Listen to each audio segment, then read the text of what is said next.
Hello, hello. So, this isn't very cash money, given that, for whatever reason, like 50% of my frames are dropping. And my past couple Twitch streams, when I've been editing for VODs, they've been super laggy. And that's not like when I'm watching it back, that's just like, I think that's how the video was saved. So, I might have an issue with today's stream. So if it ends up being laggy or glitchy or anything, let me know. I already have a video coming out today, so I might end early to just try and focus on fixing this. But in any case, hello. Yes, I already ate. I already took care of myself. I required more minerals in order to begin actually my day, because something that I don't always do is feed myself. So I decided to go out and make sure that I was taking care of myself real quick. Did I test the other place? Is it a Twitch problem or an internet problem? I think it's an internet problem because I just checked my internet. My download speed is fine.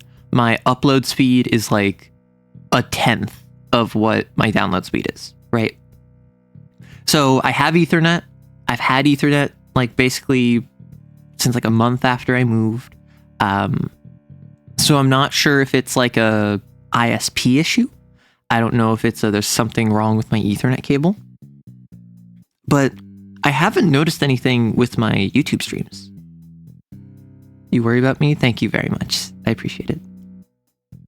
Hey, welcome on in, King Bling. Did I try resetting the modem router? No, but I probably should. But now's not the time for that. We will simply die, death before dishonor. This is a day that will go down in history, and by history, I mean in the long list of poor decisions that various individuals throughout time and space have made that are not so significant they deserve actual history dedicated to them, but simply as anecdotes and fables that you will tell to your children as, do you remember that time back when Arrow streamed despite having dropped frames and not resetting the router? They had a bad time. And so your children, when they grow up to be their very own Arrow, will then stream and remember, I must reset the router. Else I will have dropped frames when I go live. I do wonder. Cause like we've already seen this where generally if you were a child in like the 2000s, and then since of course, but generally like if you were born in like the mid 90s through the mid 2000s, you probably grew up wanting to be a YouTuber, or maybe late 90s, right? And now, if you were born in like the late 2000s to like late 2010s, you probably want to be a streamer when you grow older. So I am wondering, like, how is that going to roll out?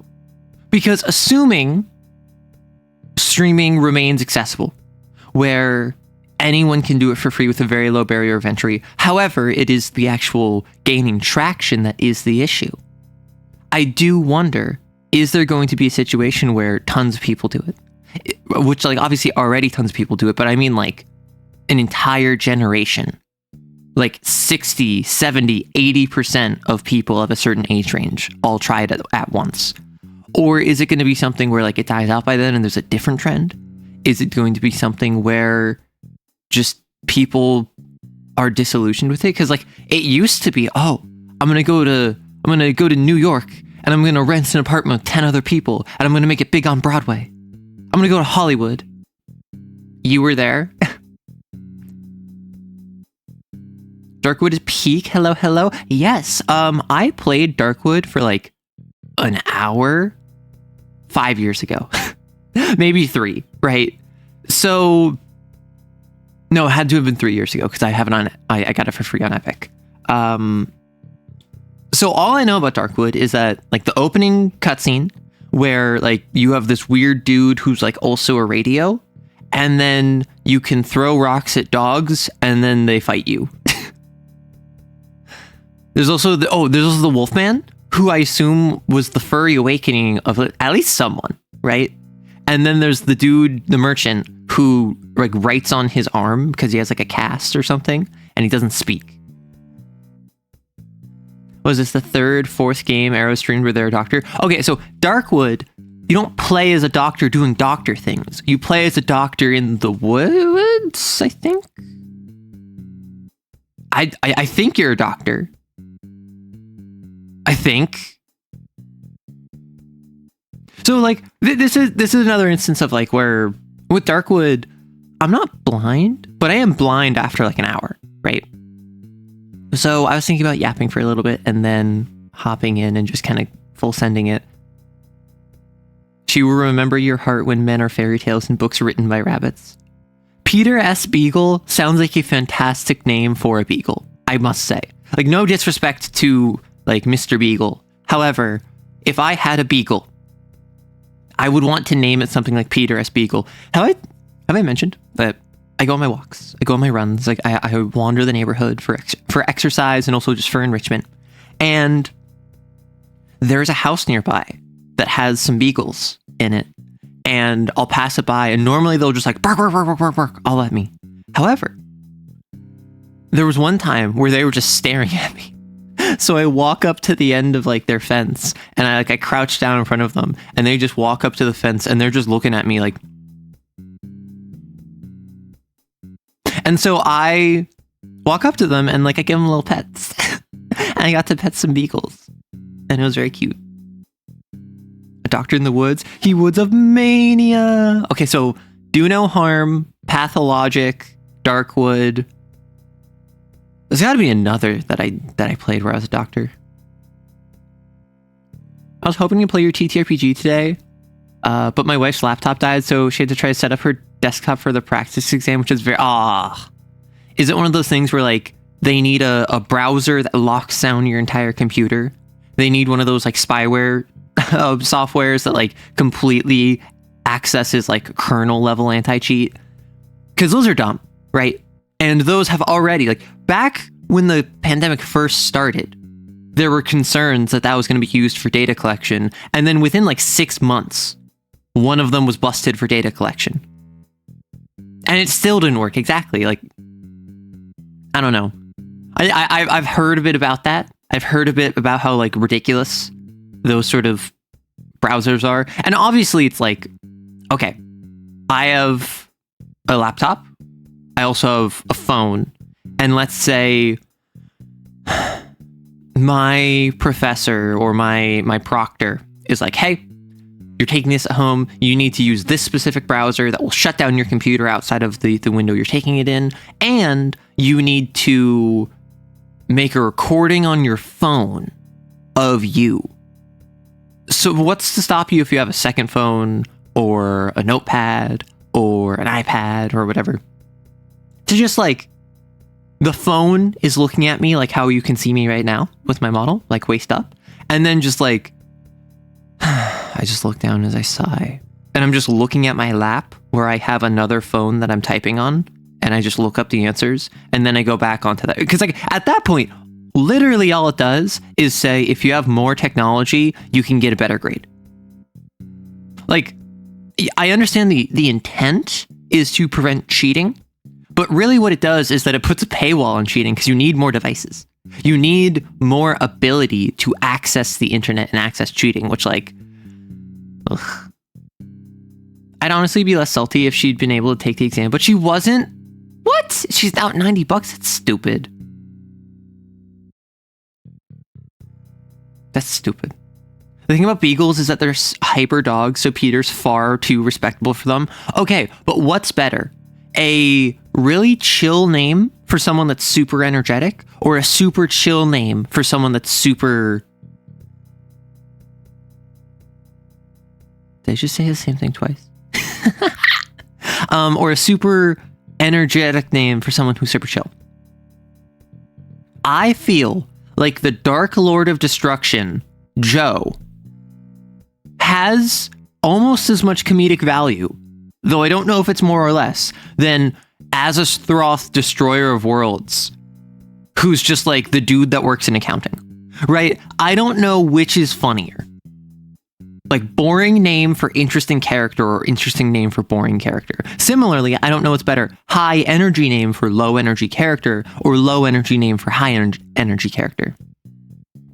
Put a paywall on cheating always has been. Well, so, and that's what I'm getting at, right? Is that I don't think the intent with these like lockdown browsers, these they're spyware, right? They're spyware that your proctor is using as a means of monitoring. But I don't think that these services intend to just kind of like change the direction of how you cheat. But I feel like that's what happens, right? I feel like what's going to happen is that if I have 3 devices, I'm going to use all 3 of my devices to cheat. If I have 1 device, I'm out of luck. And maybe I'm clever with my 1 device. Maybe I figure out how to open command prompt and use command prompt to reference a window that isn't captured by the like software or whatever. I don't know. Maybe you're clever. Maybe you get around it. But like, it seems like such a low tier investment to just kind of like pivot to a different device. Which, when you have to think about it for 5 seconds and come up with that solution, that means that they thought of it and they didn't care.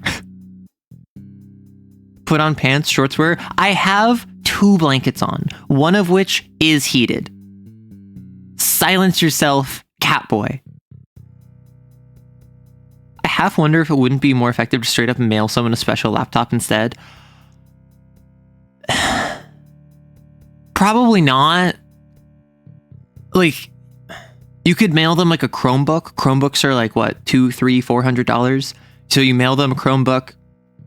Literally all that's installed on it is a specific browser that doesn't let you access the internet except for this one thing. And then you just mail it back. Like, and then if they break the Chromebook, you're out like $200, $300, which isn't that bad. And obviously most people aren't going to break it. It's going to be the odd weirdo circumstance where they end up breaking it. But I think it might be it's easier to just push the onus of responsibility on the test takers. And it's easier to just not have to worry about the inventory of Chromebooks. Anyone sufficiently motivated will find new ways to cheat. Well, that's fair, right? Like, so don't tell me if you're still in school, because I do take the protection of minors' ages and identities very seriously. But like, if you have been in school recently, say within the past like 5, 6, 7 years, do people still cheat the same way? Is it still just like notepad, like post-it notes? Is it peeking over someone's shoulder? Is it like maybe you have your phone on your lap? Like, is that the sort of thing? Or is it now like on your smartwatch, you ask ChatGPT the answer, and then ChatGPT gives you an answer? Is it that you have like a Bluetooth like headphone in your ear that if you mutter the answer, AI speech to text interprets and then gives you a whisper in your ear that's the correct answer? Like, has cheating evolved in that way? A software designer walks in, slides, dances, dives, rolls, and flies, and walks on his hands into the bar. He orders a beer, 0 beers, negative 99 beers, infinity beers, non-number beers, and E to I times pi beers. Everything's fine. We call that a stress tester. Back in my high school, people just failed instead of cheating.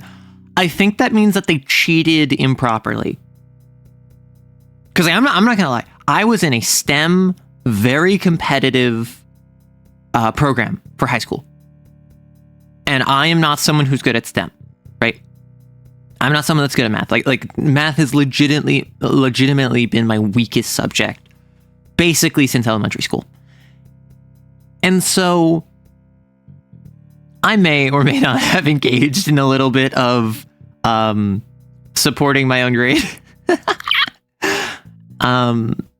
And even with that, I did terribly. I was not someone going around like ChatGPT, smartwatch, AI text to speech, because like that wasn't available. So I was just like, guess I'll die. I want to hear a story about someone, ChatGPT hallucinating when someone tries to use it to cheat.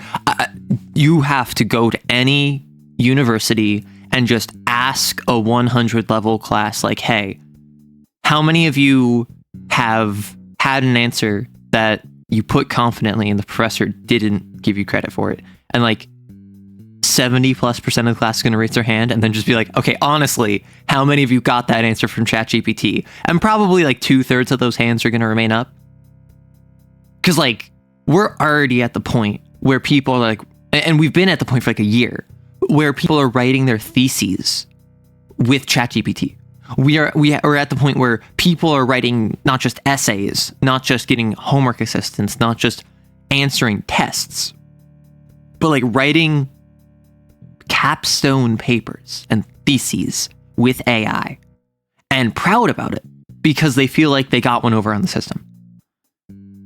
And then they don't have the ability, like they don't have the knowledge, the discipline even, to effectively function in a workplace unless they rely on AI more, which means they have no incentive to learn, which means even if they completely advance normally and they go from like, oh, I'm an intern to I got an entry-level position and then I kind of moved my way up and then I've been here for like 5 years and now I have a more senior position and now I'm in more of like a oversighting position. That's how you get the worst case scenario of someone who doesn't know what they're doing in a position of authority. Because like the best person to be in charge of a group of scientists who are all, I don't know, let's say mapping the human genome. We already did that, but like, let's say you have a team mapping the human genome. You don't want someone leading that team who is the best at mapping the human genome, because you want that person mapping the human genome. What you want is someone who's okay at mapping the human genome, but is really good at scheduling, personnel management, project management, ensuring deadlines are met. Like all of this, all of the kind of essentials of management. So what you want is you want someone who isn't incompetent in your field. And honestly, the better they are at that thing, the better they are as a manager. But you should prioritize their ability to lead a team over their competence. Because if Coid is our star like genome mapper, you should not be team lead. You should be the one who's devoting all of your time and energy to being a star. Meanwhile, Cynic, you might be pretty good at mapping the genome. Maybe you do it at 60% the speed Coid does and with 80% the accuracy. But you are twice as good at managing deadlines and everyone on the team likes you. Therefore, you would be a fantastic choice to be the team lead. Not to mention, as your manager, Kemdari, it's even more extreme. Kemdari needs to be even better with project management and personnel management and managing schedules. And Kemdari needs to know even less about the project you're actually doing. But the issue is, a lot of times, Kemdari will not know anything about it. And that's where you hit issues. What Kemdari needs to do, as the person above Cynic, who is above Coid and everyone else, Kemdari needs to have like a college level 101, 201 understanding of the project at least. Because if Kemdari asks Cynic to do something, it might not be feasible or relevant to the work because Kemdari is just asking based off of business metrics. Whereas Cynic is just like, that is not what we're doing. Why are you asking us this? And then Kemdari is like, no. This makes sense with the rest of the internal structure of the team. And then that's when you get into inefficiencies for the sake of inefficiencies, because you have people in leadership positions who know nothing about what they're leading.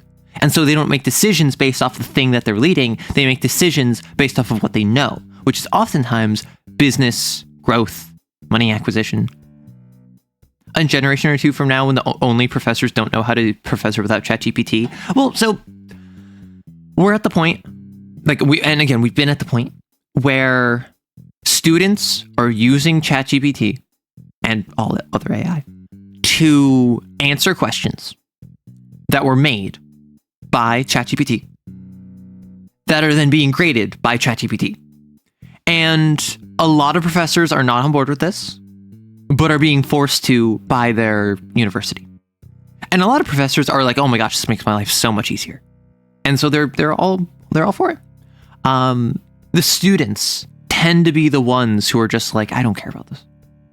I don't care about this. I'm just going to use AI. I don't want to sit here and like do homework, because did you know homework not that effective?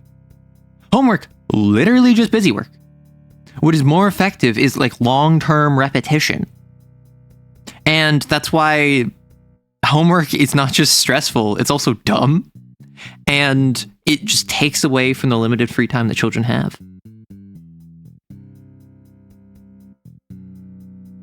I don't know if compelling Arrow to wear pants is even possible. Okay, so when I go outside and it's cold, I put on jeans.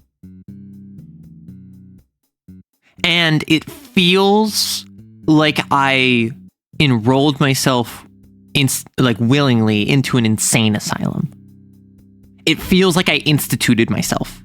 And then when I return home, I go to my room and the first thing I do is I take off my pants and I put back on shorts. And that's just the person I am. Same thing with socks. I am someone that, like, the dogs are out at all times. Some students care though, and some homework is better than others. Mostly agree though. So, like, I was a student that cared. I was a student that, like, outside of literally being like sick, like bedridden, or if the transportation to my class was shut down and I like missed it because of factors outside my control, I don't think I missed a single day of class throughout my entire university career. And I was someone who I always sat in like the front 5 rows. Generally, I would sit between like rows like 3 to 5 because I don't want to sit in the front rows, but I want to be near the front. Forces you to pay attention. The professor learns your face. And I would answer like one question a day, right? I would like, I was not someone who was annoyingly like hands stuck in the air, but I was someone that would participate. And so half of my professors, give or take, they at the end of a semester were just like, you were one of my favorite students. Which just like is always super just like, no, I'm so embarrassed. But like, just the competition was not there.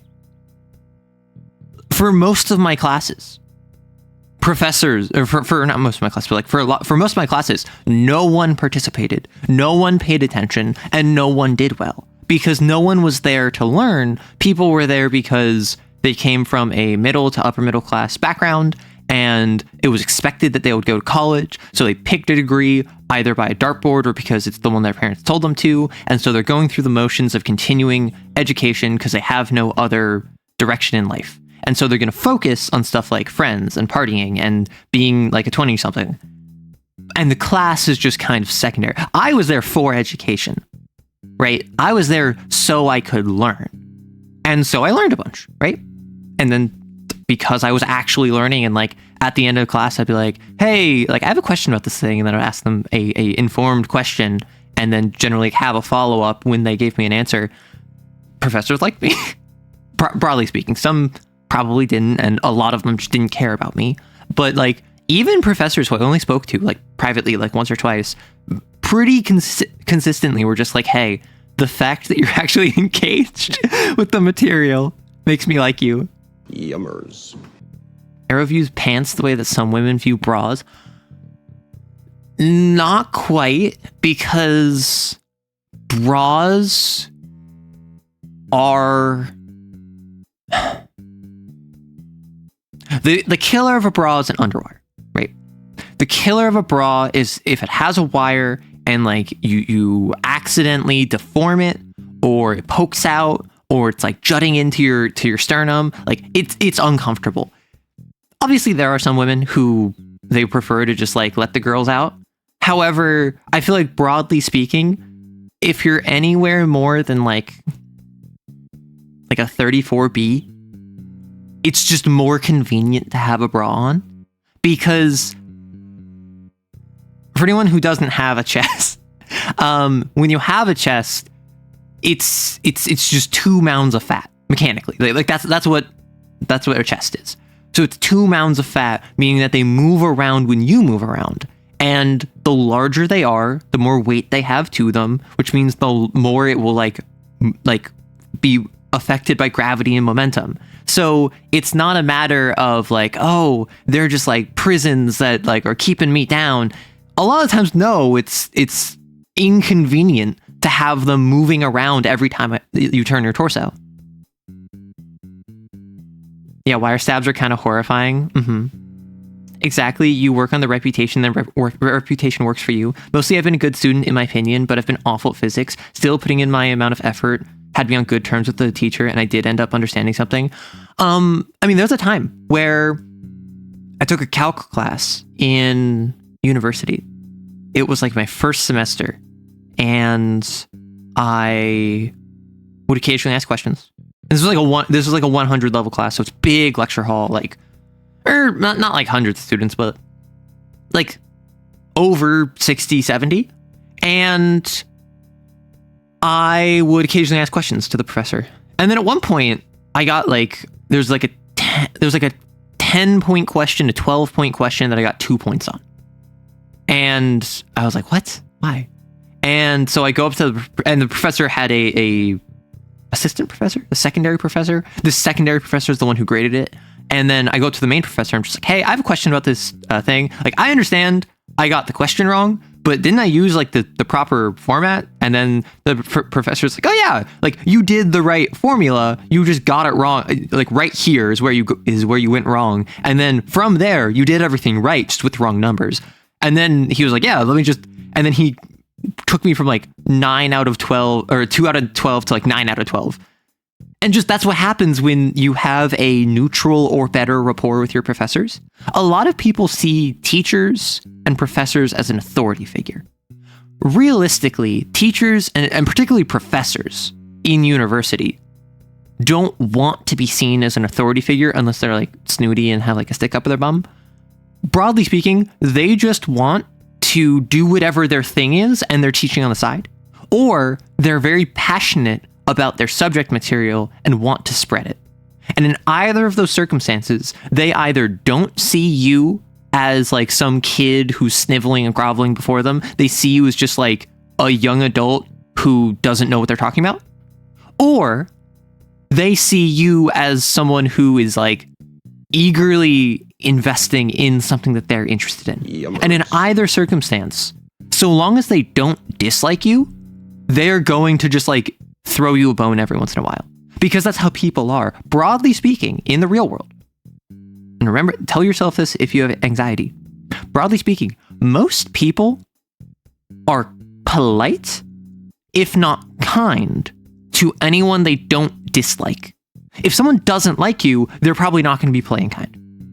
But even if they have a completely neutral opinion of you, even if they've never met you before, they'll probably be like, kinda kind, kinda polite. They won't be outwardly rude to you unless they're a rude person.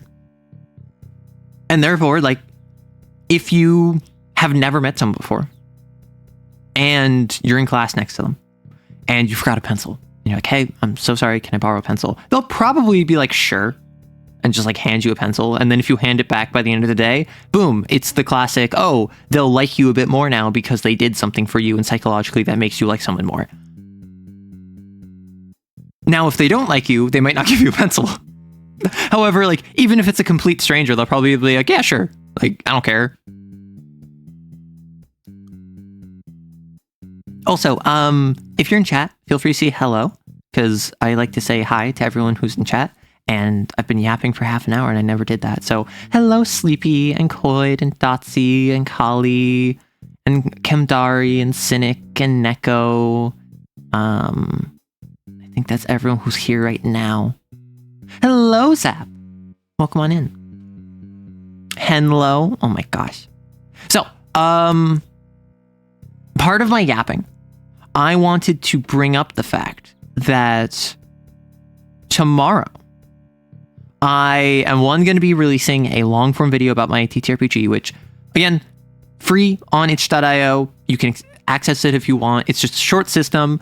Someone recently asked about encounter building and guidelines for that. And so I made a comment on itch about encounter building, but also I may be running another Kane game tomorrow for, funny enough, the same player, but also someone else.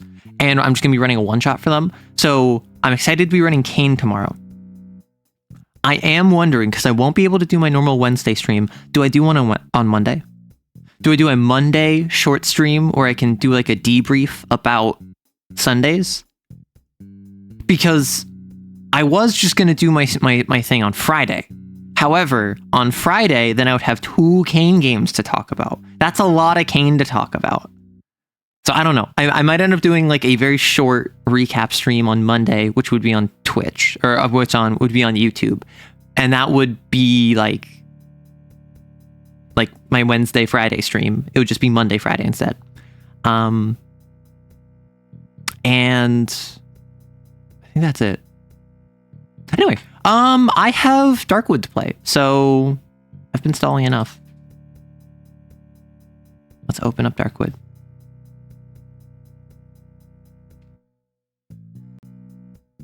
Oh, it's not captured because I did not set this up beforehand, because I am a god gamer.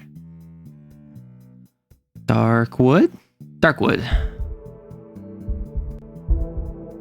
And then I need to become Darkwood. Darkwood.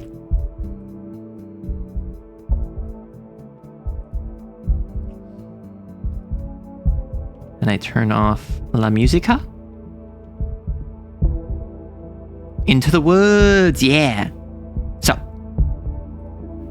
let me do options. I don't think there's anything I need to change.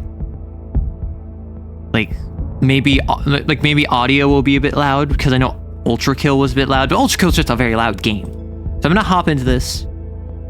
Difficulty, the forgiving mode. When dying, you drop a part of your equipment. Hard, the unforgiving mode. You have a limited number of lives. Nightmare, death is permanent. Let me go normal. I'm not gonna skip the prologue. Cool, but immersion breaking content. Does anyone know what the Indiegogo content is in this game? Thank you for the follows, app.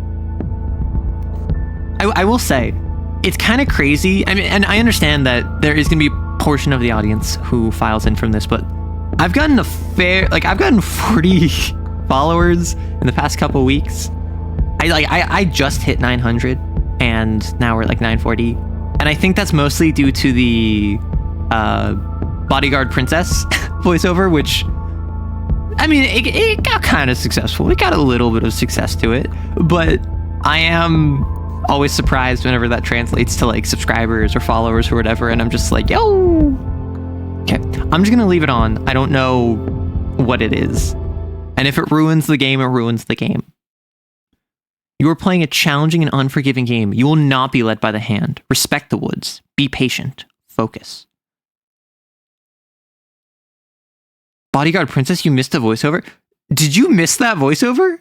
It is my most successful video by far now. Keep immersion on the first run, in my opinion. It's great atmosphere. By keeping the immersion will be nicer. Dang it! I lost the game. How dare you, Chucklingberg. I saw that False Hydra video a bit back and didn't realize you streamed. Yeah, I stream here on Twitch as well as over on YouTube. Over on YouTube, my streams are mostly about... I'm actually going to skip by this, and I'm going to reset, and I'm going to turn off immersion breaking content. So... because I just added the Indiegogo stuff, but someone recommended I turn it off. Okay. Minor spoilers. We are in a room. We are a top-down perspective. I knew that already, but you may not have. But yeah, you saw the False Hydra video and you didn't realize I streamed. Yeah, so I mostly stream over on YouTube, actually. Normally Wednesdays and Fridays. Wednesdays I talk about TTRPGs, and it's just a free-form chatting conversation for like 6 to 8 hours. And then Fridays I'm usually reading classical literature. And then here on Twitch I play games, but I also yap constantly. Okay. I see hatred and fear in their eyes. Face. Oh my gosh, it's an ogre! As if I was responsible for spreading disease. This is just pathologic. I need to stop playing doctor games. As if I were the source of the misery plaguing this land. This art style makes me think this game is Polish. Is this game like Eastern European? Maggots on feet? Yeah. Put those dogs away. I have nowhere to hide from them, nowhere to run. The woods have closed us off from the outside world. Wow, those subtitles go away very quickly. I thought you were mainly a Twitch streamer? We're all doomed. Nope. I stream... Well, I mean, I would say I'm like 50-50. I stream on Wednesdays on YouTube for like 6 to 8 hours. I stream on Twitch for Saturdays, like 6 to 8 hours. And then I stream like for 2 hours on Fridays. But I consider myself mostly a video content creator. My streams actually are like secondary. Okay, so I am WA. I can drag my chair. Huh. Okay. Alcohol distiller. A homemade device for producing moonshine. Can I increase subtitle size? I do not believe so. Dang. Shared custody streamer. Listen.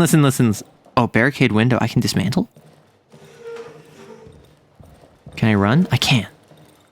Dismantling this now would be self-termination. It is Polish? Yeah. I thought it might have been Polish, and then I'm just like, it feels very Polish. Generator's almost out of juice. I need to find a gasoline can. I saw a broken tractor. I can find some gas there. Right. My old camera? Ooh. My old useless medical bag. A photo. Me at 3 a.m. when my roommate's cat knocks over something on the dining room table.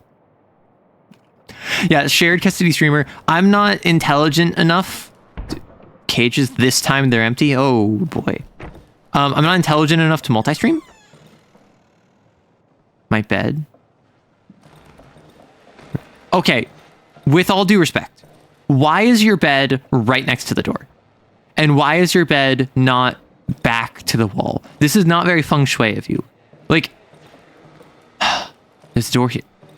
At the very least, like, since you're sleeping by yourself, I know these notes by heart, I want to read them now. You can put it here, facing this way, so that even though you're right next to a door, it's not like facing into you. The window, you could have it be like this, right underneath the window if you really are so inclined. But if that makes you too nervous, you could at the very least have it like this. Like, I don't care if this is like occult rituals. All of these like circles on the ground. I best not enter this room right now. Well, maybe I best like re-examine your feng shui. Can I like rapid fire these? A shift is how we do it. The thing does not shui.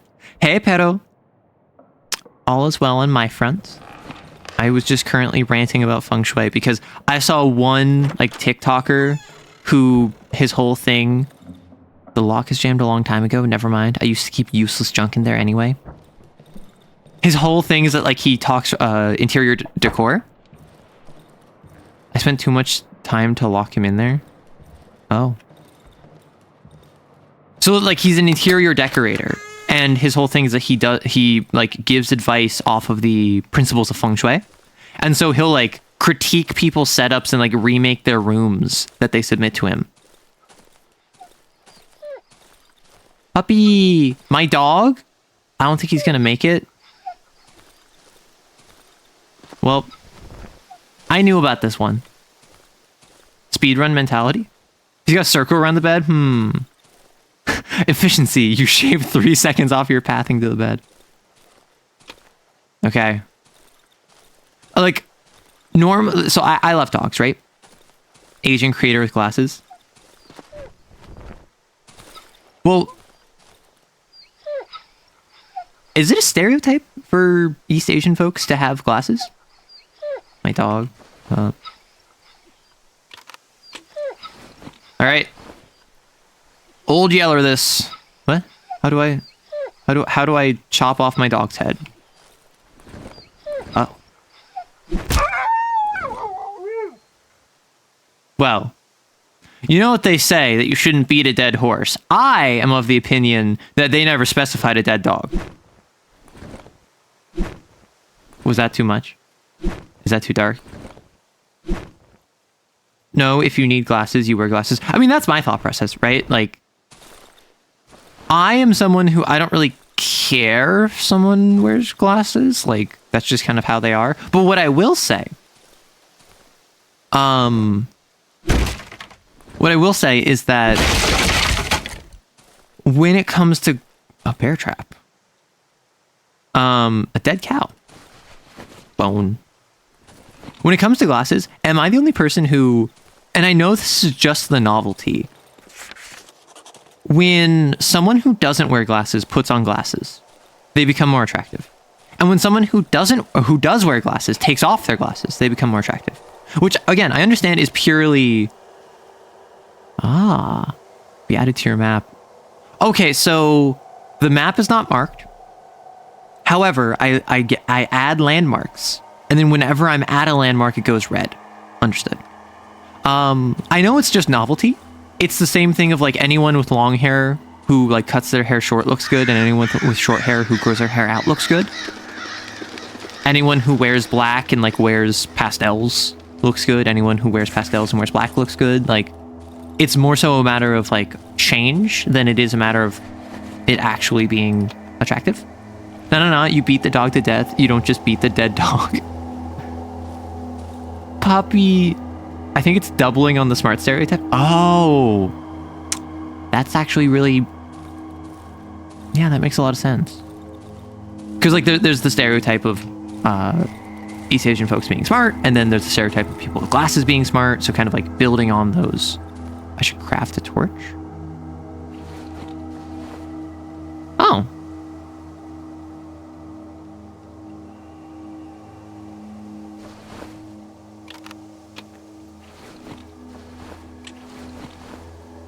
Pog. It's the Princess Diary transformation? Oh no. Okay. This is a game where... Huh? How did I stow a lit torch? This is a game where I'm gonna just like head empty this. Is that a bad decision? Like, is this a game where like... Because I actually don't know. Is this just a creepy survival game? Or is this a horror game? Because, like, I am fully prepared to just, like, sprint everywhere, not think about the consequences of my actions, inevitably get startled when something scares me, you know? Like, that's the cross I'm willing to bear.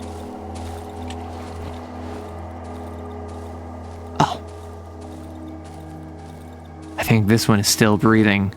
Not for long. Oh. Big metal key. Oh, right. So the premise of the game, right, is that I play as the dude that gets kidnapped by the scientist, right? I've played past this. It's kind of a maniac way of playing. He's unconscious. I've never seen him around here before. Listen, I play so many games manically. It's horror, but more in a creepy way. He's only carrying a key and a journal. Since he managed to sneak in here, he must know how to get out. Of course, he won't help me voluntarily. As I give him my concoction of moonshine, and I just get him drunk, where, although that is of no importance, I just get him drunk and then we become friends, because the way you befriend people is by, like, giving them free alcohol, right? That's what's happening here. I need to get out of this cursed forest. You hear me, rat? Show me how and I will let you go. I will get jumped if I just run everywhere, though. I sometimes hear her voice. Oh no! She's calling me. Oh no, he had a bad breakup. Calling me to return home. Oh no, he has mommy issues. You know the meme where it's just like guys with daddy issues, and then it shows like a really like feminine femboy guy, and then a guys with mommy issues, and then it shows like Azathoth, the destroyer of worlds. Show me where! Where is she? Rachel! I'm sorry, I can't take this seriously. He's so goofy. Ooh, right in the kisser. I'll kill you like a dog if I have to. Oh, I just did that. I see the illusion, the reference. I won't lie, it's a good icebreaker as long as you aren't giving them a mysterious drink at a bar. Would you accept a mysterious drink from a bar assuming you trusted the bartender? Like, they don't give you like a beer. They don't give like a glass of wine. They, the effer stole my key. They don't give you a beer. They don't give you a drink you recognize. It's some like weird cocktail, but it's a bar you recognize, so you know it's not going to be like sus, right? It's a situation where like you can comfortably trust that like you're safe. It's just a matter of bandages and heal myself. It's just a matter of like you have no idea what it will entail.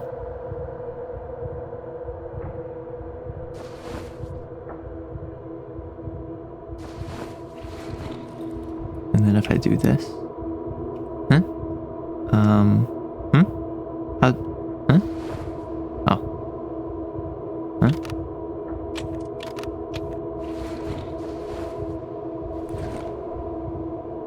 Cool. Okay, so it's healing over time. Worst case scenario, it's a prank and I move on with my life. Like, and I'm assuming you can trust your safety, you know the bar, you're not like in danger, but it's a drink that you have no experience with and that you have no idea what's in it. The real question is where guys with both go. You will get jumped if you run everywhere. Okay, but like what's good content if I'm not getting jumped? It's too strong to dismantle. Do I have to go in the cellar? So I have my lockpick out. How do I... Also, we're about to have an ad. Ah, click and hold. Use lockpick. Shovel. Flashlight.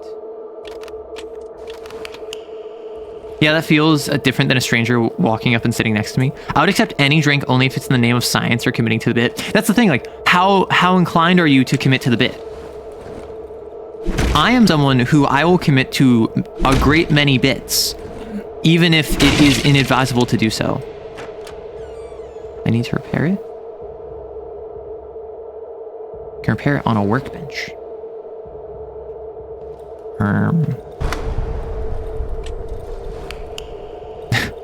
Why is he Blair Witching? Medical tools, syringe. Can I stab him with his own syringe? I wonder why the lights aren't working. Okay, so we currently have an ad break. I'm gonna pause. The bartender? As long as I wasn't alone, I guess. So, with Darkwood, I suppose, how invested should I be in like min-maxing my time and resources? Because I am someone who I'm very bad when it comes to like survival games. I'm very bad when it comes to focusing on what needs to be focused on development-wise. I will just pursue the shiny new thing. Stream event where we spin a wheel with ingredients and you drink whatever gets mixed in.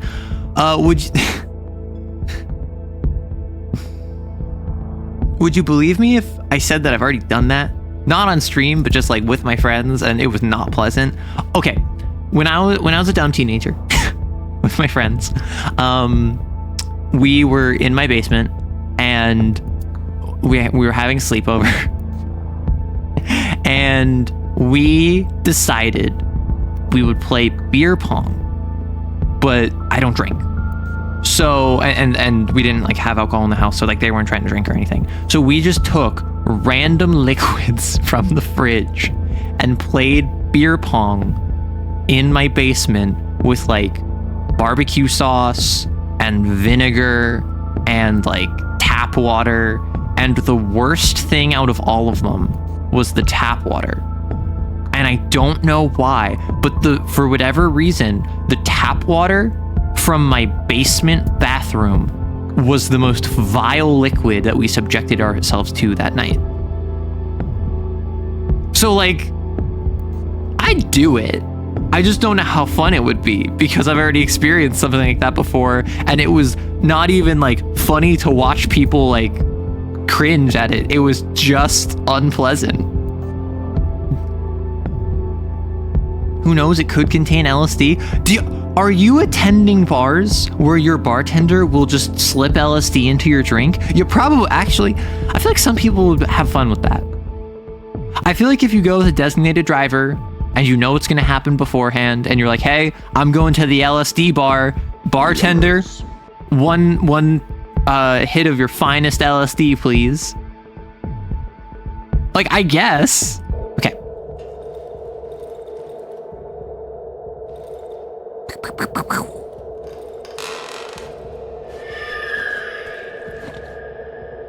It's Scream. I do appreciate that you can just like move furniture about.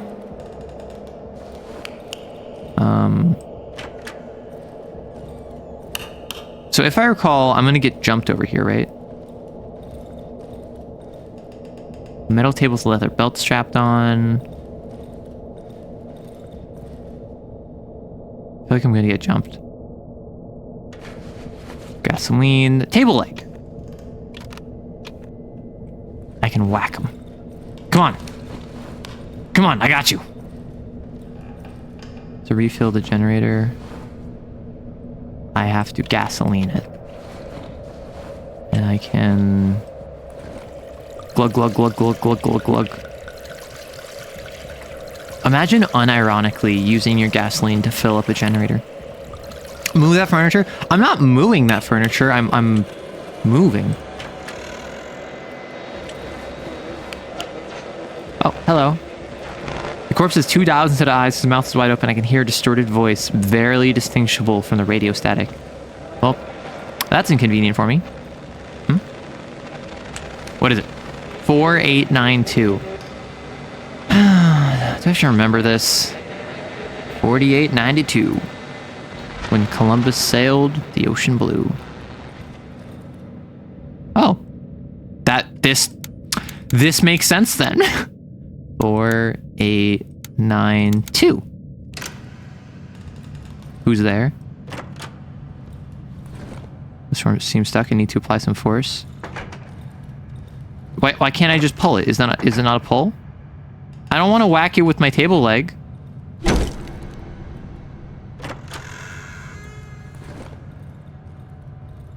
feel like I'm gonna get jumped. Yeah, that's what I thought. Yeah, it's this dang scientist. I'm gonna beat you to death. Listen, an apple a day might keep the doctor away, but so does a table leg to the skull. Welcome to this week's edition of Home Makeover on HGTV. Oh my gosh. Oh, he is dead. A small plastic chick. This is horrifying.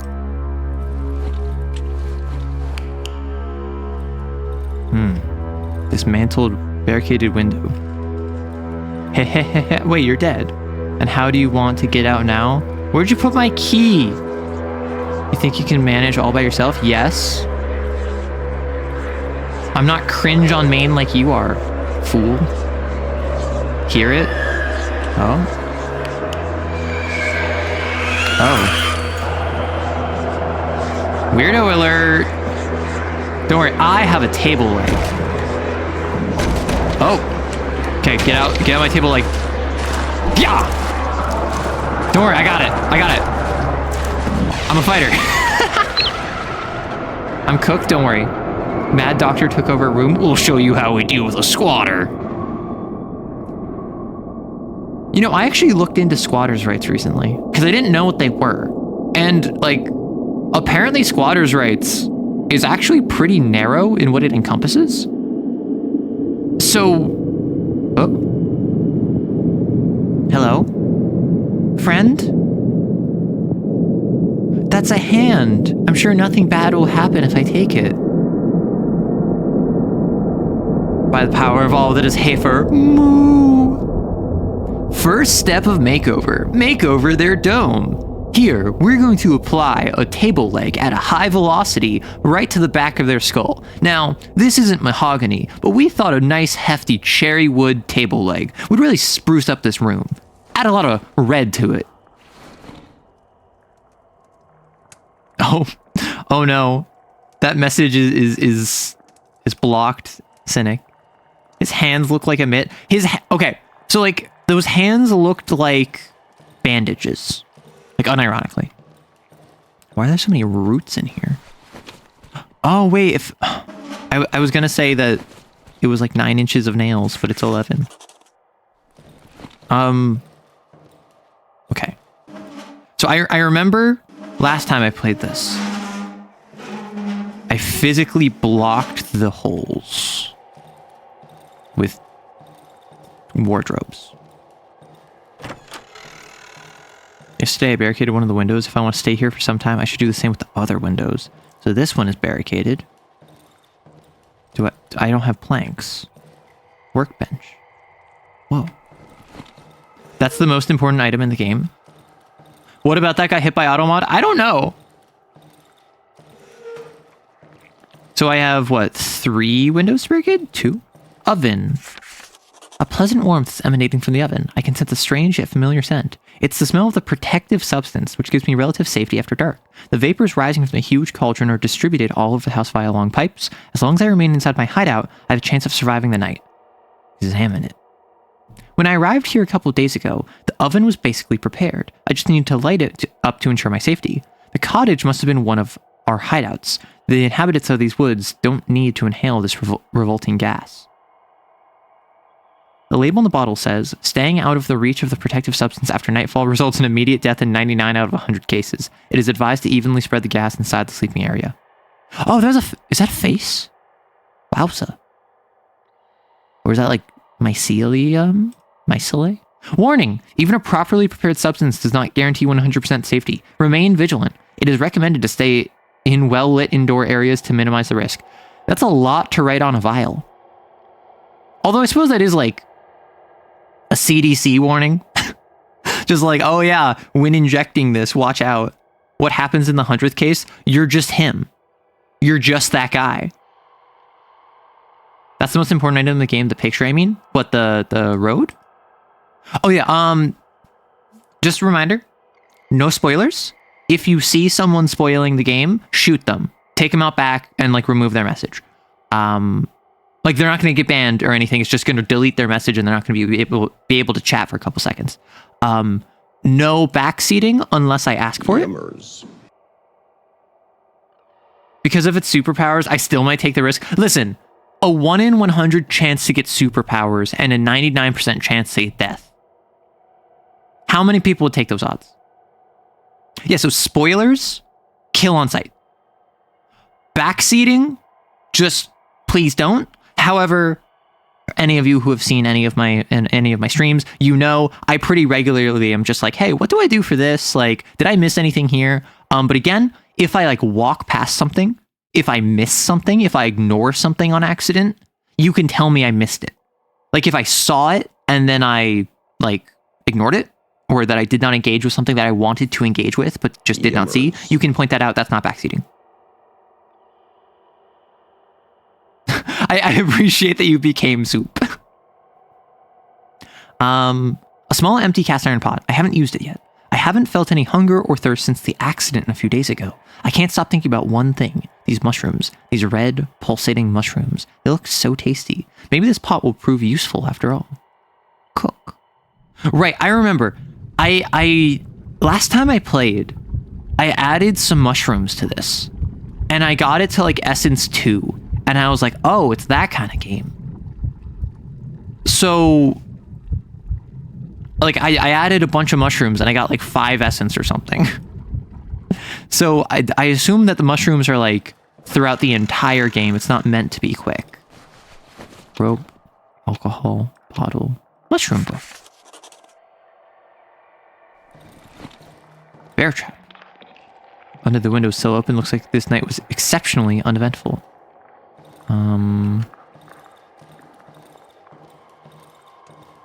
Question, is the layout of the house randomized? This doesn't feel like the layout that I had last time. Like again, 5 years ago, but are there multiple layouts of the house? How do I get out? Is it just the one? Oh no, there's a door there. Arrow lust in their heart or mushrooms? No, there's no lust, you goober. Slightly. Is it a situation where there's 3 room layouts? There's like 3 house layouts. A well? I need 4. Saw. Convert wood logs to planks. Container. 4, 8, 9, 2. Nope. There are 3. Oh, okay. So there are different layouts though. Interesting. More mushrooms.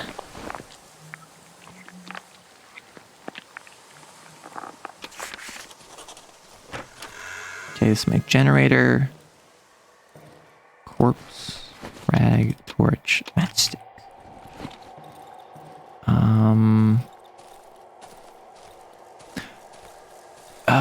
Night protection. You're in the hideout under the influence of the substance. It'll help you survive the night. Remind me, is there a time mechanic in this game? And is it the sort of thing where so long as I'm at the hideout, no time passes? Wooden log. Have none. This is so nasty. Why are there so many bugs in the well? Okay, so I need wood. I can add mushrooms. Oh! Never mind. I lied. I guess the essence is way different than I thought. Time passes. There is a day-night cycle. I don't know any specifics. Okay. Because I am someone who is not the best at like hyper-optimizing my time. So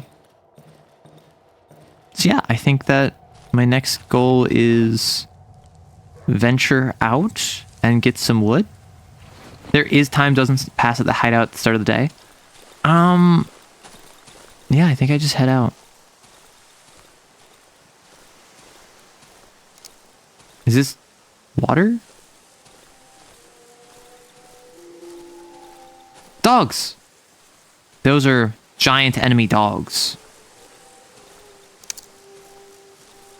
Corpse.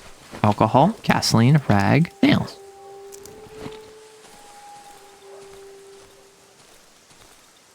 Giant enemy spider. Ah, wood. Fantastic. 2 wooden logs. So this means I can use my sawmill, right? Unless I'm feeling silly goofy. Stone. So, I tried using the stone as a weapon before, and it did not work. Grass waving the wind? Oh, that was grass waving the wind. I feel like this grass, oh, kind of is waving. The dead grass isn't. That's good attention to detail.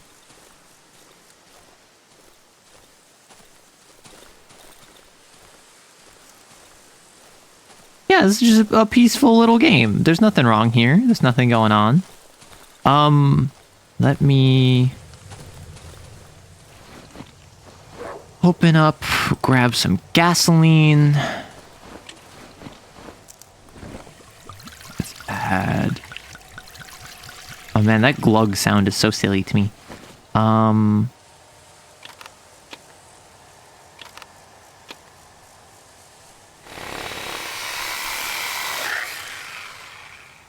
Okay, cool. Now I have plenty of boards, and with my boards, I can barricade. And I assume I want all of my windows barricaded, right? I assume that there is no benefit to having non-barricaded windows. Oh yeah, you need to keep an eye out for a watch. Ooh, because that'll tell me time.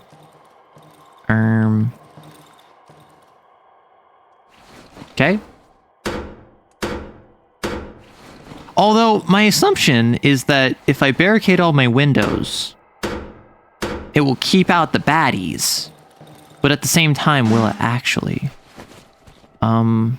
Let's put some rope, bottles, matchstick, alcohol here just to free up my inventory some.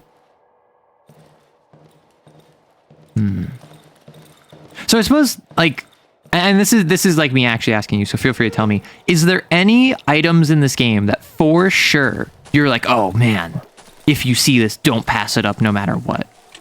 Dog. How do I just have a native crafting table, right? No, I need a workbench, right? So I need to go back out. I need to get more wood.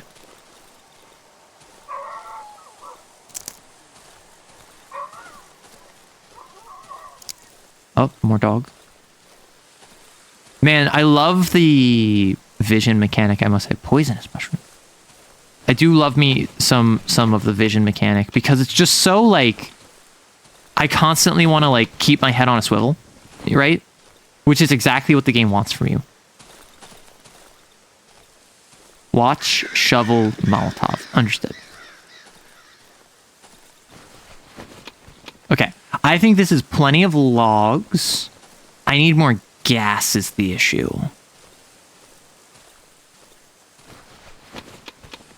So I wonder, can I use... I think I tried using stones as a weapon before and it didn't work. This is more poisonous mushrooms. Ahoy hoy. Hey, Araxes. Right now we are a man that was abducted into the woods by an evil doctor, I think. If you barricade all your windows, it will help. Okay. This is my backyard. Oh, it was a small creature. That's like a rabbit or something. Much like a dog, I see a small animal and I am inclined to chase it. Where'd he go? Dang. Can I pick it back up? Dang it. Where'd he go? Where'd the ding dang rabbit go?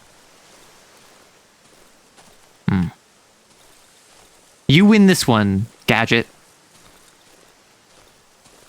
I wonder, are the dogs still... The dogs are still there. That's a lot of dogs. Although I found the camp. I found the location for it. My senses are tingling. So, I have enough for one more night. So I think I spend the rest of my log... I think I spend the rest of my fuel getting just a ton of logs. Because I feel like one of the big bottlenecks to this is going to be my resources. And so even if I risk myself... So I have 10 boards now. I think I just keep the logs, but I don't actually use the rest of the fuel.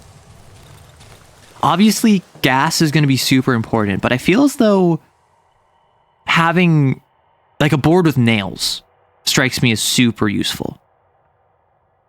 Oh, wanna know what I can do? Bandage with alcohol? Good for heavy wounds.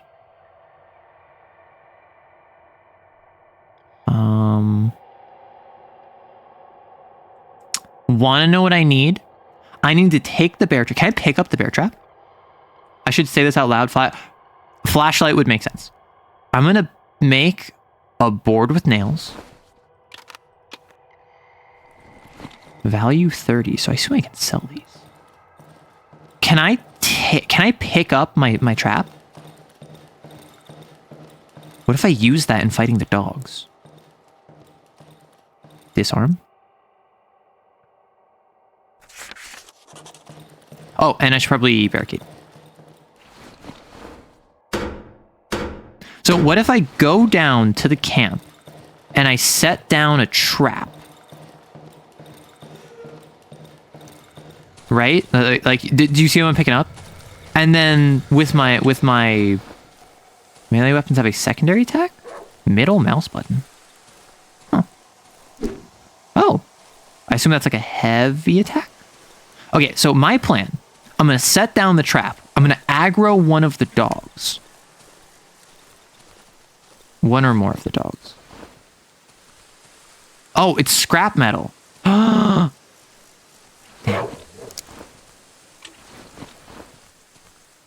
Okay, I'm gonna be... I wonder if I can aggro just one of them. Yep.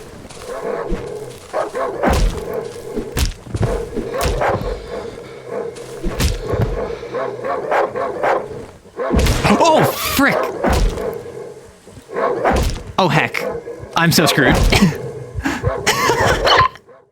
We'll talk about a bear trap. Oof. Good plan, though. What did I lose? I don't even know what I lost. This is on? Okay.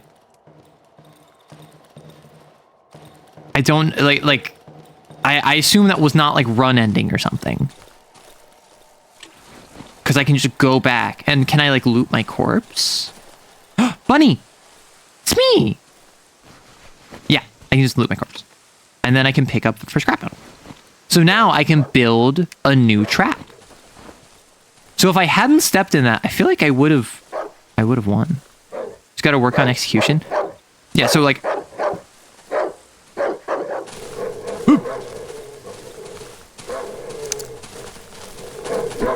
Oh, I missed. Okay, that's one. Okay, that's two. Meat. Okay. Now with no bear traps around, that's good to know. Can I? Like, can I get like a sneak attack on you? Yeah! That did work!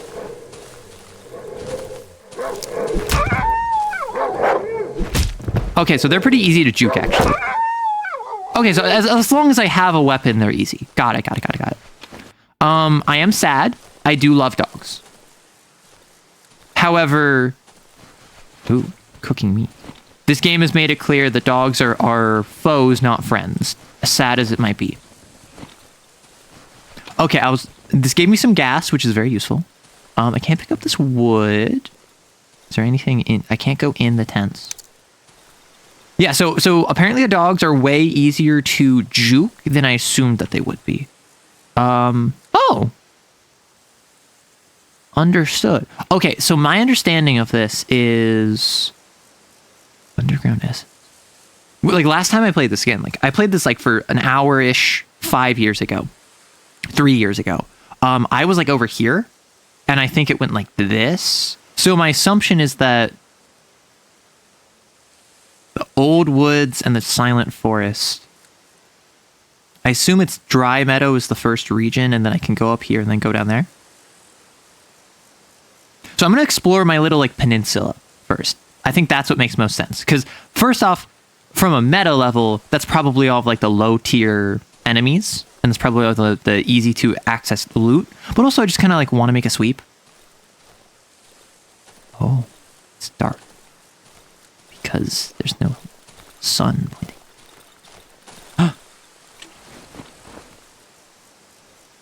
Come on. Come on. No. Shh. Bunny rabbit.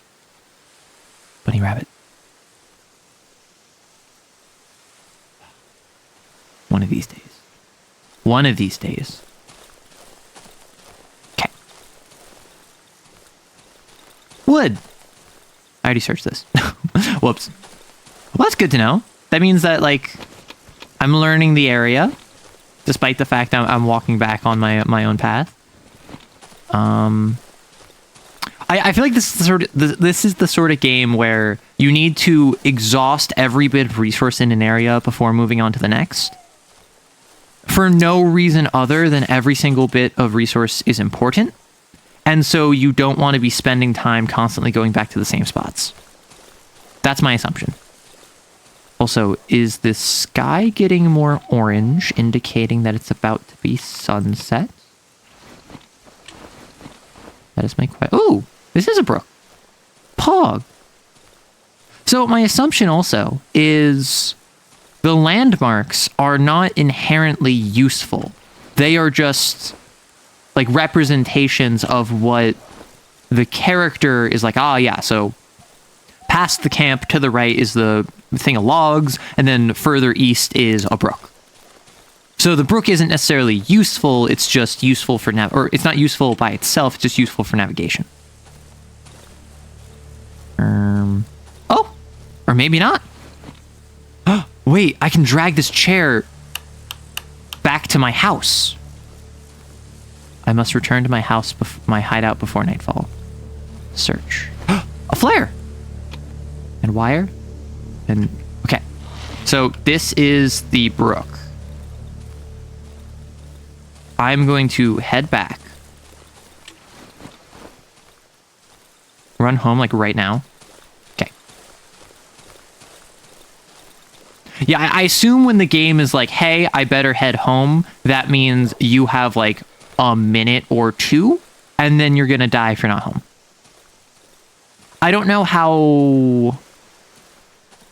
I don't know how, like, accessible it is. Let me go check my... I think I have to turn on my generator. Generator on. So I don't want to be outside when I'm here, do I? I think I do want to fill this up, though. Not because it needs it, just because I want to... I'm already here, so I want to prep it for next night. Am I going to need to turn this off in the morning? Okay, so this should have 2 nights worth of gas. The fact... Oh, I can just push this open. And then I can... Okay, that makes that more convenient. I think that's why that's there. Should I make anything? Oh, I can make another bear trap? I thought I had 3. Oh, I need 3 chain traps, and my chain traps require 2 scrap metal. So if I deconstruct a bear trap, I then get 2 scrap metal. Got it. Antidote. Oh, so instead of increasing my dosage, I can make an antidote. When the MC is like, oh no, I'm scared to be out at night. I mean, listen, me too. I'm not gonna, like, argue with that. Can I cook meat? Too dangerous to cook during night? Oh, I didn't know that. I assume I can just go to bed.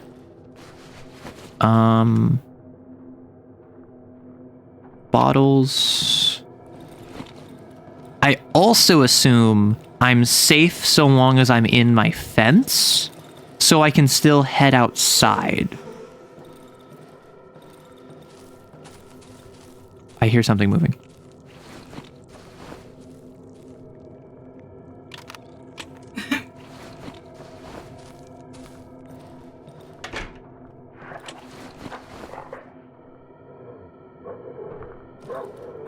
Oh, that's dogs. Oh, I can repair this doorway.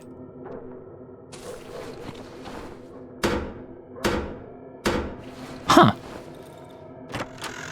I wonder, are doors... Can they, like, not be broken through as easily? Huh. So this is a creepy weirdo game. So anytime doors make weird noises, I'm just gonna be like, that's a creepy weirdo game thing. I'm not gonna worry about it too much. Where do I put this? I have 2 lamps. Oh no, doors can get broken. No, so I assume they can be broken through. I'm just questioning, like, are they easy to break through? Ooh, traps. I like traps in game. Yeah, that's why I wanted to do that with the dogs. Although I suppose the dogs are easy enough that I don't need to worry about that. I should probably repair... Did I open that? Was that just because I was, like, close to it, or is that the game screwing with me? I'm gonna move this by my workbench.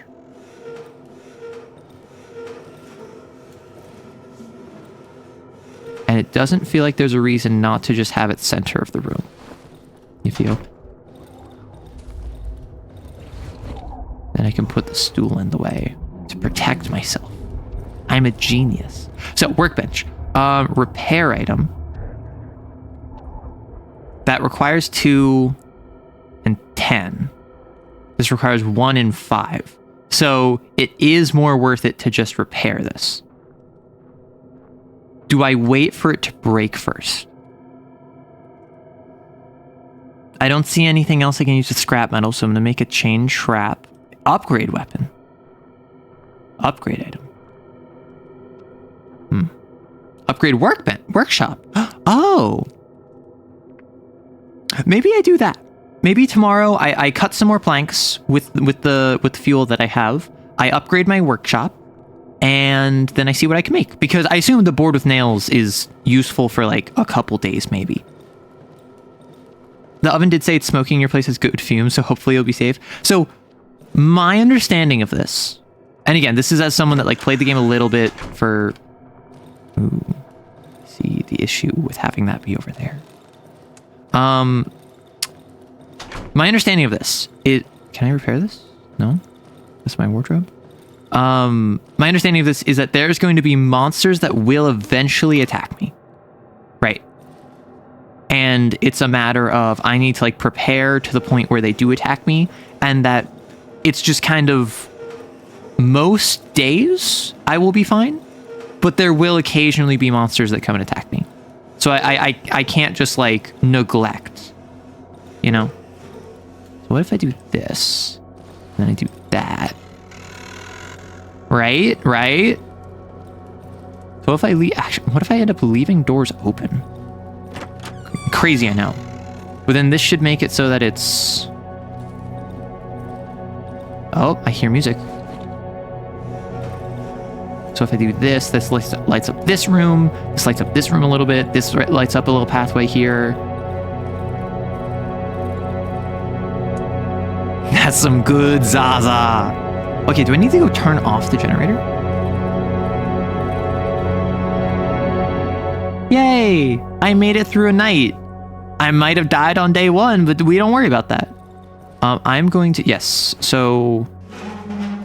Time freeze. Okay. Time is currently frozen. And I assume as long as I stay within the confines of my fence, it will stay frozen. Switch off. This is not quite enough for another night. So I'm going to prioritize filling it up. Now it's good for another night. Mushroom remains are still not good. I assume that will take a couple days. And now I can go back to... Or I can do my wood stuff. Oh, this did nothing.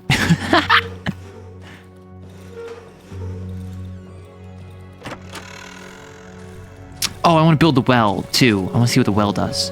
I need to fill this up with fuel. Okay, I'm ouch.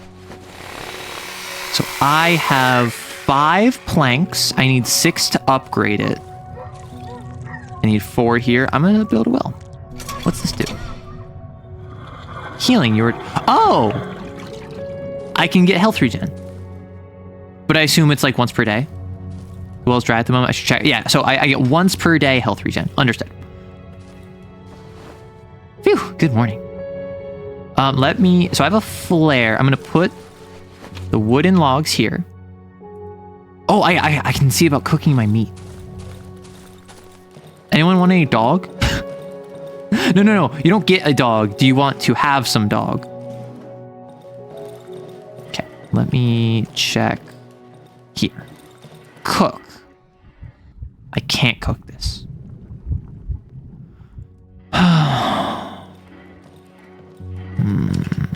Oh! Furry alert. Even from afar, I can smell your putrid stench. Be glad I don't have an appetite for carcasses' meat. The figure hides its face under a hood. It smells of wet soil and fur. I know what you're after. I can help you reclaim what you've lost if you will attend to a certain matter. What do you say, comrade? As he leans towards me, I can hear him giggling under the hood. This is a furry. Wolf mask, which I assume that's I don't know if that's a mask, but like wolf face, calls me comrade, so clearly a communist, giggling to themselves, invading my personal privacy. Smeller, oh my gosh. Before we make a deal, you need to prove that you can do the job. I've no time for weaklings. You follow? Show me what you're made of. Get through the silent forest. You think it's so easy? If I were you, I would prepare myself well before setting out. When you get there, you'll find me in this spot. Remember it. Grab my map and scribble something on it. The likes of you will always crawl back to me. Show item. Plastic chick. Beautiful item. Perfect for a church fair. Photo of a road. What's that you got there? The wolf snatches the photograph from my hand and studies it carefully. Finally, he snorts his thick yellow spit, landing on the photo. Ha ha ha, this road doesn't exist anymore. Overgrown with trees like all the other ones. The wolf throws the photo to the ground. Better forget about the road home, meat. Around here, all roads lead to nowhere. I thought all roads led to Rome. Gossip! I'd avoid getting into trouble if I were you, meat, or at least until I get a decent weapon. If I were you, I wouldn't venture too far from here unless you get bored of your lousy life. Meet only a few returned to the dense woods, and those who made it back were not able to share their happy stories. I wouldn't recommend wandering out these woods at night. I mean, it means certain death for you. Better hide in that hideout of yours before dark and pray for the morning light. Trade. Ooh. A battery? A toolbox.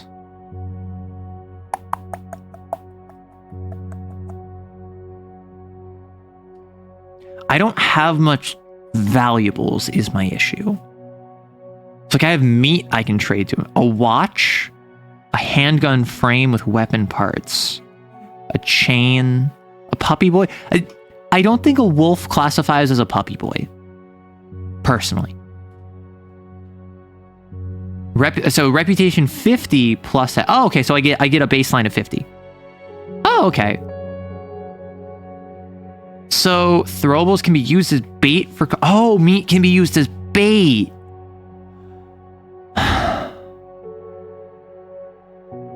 If I invest in traps that I then throw meat on, maybe I can get enemies to get trapped in a trap, and then I can wallop them with my, like, nail board. Watch, watch, watch, watch. He's just a feral puppy boy. I don't think this horrendous carnivore of a creature would appreciate being called a feral puppy boy, but who knows? I've never been to a fur con before. This might be your average feral puppy boy, femboy bottom. I don't know. Actually, I think I can answer this question. Hey, AE, I have a question for you.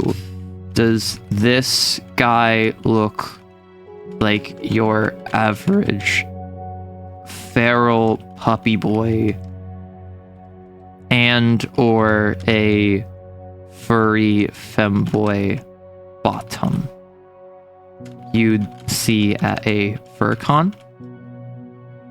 And I'll just send him a picture of Darkwood Wolfman. And I will avoid looking at spoilers. Okay. I've consulted with my expert, much like Pawn Stars. He's also been shot. Oh, he has been shot. Ah. Yeah, like right there on the chest. Okay, so I'll let you know when A gets back to me. I feel like if I have reputation, I buy weapons and ammo.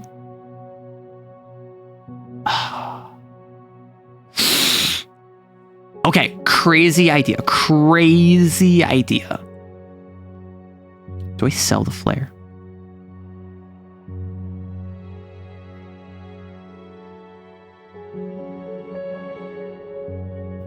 Oh, whoever had the jacket was shot. That would make a lot more sense. I'm just operating off the assumption of, like, there's some weird immortality thing going on here because I've now not just canonically, but also mechanically died and came back. The forest seems to be eating people. Red egg? An ordinary chicken egg, the only difference being that it's red. The puppy boy got his shots. Oh, do you think he's been fixed? I feel like that would kind of get in the way of what a lot of people are looking for at a fur con. Do I just buy a 9-volt battery? Like for free? Because reputation. I'm assuming reputation is just like once a day, every day I get 50 with him. Maybe to a max of 50, right? So if I just start at 50 and I just buy a 9-volt, banking on the fact that later because presumably a 9-volt is what charges a flashlight. And my assumption is that end game, I'm going to want a flashlight. Right? So if I bank on the fact of, I don't know if reputation builds over time, and I assume it doesn't, I'm just going to grab a single 9-volt, which might be stupid.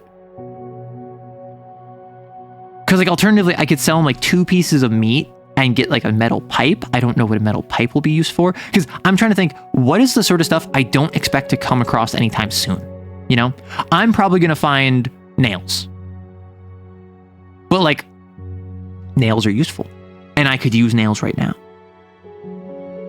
I have 20, but everything uses like 10 nails. So if I actually, what if I sell 2 pieces of meat and then I buy 5 more nails? I feel like buying nails is a waste though, you know? Like, I don't know what a glass bottle is probably made to like Molotov cocktails. It's probably like bottle plus alcohol is bottle of alcohol. And then alcohol plus match plus rag is Molotov cocktail. Small caliber magazine. I think I just take the battery. Okay. I'm going to, if you wish to spend some more quality time basking in the striking yet natural beauty of my features before you head off to the Silent Forest, you will find me in my camp in the Dry Meadow. Okay, so I can still access him before going in the Silent Meadow. Silent Meadow is just for plot. Got it. Okay, so his camp is all the way down there. Silent Forest is right by it. Understood. So I need to go down here, hit Wolf's camp, enter, go over here. There's probably going to be another hideout somewhere in the Silent Forest, and then I'm going to do a bunch of stuff in there. And then from there, I'm going to go up to the Old Woods. So I think what I do is I spend today going to the brook, I finish my peninsula, and then... do I just beeline for the Wolf's camp? Do I just make a path and find landmarks so that like day 2 is I'm just like spending time around the house in this peninsula. Maybe I go out a little bit southwest and then I hit the underground entrance, I hit the Wolf's camp, then I come back? Or do I just kind of like do a loop? I probably want to do a loop because I want to find a bunch of stuff that I can then trade to the Wolfman, you know? Okay, I've gotten a response from AE. No, question mark, question mark, question mark. I would, however, fully believe that this person is a furry bottom. Not standard, but suppressed femboy furry is very real, and I will bully them. Thank you for your... Noted, yeah. So then he's responding to a message. Thank you for your expertise. Oh, wise one.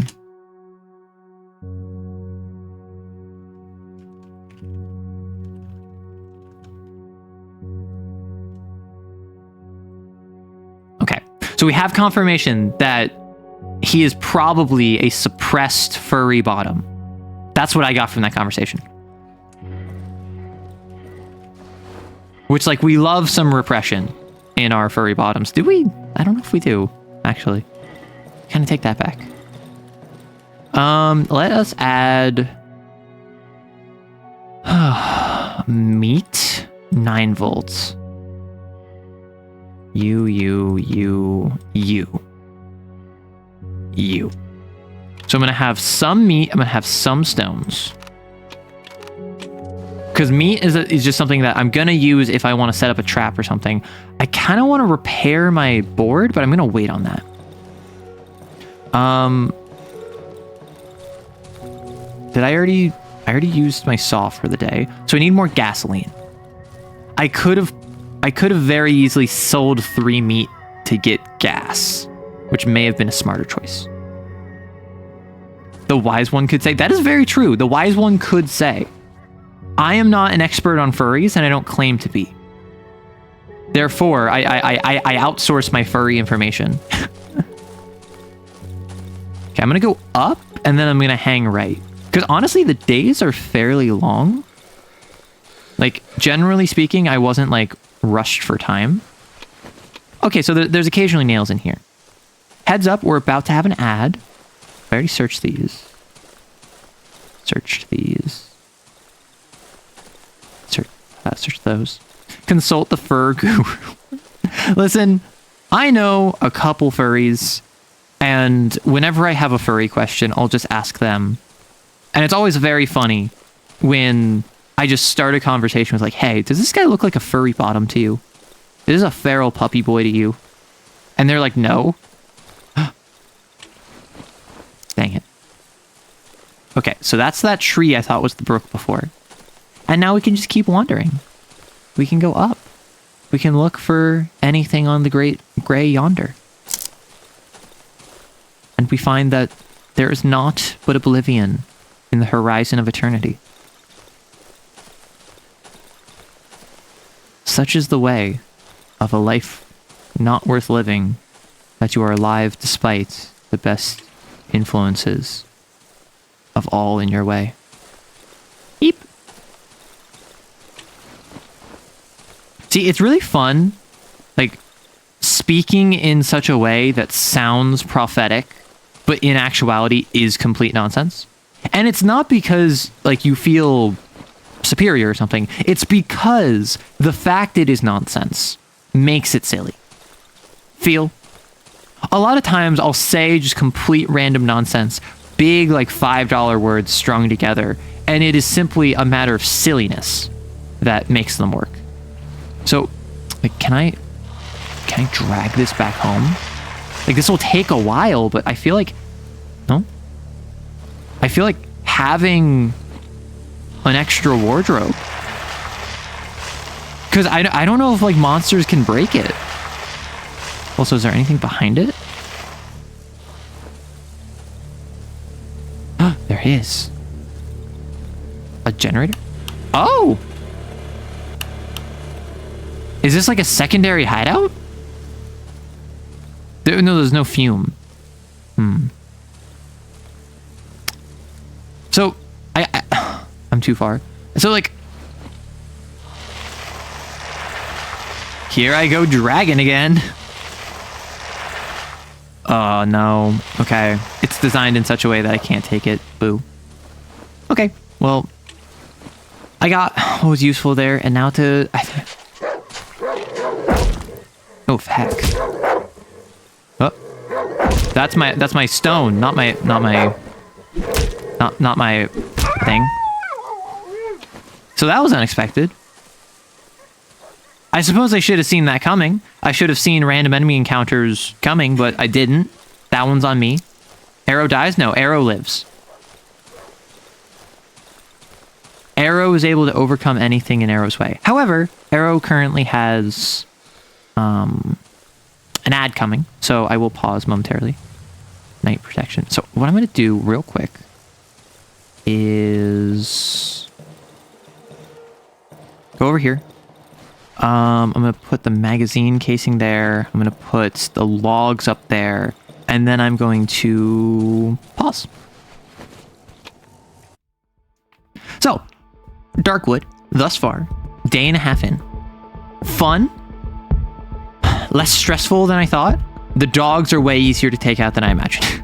like just straight up. Like, I was imagining them to be more of a threat. Though I suppose if they are, like, day 1, day 2 enemies, it makes sense that they could be taken out in, like, 3 hits and they're juked pretty easy. If I use meat to just distract them, I imagine they're even easier. So, not as bad as I was expecting. What is going to come after me next? What is going to be the threats that I'm going to have to deal with? I assume Silent Forest is a jump up. I assume Old Forest is a jump above that. I assume the monsters that are going to attack me at night are going to be worse. But I also have to ask myself, is it a situation where, like, on the 3rd night, there's going to be a monster attack? Or is it, if the lights are out, there's a monster attack? Is it every single night there's a 5% chance of a monster attack, and every night there's not a monster attack that increases by 2.5%? Like, I'm wondering, what are the mechanics of being in danger? Because this is a game that pretty clearly I'm not safe at night, even if I think I am. So I need to constantly be vigilant, not just to external threats, but also to my resources. At Darkwood, ooh.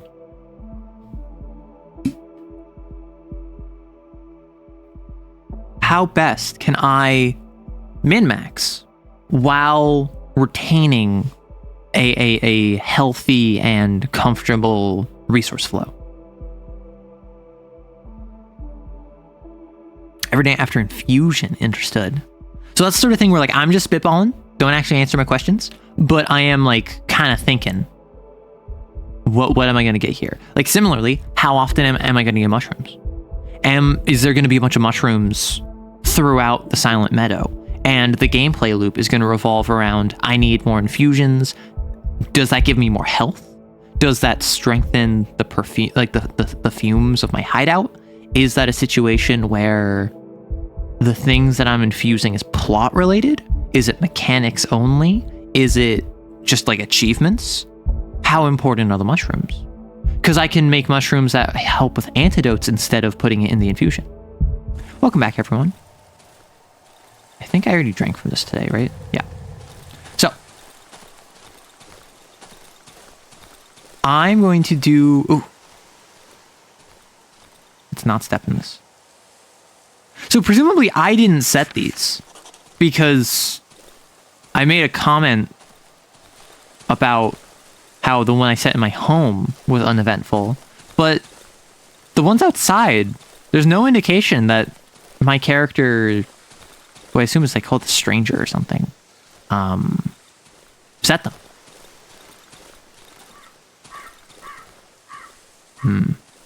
I see no loot, which is sad. I came over here to loot things. Question that I don't necessarily want the answer to. What do I do if I run out of a weapon and a dog is attacking me? Do I just run? I feel like there's gotta be something I can do with these poison mushrooms at some point. Burned house? Cry? Understood. Ooh, car. Oh, mushrooms.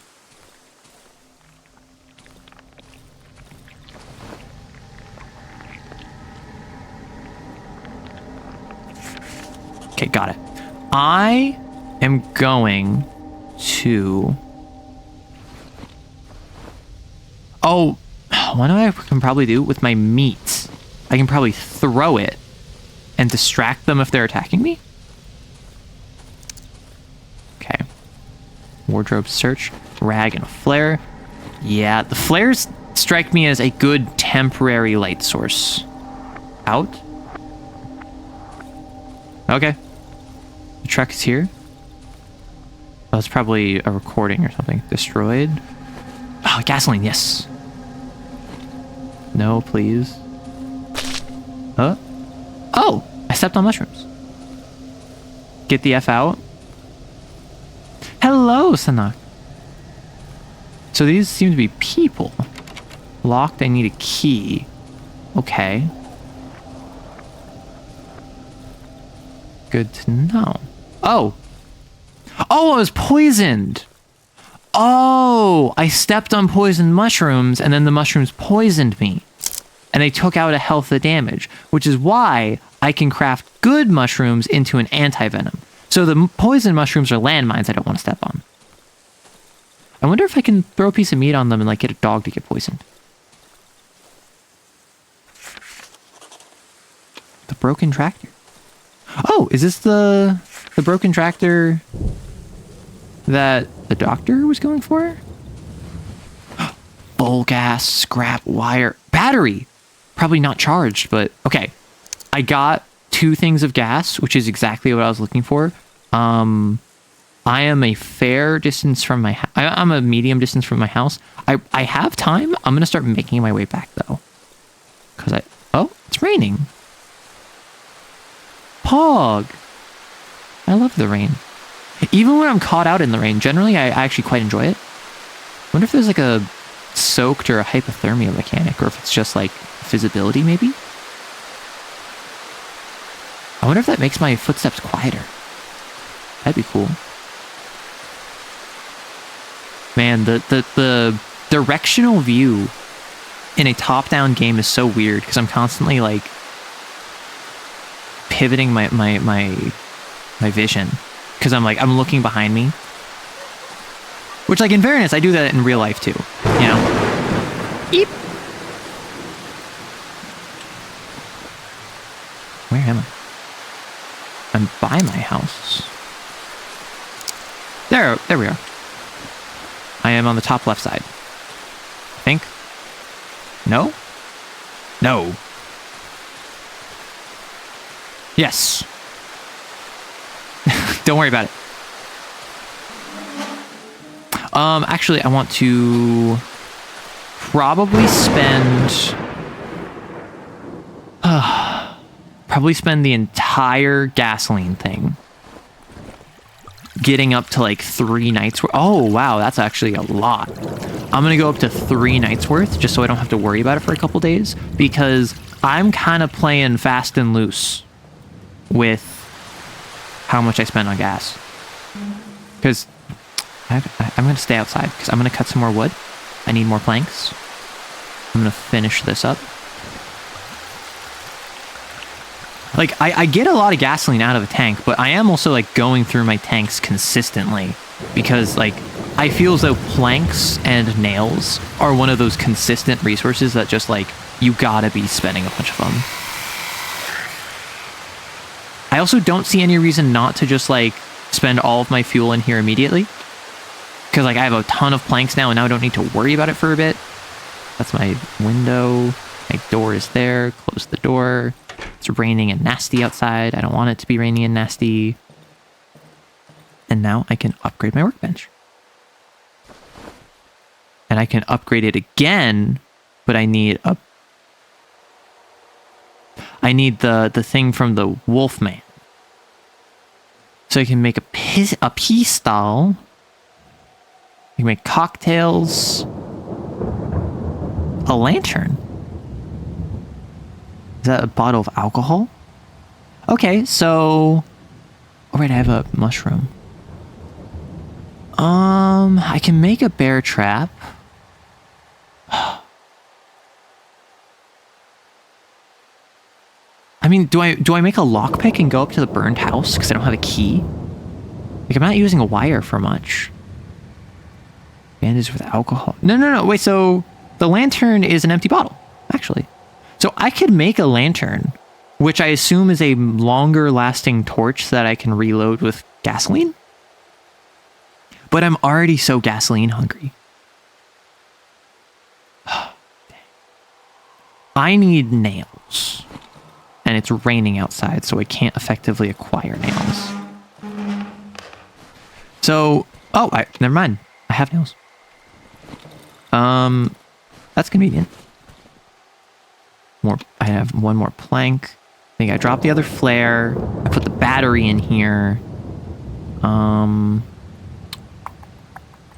So I have, of my raw goods, I actually have a fair amount. I'm gonna cook.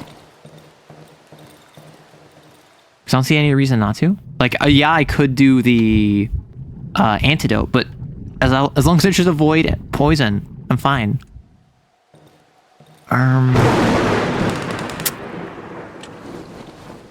I don't trust this spiked bat, this spiked nail board. I could have bought the pipe and I would have had a single shot pistol, but I actually don't think that's the way to go. I think the way to go is...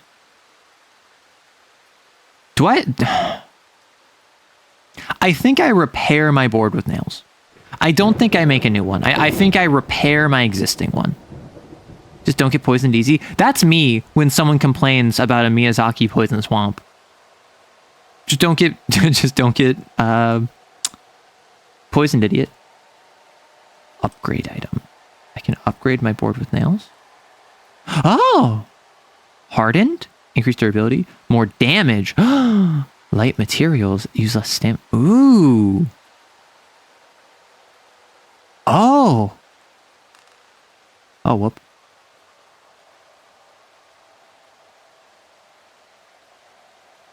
Oh, okay, understood.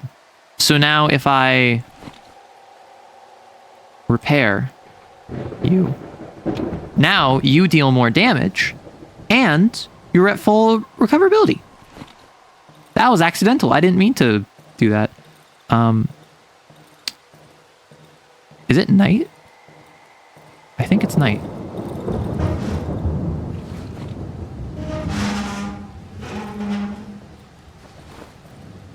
Well, I can see outside, so I don't think it's night yet. I guess that was just the rain coming down? I saw a little bar pop up in the bottom of my screen, so I wasn't sure. But yeah, so now I have a better weapon. Oh, that's me. I was like, why do I hear scary noises? It's because I am exhausted. I too get exhausted after sprinting for like 10 straight seconds. And that is a bit of my stamina that I have been loath to work on. Great. A lockpick. It's on my map? It's not on my map. Whoa. Can I just make a lockpick? Yeah, I have wire. Okay. I can just use lockpick. Unlocked. Ooh, pills, another 9-volt, gasoline, matchsticks, and scrap metal. That was a very good haul. Basically, what I needed was more gasoline.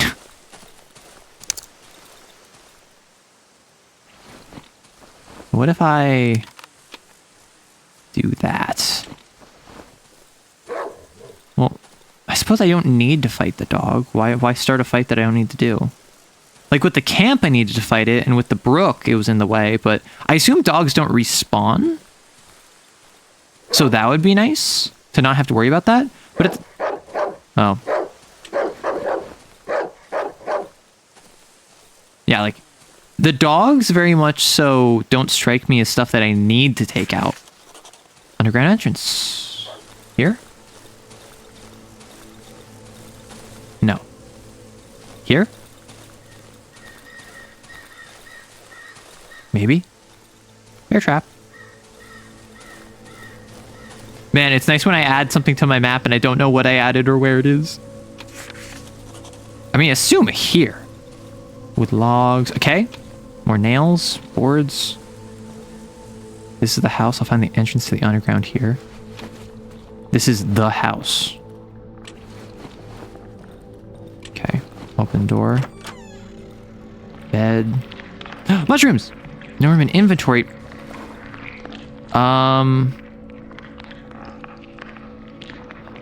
What if I make a bandage? Cool. And then I can harvest. 'Cause I don't know what the infusions do. I don't know what the mushrooms give me. All I know is that they're like, oh, frickin' A. Okay. Yeah, I need to return my hat out. I sure do.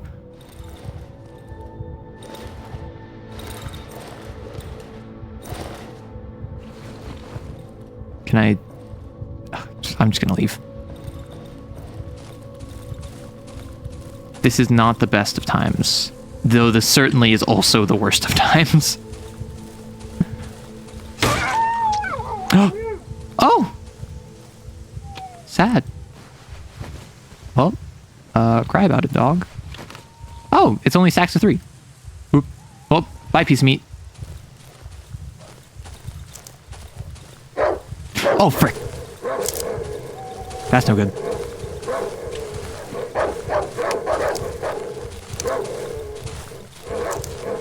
Heck. What do I do? What do I do? Oh, I outran dogs? No, never mind. I'm gonna throw a piece of meat, see if that works. Whee!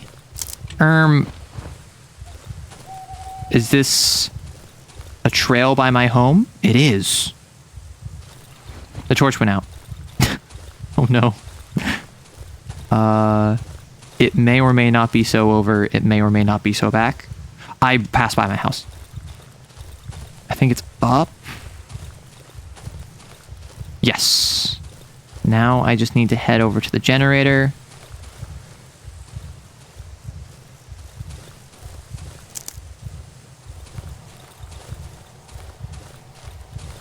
What? Okay, so this is the generator? Yes. Cool. All is well. I nearly got caught out of my home the second night I'm here. Which, like, don't love that. However, we're doing fine for ourselves. All's well. We got more gas. We got more resources. We found the underground shelter or whatever it is. Like, we're doing well for ourselves. Like, let's put that gas. Let's put our pills there. I'm running out of storage, which is not an issue I thought I'd run into this quickly. Can I put stuff in... Can I just put stuff here?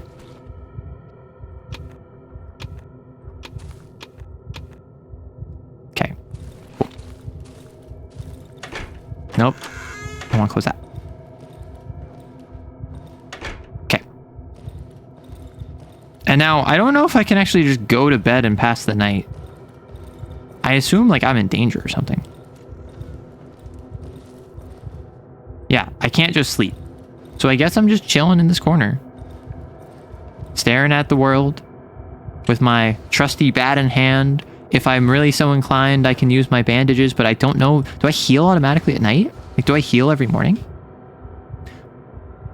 Which, like, imagine this life. You don't have to eat. You don't have to sleep. You don't have to drink water.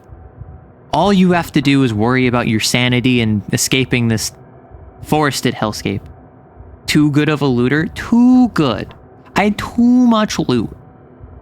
And simply what that means is that I am loaded in a world where wealth is meaningless and your life is the only currency that matters, right? I am a pauper among the living and a venture capitalist among those distressed. I have despair in copious quantities to the point of avarice.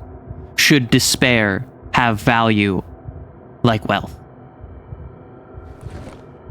And I also got this baseball bat with a ton of nails in it. Like, this is just a board with nails in it that I put more nails into. And then, how do you repair a board with nails?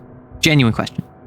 If I have a board that stick, because if you don't know, if you have a board and you stick nails into it, that's going to split the wood. So what you need to do is you generally need to, like, drill into the board in order to effectively put nails in it, or you're just going to have to deal with a plank of wood that's split with nails jutting out of it, which means that it's not going to be very effective. It's not going to be very durable, which is why it's so weird that I could just stick more nails into it, which would allow for it to deal more damage.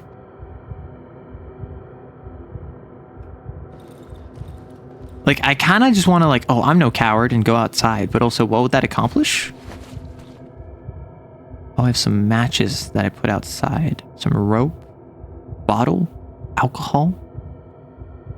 Can I stack 9 volts?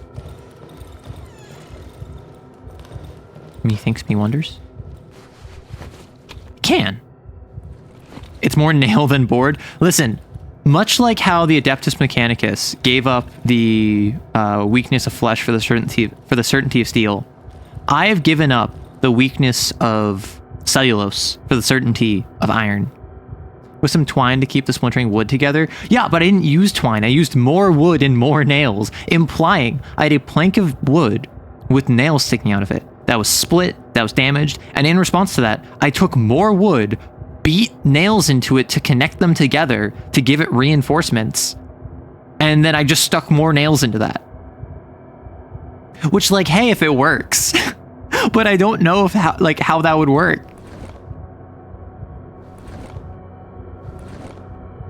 Also, one of the... Okay, so this is the morning noise. So I think to optimize.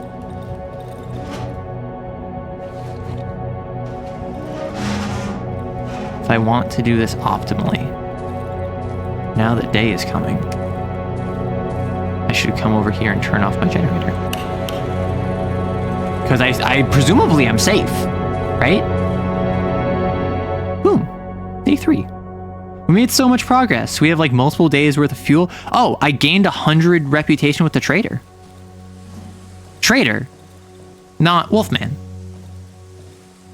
Trader. A man roughly my size is standing before me. I can barely make out his disturbing familiar features through the matte visor of his helmet. The massive helmet is covered with an old sack and seems to be an integral part of the unnaturally pale body.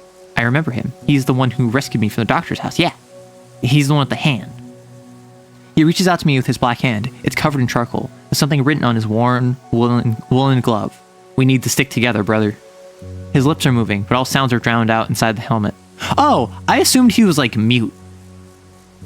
I assumed he couldn't speak, but instead it's just like you can't hear him from the helmet. He shrugs, then takes a huge sack off his back and drops it to the ground, revealing its contents. Show item. Photo of road. He wipes his left glove on his pants, takes out the charcoal from his pocket, and starts scribbling. When he finishes, he lifts his dirty hand. All roads lead deeper into the woods. Yeah, I thought they led nowhere, and I'm of the opinion that they lead to Rome. These roads lead everywhere, it seems. Okay, I have 100 reputation. Cookable. Rots over time.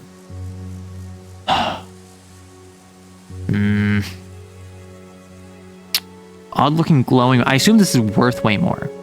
Long barrel tubular magazine, shotgun shell, flare, gas tank. An axe blade, a shovel blade. Bolt handle, medium caliber bullet. Ooh, you sell the red egg for cheaper. So I assume that the trader is a once per day, every morning deal, but the Wolfman is always accessible. So the Wolfman is more expensive. A staff. Pill.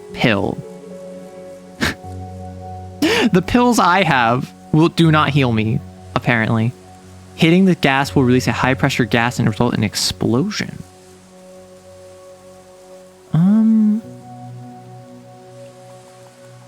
So dang. I bought a 9-volt for overpriced from him. So, I wonder. I need, what was it, tape to upgrade further? So, I kind of want the odd glowing mushroom. Upgrade workshop. No, I need the thing. Right. I need the thing from the Wolfman, which I don't think the trader actually sells. Trade. Yeah, the trader doesn't sell that thing. If I was ambitious, I could probably get a watch. I don't know if his reputation increases every day. Do we know if his reputation increases every day? So, like, if I don't buy anything from him today, I will get reputation tomorrow? Like, I'll be at 200 reputation? Or is it just that, like, it's a baseline 100 reputation? Because if it will increase to 200 reputation tomorrow, I could just not buy anything from him today. Because I think from what I remember, he shows up every morning, right? So my assumption is that if he goes from 100 to 200 to 300 reputation, then tomorrow, if I don't buy anything today, I could pretty easily sell 100 and get a watch. I don't know, though. I'm going to... So I fully healed. I have a increased damage bat. I'm gonna cook you.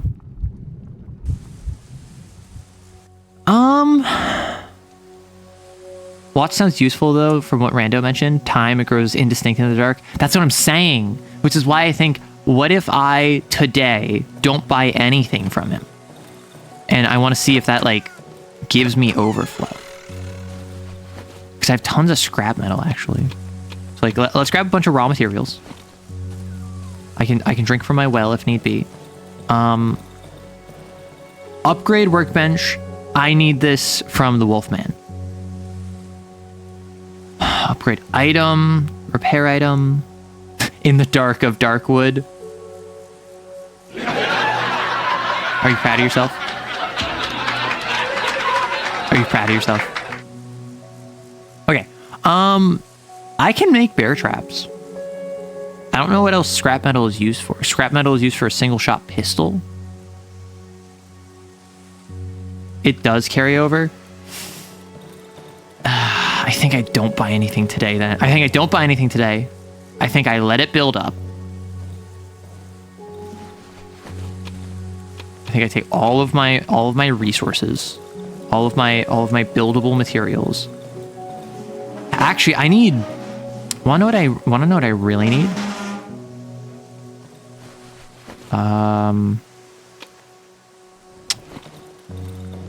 Okay. What if I talk to you? Here's all of my resources I can build with.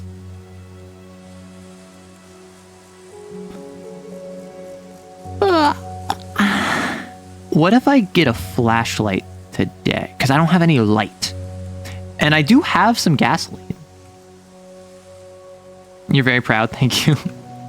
You shouldn't be proud of that. That's my answer. So let's go over here.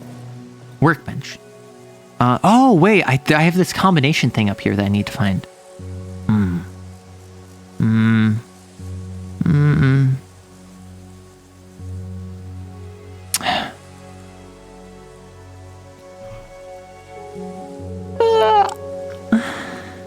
Yawn.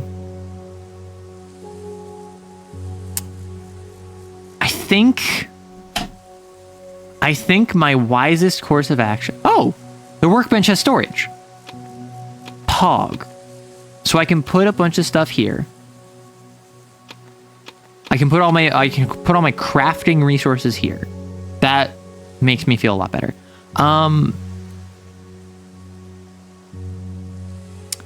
already have a bottle of alcohol. I could make a lantern though. Oh, I need to upgrade my craft. I already upgraded it. What? Oh, are these things that I can't make yet? Like, why would it show me I can make a single shot pistol if I need to upgrade to make it? That's weird. I don't have enough that I can comfortably sell. Right? I think I just put these in storage. I think what I do is I make a torch with an alcohol bottle because I want to keep my fuel. I go out to the underground passage and swing by the Wolfman. I explore that area. Right? I don't buy anything from the trader. And so with the trader, I can then tomorrow with 200 pretty easily like buy a watch. Although I might want to just buy a flashlight first. You feel? Yay, planning. Yeah. Like, this is the sort of game where I imagine that planning is useful, but it's not like the only thing you should be doing. I think you need a bit of head empty. Okay, that's mushrooms. I wonder how quickly, or if at all, the mushrooms recover. Man, the breathing is kind of silly. I don't want to spend my attacks on this, but at the same time.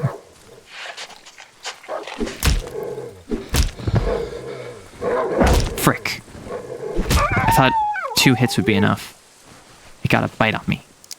Okay, so.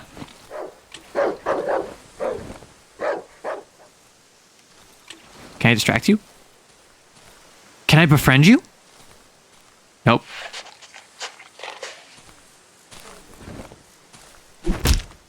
Okay, apparently no. I can juke you though. Oh, two hits did work. Although I suppose they don't heal. They are enemies. Like I assume that they don't heal. So, I realized on my run back that having dogs in the area probably was not the best decision. Yeah, I'm already halfway through this thing. That was like 5 hits. It's already halfway done. So I'm at the underground entrance. It's the day. I search the logs. There is a bear trap here. There's multiple bear traps. I'm gonna disarm you.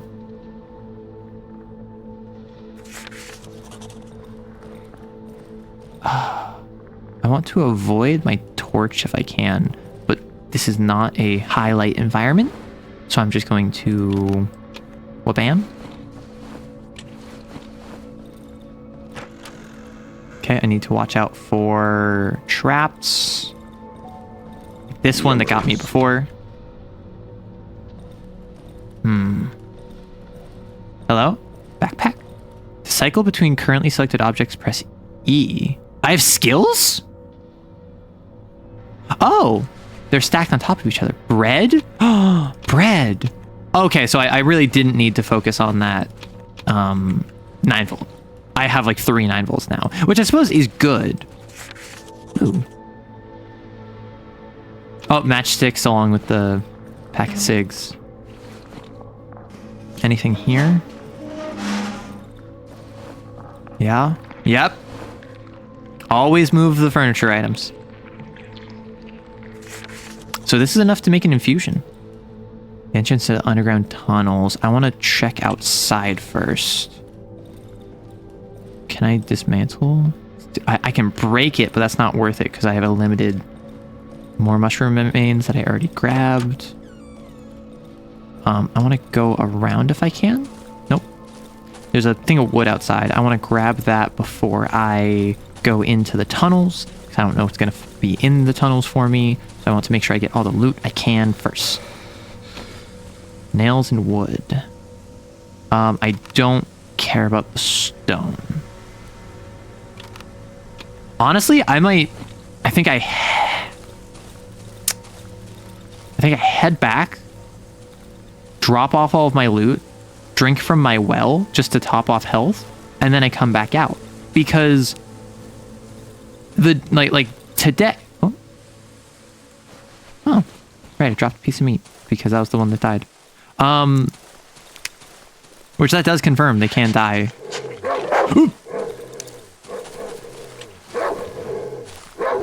Ah, frick. Yep, I'm definitely going to my well now. Yep.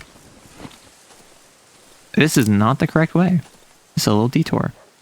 Huh. It's a little rocky bit. Well, I suppose clearing out dogs ain't a bad thing. Don't die, it's not good for your health. You know, my doctors told me that, but I didn't really believe them. Big pharma and all. Anytime I get down to low stamina and I just start going, I always freak out because I think it's an enemy.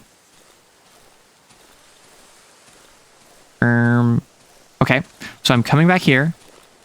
I'm gonna put a bunch of my stuff in storage because I just learned that I have storage, which is pretty poggers. I'm gonna keep the lockpick, put bread, pills, 9-volt, gas, nails. I could repair this. I don't think I need to repair it yet. I mean, I don't even think he has asthma. I think it's just like he's schmoovin', you know? Like, I sound like that after a while. Like me, for real. Listen, I sound like that too once I've been running for a while. Now, is it after running for 5 seconds? No. No, that's mushroom remains. Is it for 5 seconds? No. I have a bit more stamina than that. However, like, I'm not a runner. I'm not a sprinter. Meat.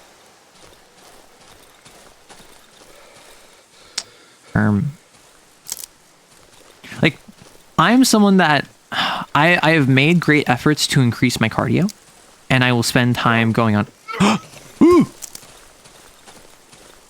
What are you? Are you a person?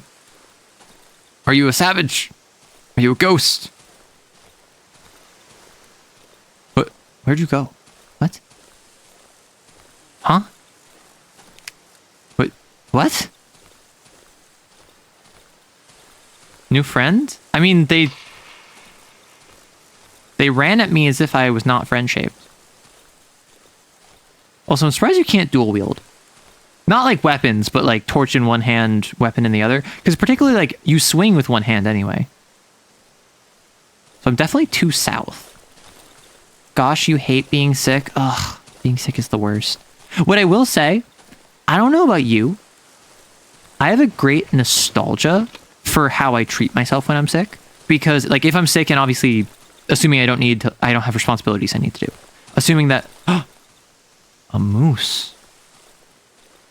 I would rather mess with a cannibal than a moose. Like, I'm not even from Canada. I know that you don't mess with meese. But, at least for me, when I, like, don't have stuff I need to do, which I always have stuff I need to do, but if I'm ever in a situation where, like, I'm slightly ahead on my work. Okay, so this ditch. I go, so I'm at the corner. Oh, corpse. If I go straight down and a little bit to the right, which is right by the moose. Ooh! Disassembled tractor. More gas. I'm finding a ton of gasoline. That's fantastic. Like, whenever I take care of myself when I'm sick, it usually involves, like, just watching stuff that is like comfort shows, or like YouTube videos, which are like reactions to show that I like, and like being in bed, taking care of myself. I feel awful. I'm congested, or like I have a headache or something. But usually, psychologically, I'm doing okay because I take strides explicitly to make myself okay. The new chapter of I thought you said Puppy Playtime, and I'm like, huh?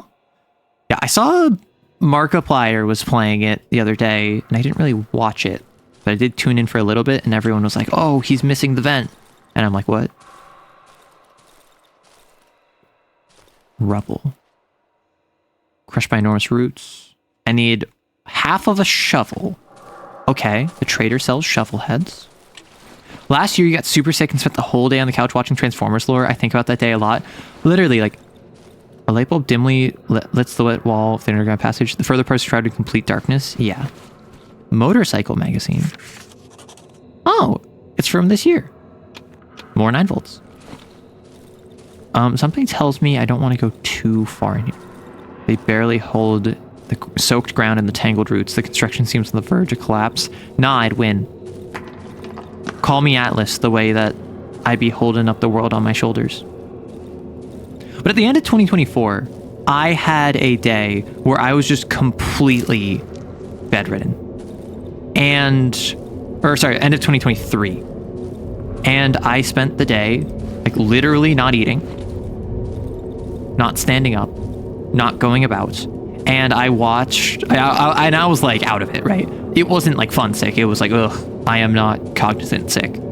And it was a day where I just, like, had on the first collab of Matara-Khan and Bricky as they were getting to know each other and, like, talk Warhammer. And then I was just, like, I think on that day fondly, not because I enjoyed being sick, but because I enjoyed the ability to just, like, be wrapped up in a big blanket and have a stream on in the background, and it was just pleasant psychologically. Physically, it was awful.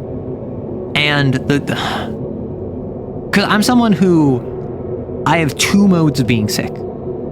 I have a stuffy nose and a cough for a couple days, and that's it. Or I'm bedridden, right? Hey, Ermic. Surely if you can scoop half a shovel, you can work at it. Exactly. Like, I just need half a shovel.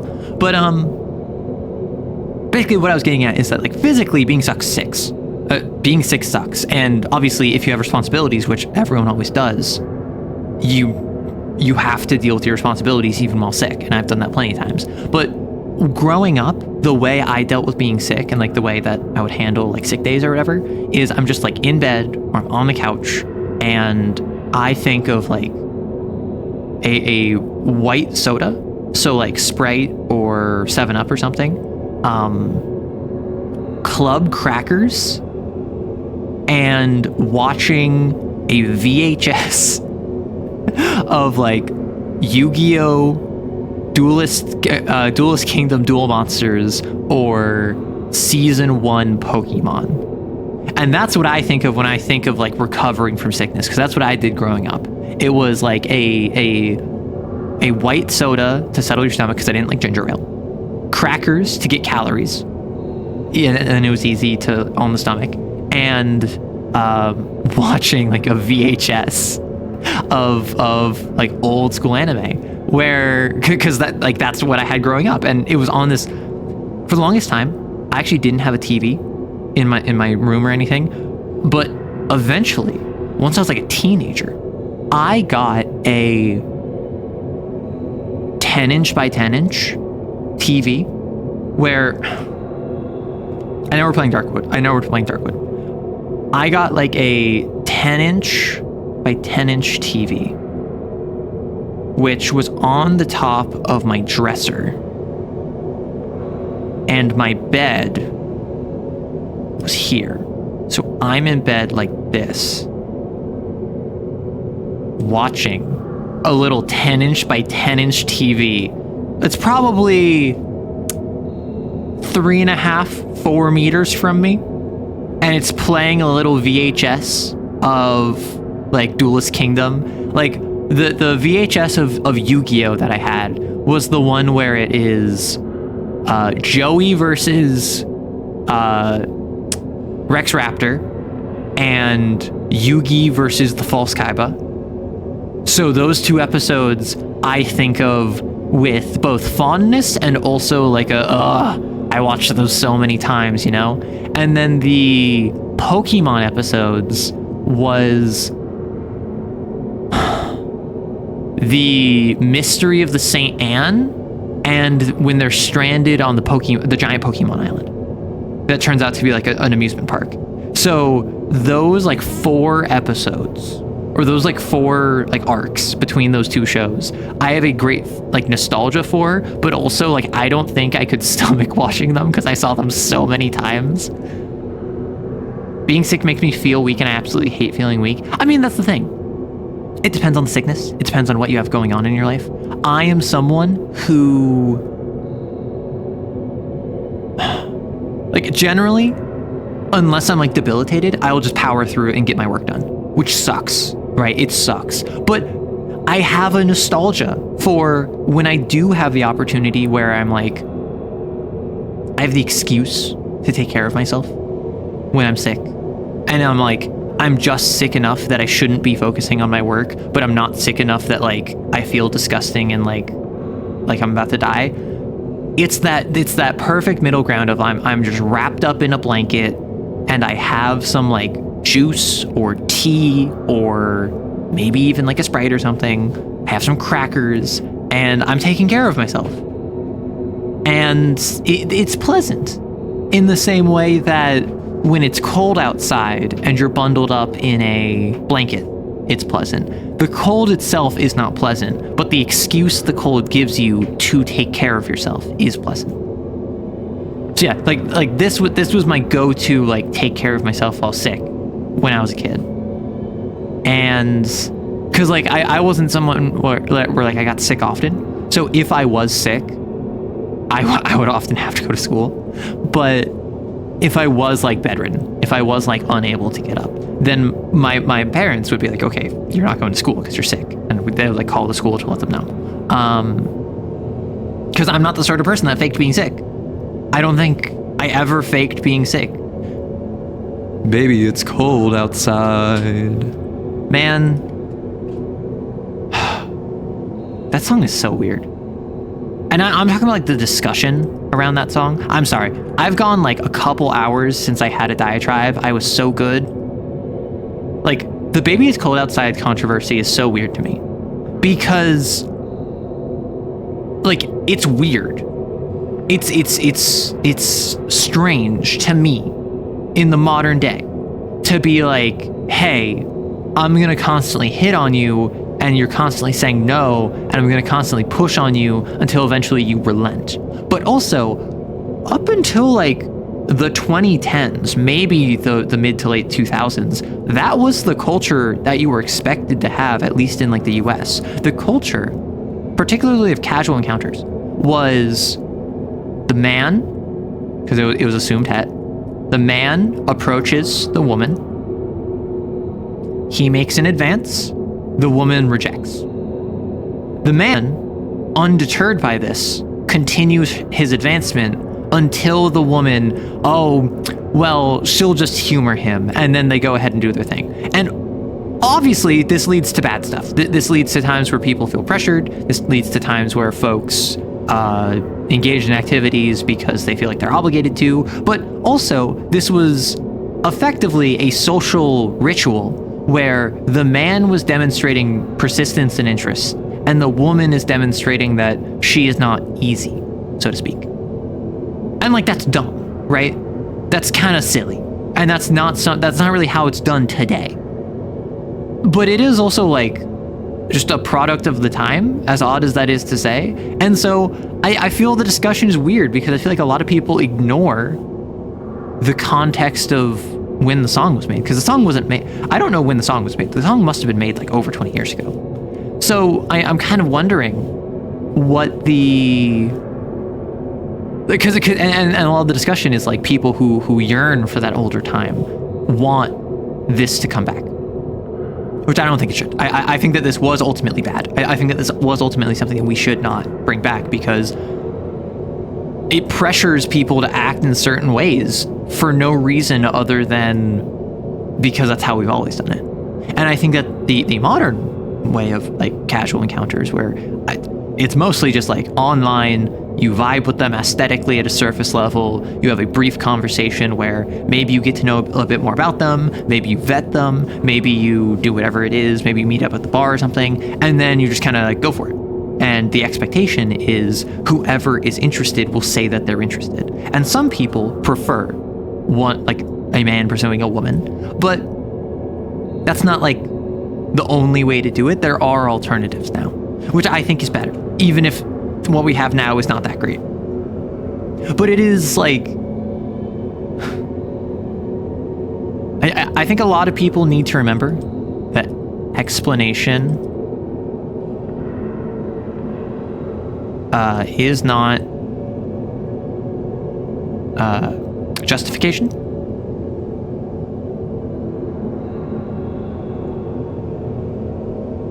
But it is important.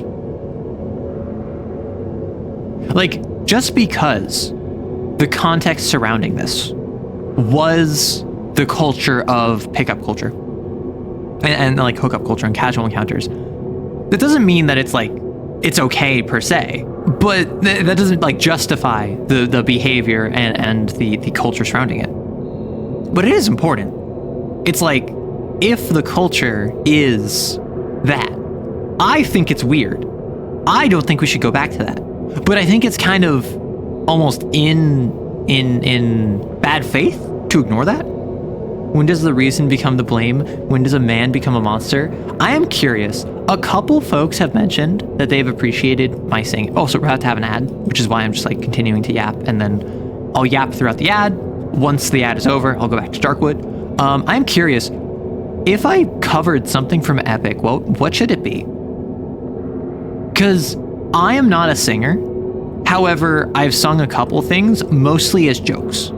And people have been like, oh my gosh, this is actually really funny, or like really good, or like I appreciate it, or whatever. So I am curious, what would probably be like the funniest, most camp song?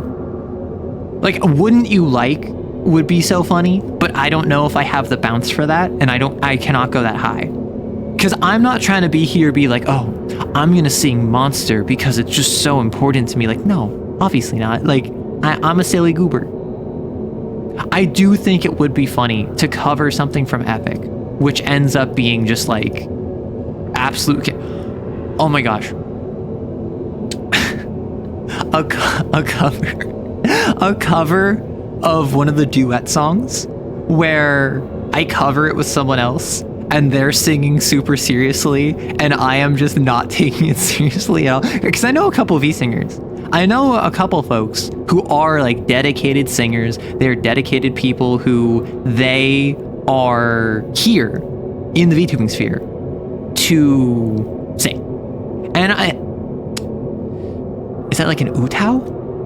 I don't know what the term is like in fandom, but like the idea of a VTuber whose goal is, I'm going to make covers. I'm a virtual singer. Like, maybe they're not idol, but they are someone who their primary content stream is covers. Like Yusan, unnamed, is a great indie example, who is someone who their primary thing is songs, but they also stream, right?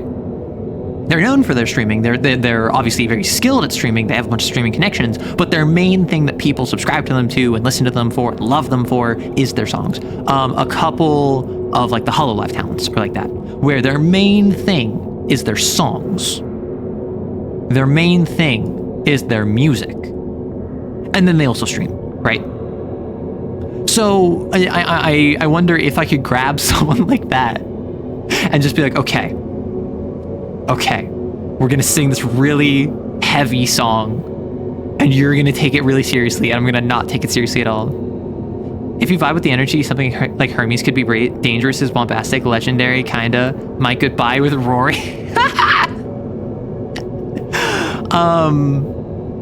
My Goodbye with Rory would be really funny. The question is, who would be who? I don't know. So I really love Hermes as depicted in Epic. Hermes as in Epic has like fantastic songs. They're very silly. They're very whimsical. They're just also very high. Welcome back, everyone.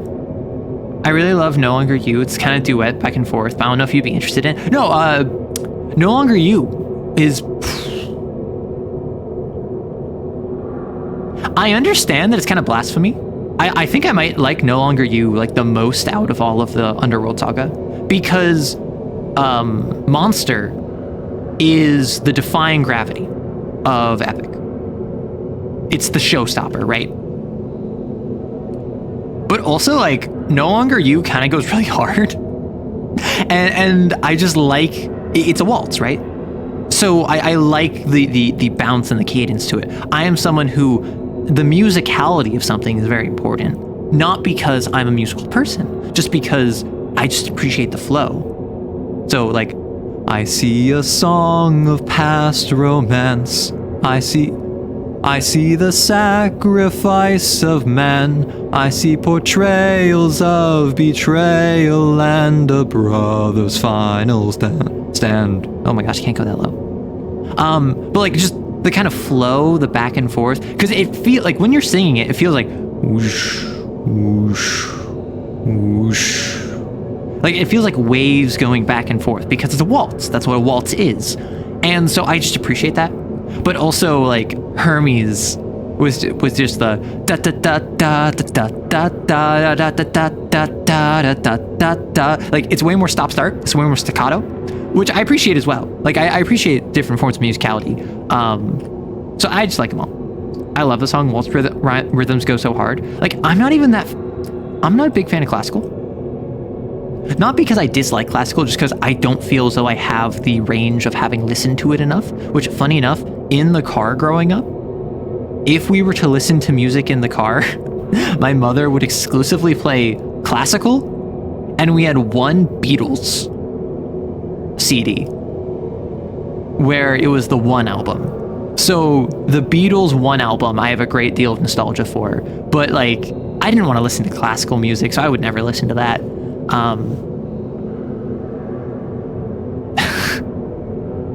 Imagine a Beatles cover where one person is just like trying to do all the harmonies but in a British accent and they're like aggressively American.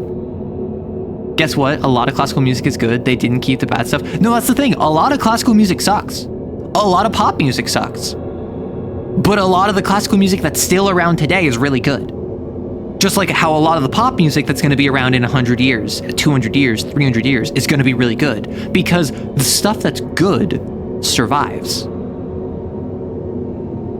Anyone who has nostalgia for like, oh, music back in the 70s to 80s was just way better than anything modern. No, we don't talk about the trash of the 70s and 80s. We only talk about the classics. We talk about the hits. We talk about the good music released then. Just like how a lot of people now are being like, oh, I miss 90s, 2000s era music. Like, no, you missed the good stuff from the 90s and the 2000s. And there's a bunch of different like cycles of music, particularly like with the 70s and 80s. This was back on records. In like the 90s to the 2000s, this is where we were going on to like CDs, and where loudness was more important than anything. Now in like the 2010s into the 2020s, we're at the point where it's all digital, it's all streaming services. So you want it to be TikTokable. If you've noticed, a lot of songs released in the past like 5, 6, 7 years, they are short, like 2.5 minutes or less. And they're like a hook and nothing else. They're like a hook and a chorus and that's it. Because what you want is you want your song to be something that some like 16-year-old TikToker with 4 million subscribers or followers or whatever uses as an audio that they're like dancing to or like making a meme of. And then of their 4 million subscribers, like 10,000 of them follow that trend. And then suddenly it becomes a meme. And then the music you made becomes a meme. And then suddenly you're super popular. That's what a lot of modern music is focused on. And that's why so much modern music feels like it's bad because it's chasing trends. Much in the same way that back in the 90s and 2000s, a lot of, quote unquote, a lot of then modern music, a lot of contemporary music was bad because it was trying to be loud club music. Like the 2000s in particular, like I would say mostly mid to late 2000s was club music. It was like the goal of everyone. You weren't trying to get on the radio. You weren't trying to like even sell CDs anymore. You were trying to get it played at a club, and it needed to be loud. It needed to have a dance beat behind it, and it needed to have lyrics that people could scream along to, even if they were kind of like indistinguishable. And so a lot of that music sucked, because if I'm listening to it while driving my car, or I'm listening to it while painting miniatures, or I'm listening to it while doing the dishes, I'm not at the club. TikTok music stuff coming up when talking about Epic is so appropriate, yeah. So Darkwood, rando, we'll get back to it, don't you worry. Darkwood sounds like a cave in a way. Well, I wonder why Darkwood sounds like a cave. It's almost like we're in a cave. You silly. TikTok music stuff coming up when talking about Epic. Yeah, I mean, I've talked about my thoughts on Epic. I'm actually fairly critical of Epic, and I'm someone that would say I like Epic. Right? As someone that likes Epic, I'm actually fairly critical of it. In particular, the second act post Underworld Saga, I think falls off pretty hard. And I think that, like, unironically, the way that Epic goes is that it's like Troy Saga, it is, I think Cyclops Saga was a big step up. I think Ocean Saga was an even bigger step up. I think Cersei Saga continued that momentum. I think Underworld Saga jumped. And then I think Thunder Saga was like kind of a little bit less, but like still fine. I think the Wisdom Saga plummeted hard. I think the Vengeance Saga was like barely pulling its way back up. And then I think the Ithaca Saga, unironically, was like what saved it. You have zero idea what Epic is? So Epic is a modern day musical. Like it finished, like it was being released act by act, album by album, like batch of 4 songs by batch of 4 songs, like a year ago, right? So it's very recent, and it started on TikTok, where a guy made a musical about the Odyssey. So it's a modern rendition that began on TikTok of the Odyssey, where it is going through from the end of the Trojan War all the way to Odysseus's return to Ithaca. And the core conceit, like the core narrative thrust of it, is the idea of Odysseus starts off as a good person and ends as a monster.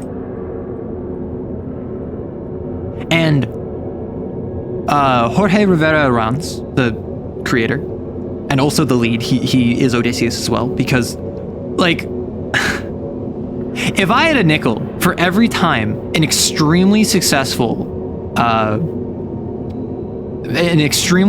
musical popped off where it was created by a younger Latino man who also cast himself as the lead, I would have 2 nickels, which isn't a lot, but it's weird that it happened twice. Like Hamilton and Epic both have that framework behind them. And so, or I don't know how young Lin-Manuel Miranda was when he made it. I believe Jorge Rivera Arranz is like currently like maybe pushing 30. Like he's like in his 20s. And I don't know how old Lin-Manuel Miranda was when he made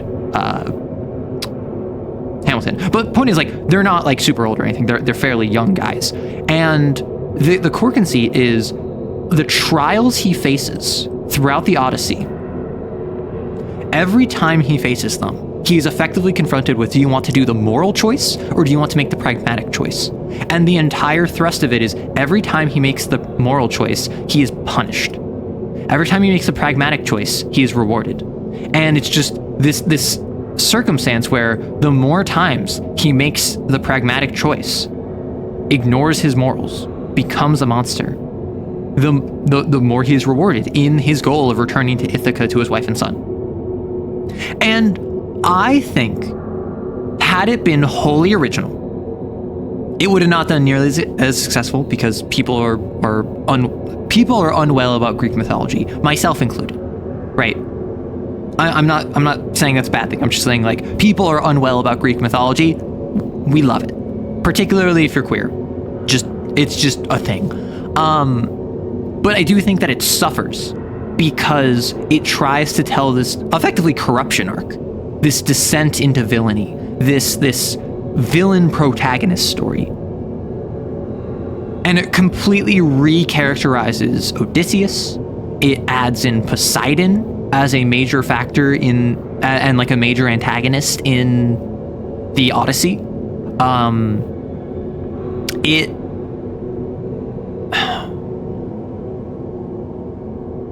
don't know. The epic as a story is good.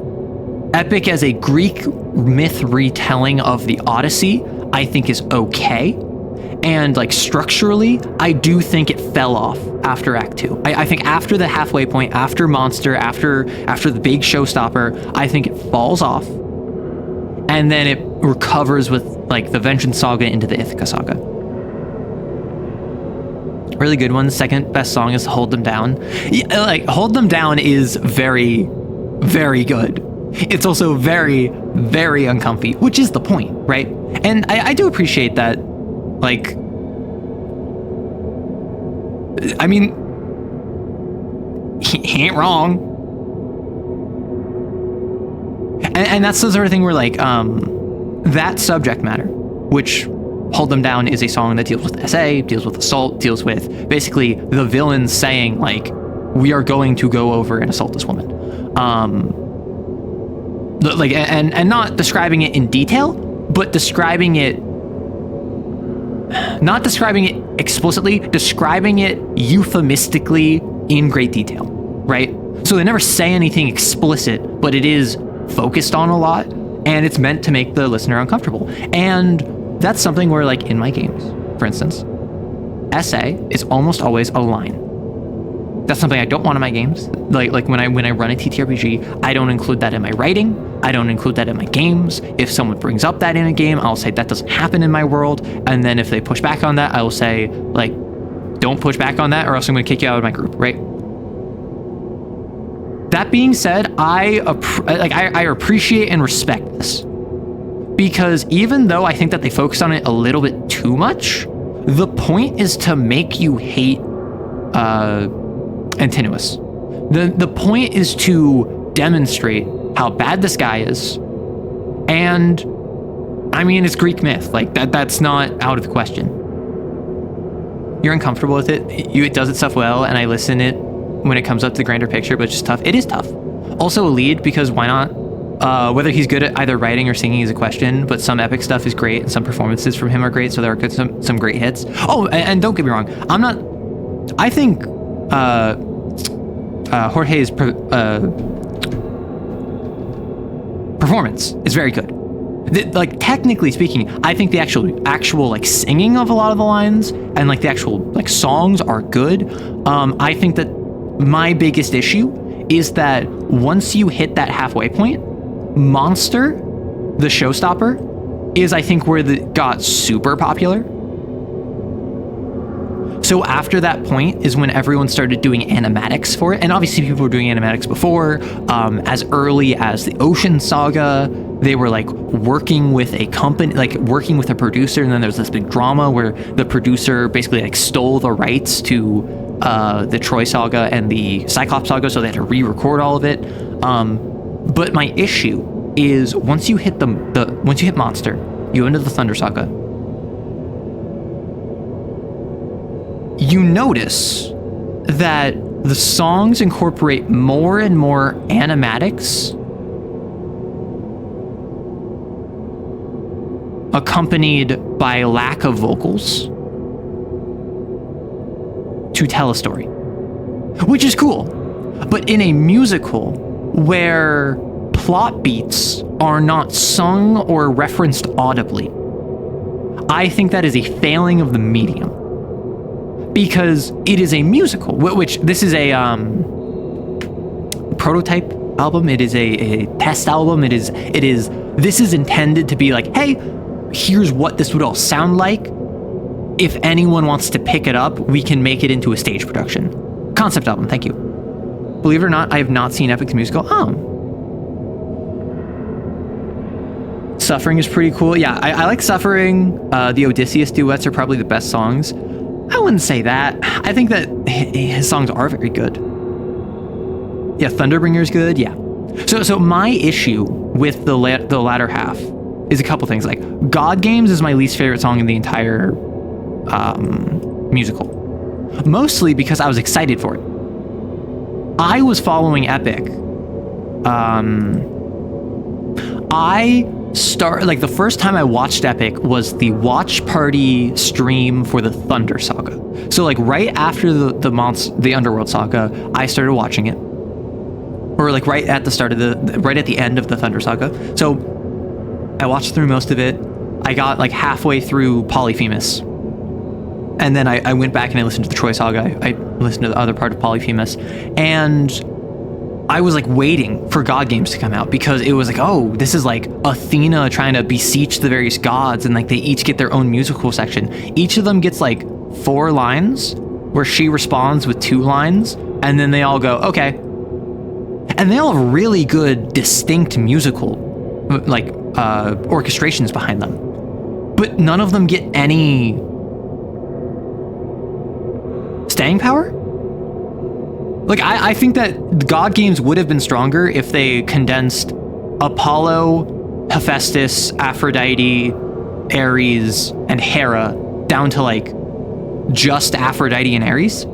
And instead of giving all of them 4 lines that Athena answers in 2, like, Athena and Ares collectively get 16 lines of, like, 30 seconds, where it's this mixture of, like, the love ballad of Aphrodite with the very hard military drums of Ares, and then it's them having a back and forth with Athena. Got carried by animatics low key. I was gonna get to that. The final, like, 30 seconds of God Games is just instrumental.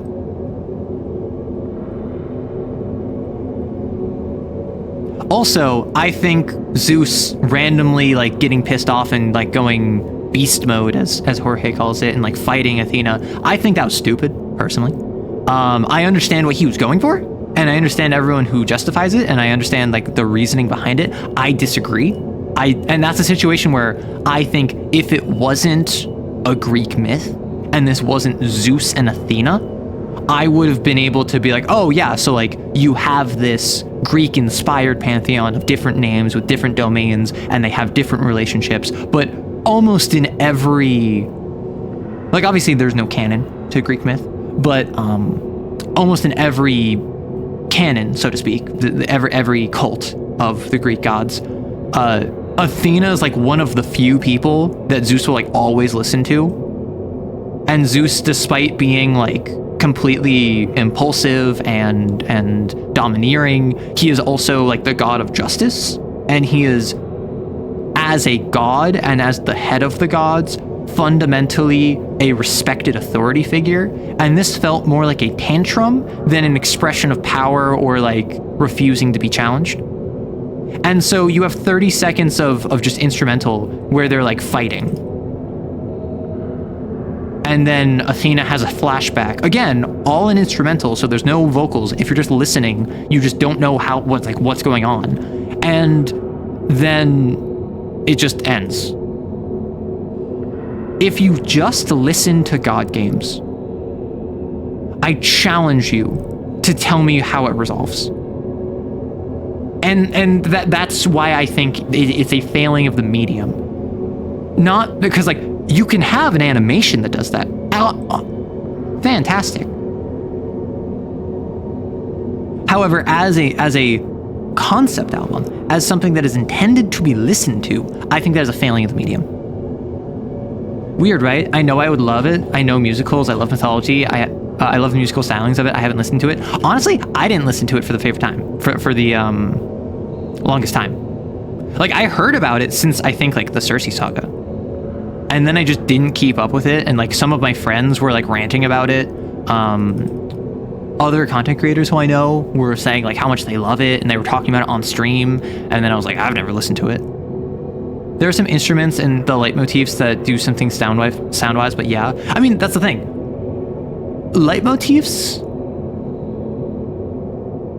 are useful for keeping stuff in the brain of the listener.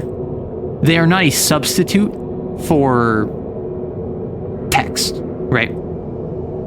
Like, this is not a, oh, I know writers who use subtext and they're all cowards situation. This is a show don't tell is the best advice ever is bad, right? Sometimes you need to tell. And in a, like, oral, like AURAL, medium, that means saying it out loud, not just having leitmotifs for it. And then probably the other biggest thing that just, like, turned me off of the latter half of Epic was the end of the Vengeance Saga, where, like, I understand thematically why they did this, but Odysseus gets a jetpack and tortures Poseidon until Poseidon gives up and basically admits defeat and submits to a mortal. Yeah. Odysseus, this is the official animation. Odysseus takes the wind bag that Aeolus gave him that captured the storm inside of it. It got opened earlier. He got a second one from Hermes because Hermes is looking out for him. He has the wind bag, and in order to not get drowned by Poseidon, he opens the wind bag, straps it onto his back, wears it like a jetpack, fights Poseidon, beats Poseidon in a 1v1 fight, then proceeds to torture Poseidon by stabbing him with his own trident until Poseidon calls off his storm and basically says, like, I won't come after you or your family ever again. Like, that is Odysseus being a monster. That is the thematic resolution of the entire, since the Ocean Saga, Poseidon has been saying ruthlessness is mercy upon ourselves. Poseidon is saying you have to be ruthless to look out for yourself. If you don't, you will be taken advantage of, you will be squashed. And so Odysseus is taking that lesson and basically turning it back on Poseidon. Thematically, he's done a 180. He is, like, descended into villainy. He has gone through his corruption. He 1v1'd Poseidon with a jetpack. And personally, I think that's stupid. Like, I probably could just show... I'll probably get, like, copyright struck if I show you it, but, like, just look up 500 strike epic animation, or like 500 strike epic animatic, and you will see he literally puts on a jetpack and beats a god in a 1v1 fight. Like, it's dumb, and I understand from a narrative perspective, like, Poseidon as the great enemy who Odysseus has tried time and time again to, like, parlay with, and like Poseidon is the physical representation of the thematic idea that you cannot be kind to your enemies because they will not be kind to you. So to turn the tables on him is thematically good, is thematically concise and resonant and tied into a bow, and that's good writing. What's bad writing is how they did it. Because one, it comes out of nowhere. He just gets a jetpack, and it's and something Jorge says regularly is like, oh, the gods are so powerful, they can manifest instruments. So part of Epic is that every character has an associated instrument, and the gods, and the more divine you are, has synth and, like, more electronic music, while mundane characters have more acoustic music, analog music. Like Odysseus is represented by a nylon guitar, whereas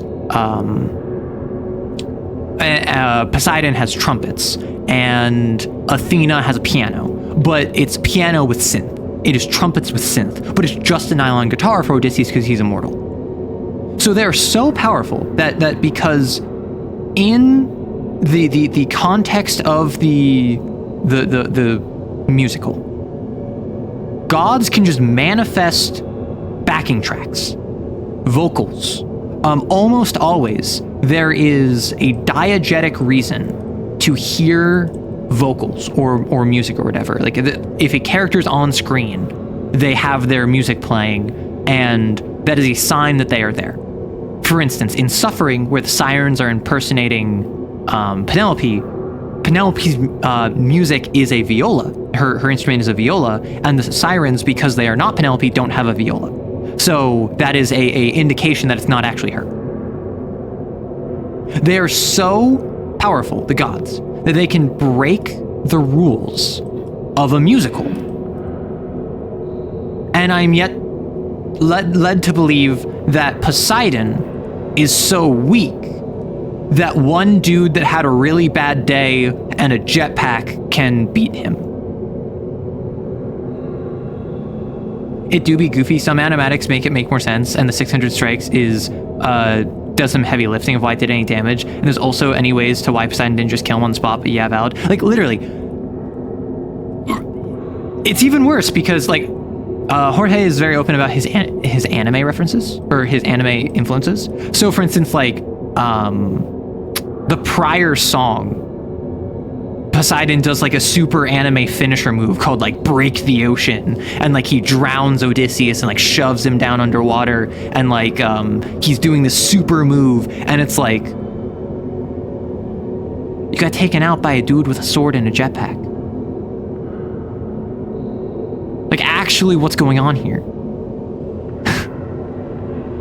A really bad deck. Okay, to be fair, a really bad 20 years if we want to be specific. 600 souls, maybe. Okay, but like, no. Like, not just from like in the actual like Greek myth, when you die, unless you're a great hero, you become a shade, and shades are just kind of like shadows.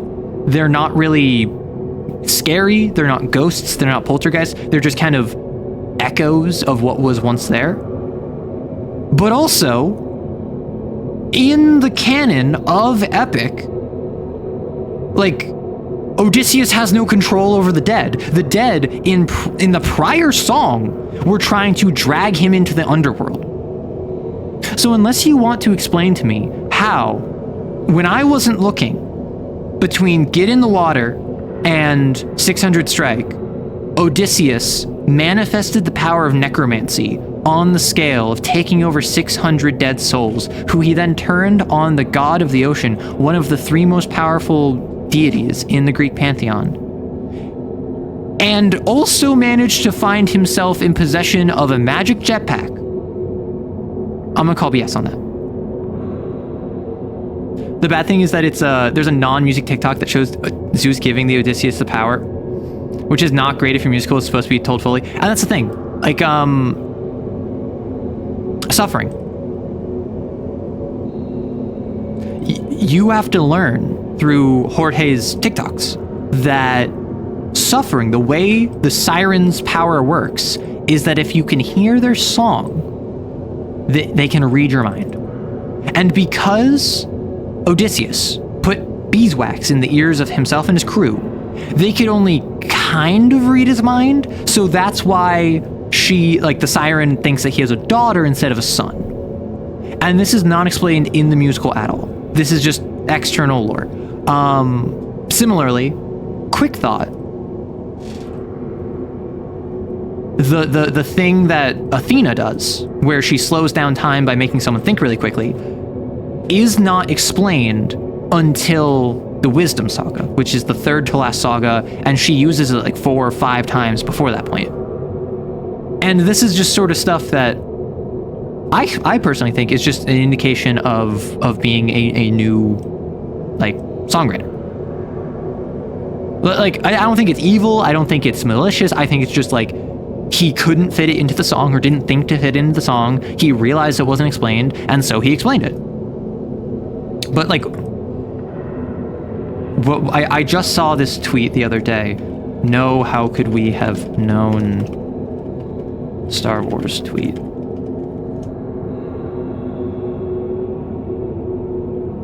Like, it gives me this vibes. Like, did you know the Sith Eternal Fleet seen in Star Wars The Rise of Skywalker was created by Sith cultists on Exegol, who indoctrinated Exegol's population with Sith values and raised and trained their children to become officers, mechanics, and soldiers for the First Order? No. How could we have known? That's how I feel about stuff like Quick Thought, stuff like the Sirens, stuff like the power to fight Poseidon. Like, no. How could we have known?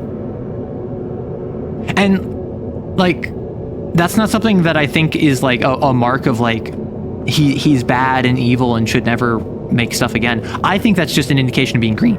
I think that's an indication of this is a man who's passionate about what he's doing. He got popular on TikTok. He worked with a publisher that screwed him over, so he had to learn from that. And like, mechanically, the songs are fantastic, most of them. He got amazing talent. He is a swell, sweet dude that is affable on camera and, as far as I can tell, good to the people around him. But he's new, so he's going to make mistakes like, oh, I didn't explain Quick Thought. I never explained how the Sirens did their thing. But I also think that that's a valid criticism. You can criticize the art without tearing down the artist. There are a few years that he spent suffering on an island, and there were several shades in the underworld who were in his side, so maybe the shades had changed their mind. So, first off, that's not shown. And second off, again, in the previous song, post leaving the island, in Get in the Water, when Poseidon, in the official animatic, starts drowning him, he is pulled down by the shades of the dead. He's pulled down by Eurylochus, he's pulled down by Patroclus, he's pulled down by the rest of his crew. So like, I could believe that as like a retroactive explanation if it wasn't literally immediately deconfirmed. So like, I can accept, oh, Zeus gave Odysseus the power to take on Poseidon. If this is shown. And I think something like, I mean, literally, earlier in the musical, they did this exact same thing. How could Odysseus, a mortal man, have any hope of defeating Circe? They had a whole song about it, about how Hermes comes by and gives him a root. Now, in the original myth, and I don't know if this is also the same in Epic. I think I've heard that it is, but it's not quite the same. Hermes also tells Circe, and it's Hermes effectively like just like leveling the playing field for both of them. Hermes says, hey, I'm going to give you the power to fight Circe. Hey, Circe, I'm going to warn you that this dude is coming and he has the power to fight you.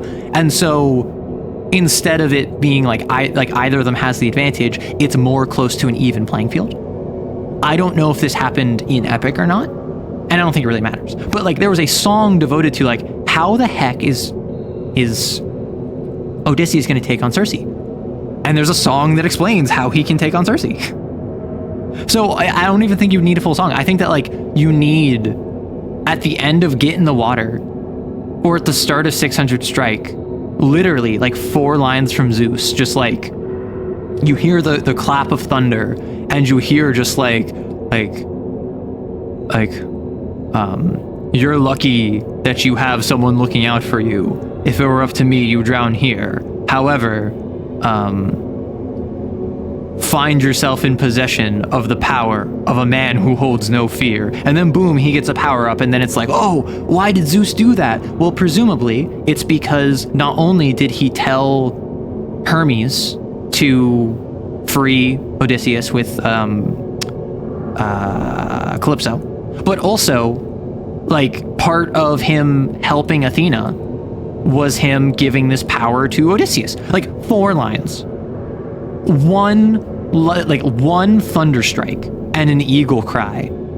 And like 2 lines, 4 lines or whatever. Boom. Criticism gone. I can accept that Zeus powered him up, he beat Poseidon and took that power away. Yeah, absolutely. But that's not even like hinted at.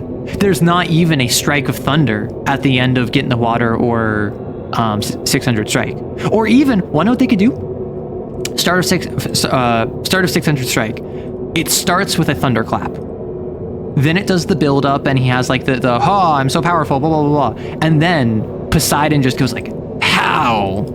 And then there's a moment of silence where there's another clap of thunder, right? That's subtext. That would be way more subtle, but that would still be clear what happened, right? But there's just none of that. And that's something where like I feel like a lot of people would miss that.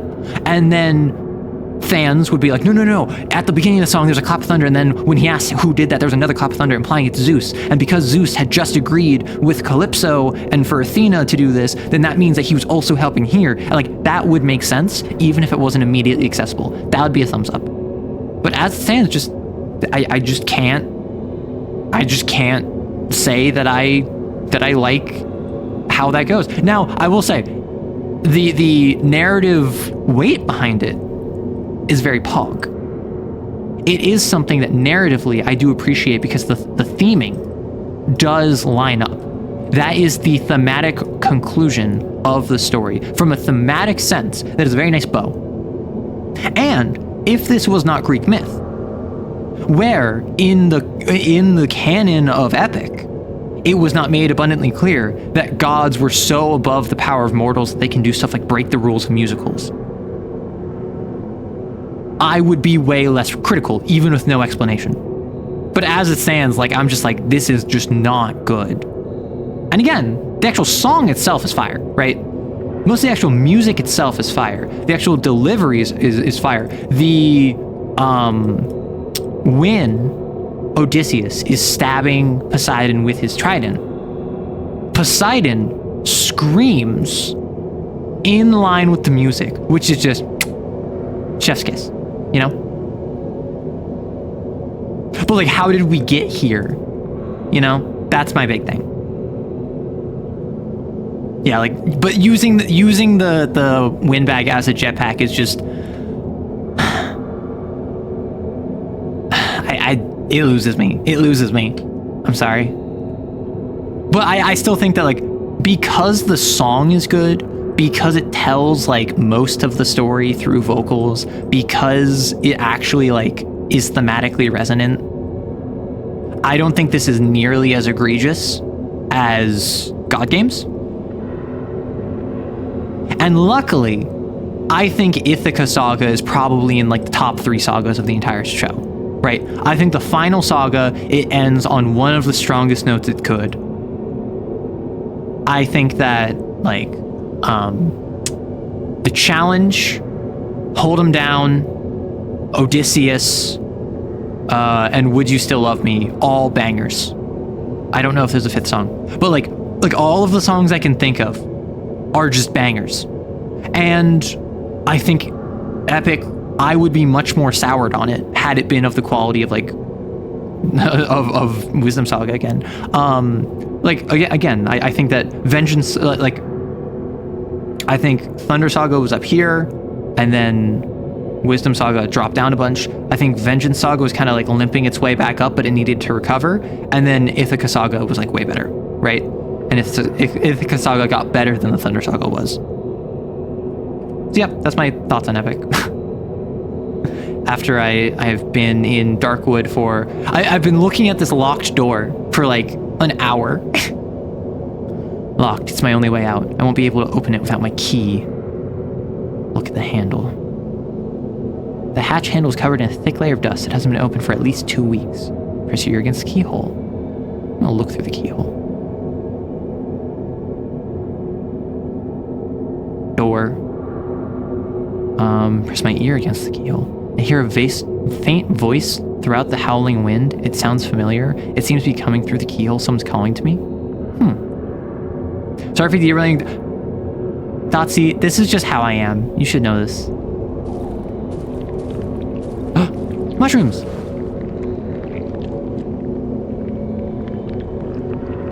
Okay, Pog. If I get back before... probably run, shouldn't I?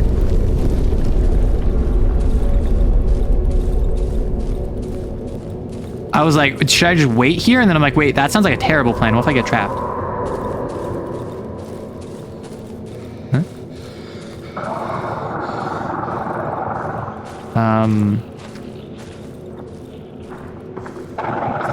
Oop. Let us leave.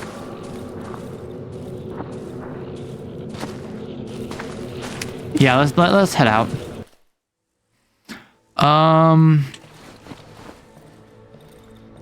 Let's just seal this real quick. How dark is it? I'm here. How much gear do I have? Oh, I'm like full up on stuff. I should just head back. Cool. It's why I'm here, to listen to Arrow yap about random stuff. I'm always embarrassed when I go on a tirade or when I go on a diatribe, but I do feel like that's why most people are here. Like, at this point, I feel as though my brand is pretty solidly nonsense. And I like that. I like being able to just yap about random things because I like to think I can make it like halfway interesting, you know? I'm going to infuse my mushroom. I don't know if that's what I want though. Okay, here's the camp, so I can just go up. Because I can't get anything else here, right? Shoes! Dang. Search, search, search, search. Nothing beneath this. Yeah, so I'm just going to go up to my camp. Or up to my hideout. But I like to think that I can make random subjects sound interesting, even though I'm sure there's plenty of things that people would be like, you could do without that. Okay, drink water? Can. Man, that's a horrifying well. Let us infuse. I was informed that this would cause a monster to attack. Oh! Staying in dark areas at night can be dangerous to me. I will be able to see farther. Once a day, I will be able to heal myself by standing next to an electric source moth. Navigator. Once a day, I will be able to learn my current location on the map. Will I be able to heal myself by eating mushrooms? I don't think I have mushrooms to spend. I kind of want Eagle Eye, but Navigator might be it. We do love good yap opinions on the internet. Discussing opinions on the internet is pretty fun, if civil, which this place is. I like to think that my community is very civil. I've had plenty of times where I've said something confidently, and people have confidently argued with me, and then the resolution is either we agree to disagree, I am proven wrong and I apologize, they are proven wrong and they apologize, or it's just a matter of like, we realize that we're both kind of right, we're just kind of misinterpreting what the other one's saying. Like, YouTube comments, stream discussions, there have been many times where just people have demonstrated a maturity I rarely see online, which might be because the community is small. But even in YouTube comments, like, I've had people who have been like, this is dumb and stupid and you should feel bad. And I'm just like, well, it's not dumb, it's not stupid. Here's my reasons why I said it. Like, I might feel bad, but I want to at least let you know why I was thinking this. And then their response is just like, I didn't think about it like that. I still don't like it, but I don't think you're dumb and stupid anymore. And I don't want you to feel bad. I'm sorry I said that. Like, it's incredible. It is actually fantastic. Thank you for the follow, Dragon. I think I go Navigator. Just because, like, I shouldn't need Navigator. I don't think I'll need Navigator, but it's a nice safety net to have, you know? Staying in dark. Can I remove shadow? No. Oh well.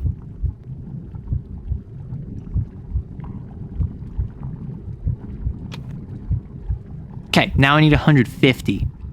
So now I need 15 mushrooms. Even if it is dumb and stupid, it can be fun and silly. That's true. Active skills. Okay. Got it.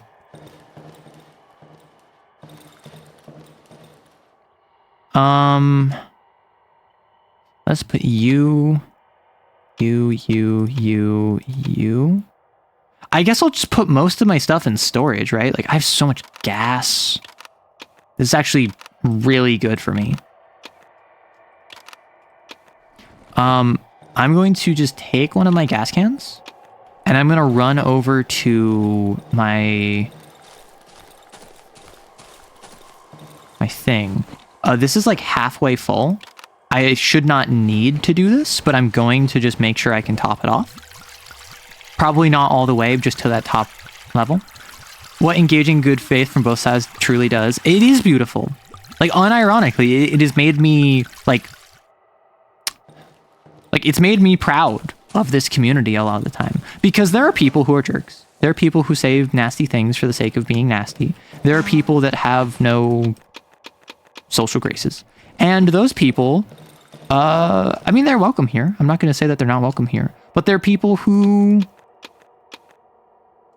aren't really members of the community. They're people who are here to argue. So I'm not going to give them the time of day as if they are members of the community in the same way. I wonder, should I get a trap? Like, yeah, I feel like I consolidate all of my stuff into my storage room.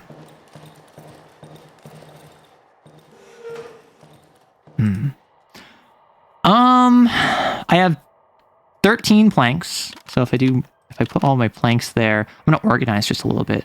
I have 8 nails, so I'm kind of low on nails. I got meat. I got scrap. I can go chop some more wood. I think I want empty tanks. I don't think I want to have a bunch of like half-empty tanks. I think I want to have a couple of full tanks is my ideal. Oh yeah, I downloaded the Smurf TTRPG Quick Start. I'm with Rando. What? Okay, so now I have a ton more boards. Yeah, okay. I never got into the Smurfs. Was the Smurfs like before my time? Is it just that I never got into it? Because I don't know when they were the most popular. Cool. Okay, so I have like...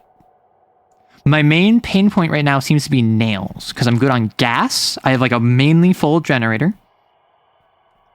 I don't have a lot of nails. Okay, we currently have an ad. I want to repair my board with nails. Because, like, it already does more damage, too. Yeah, we talked about Epic the Musical for, like, I was going to say a year. For a hour. And, yeah, we're having a little... This community is actually really nice. I say actually. My hair. It's all tangled. I'm going to take the odd-looking mushroom. I'm going to cook it. I don't think I have enough time to go out effectively. I don't think there's enough time in the day. My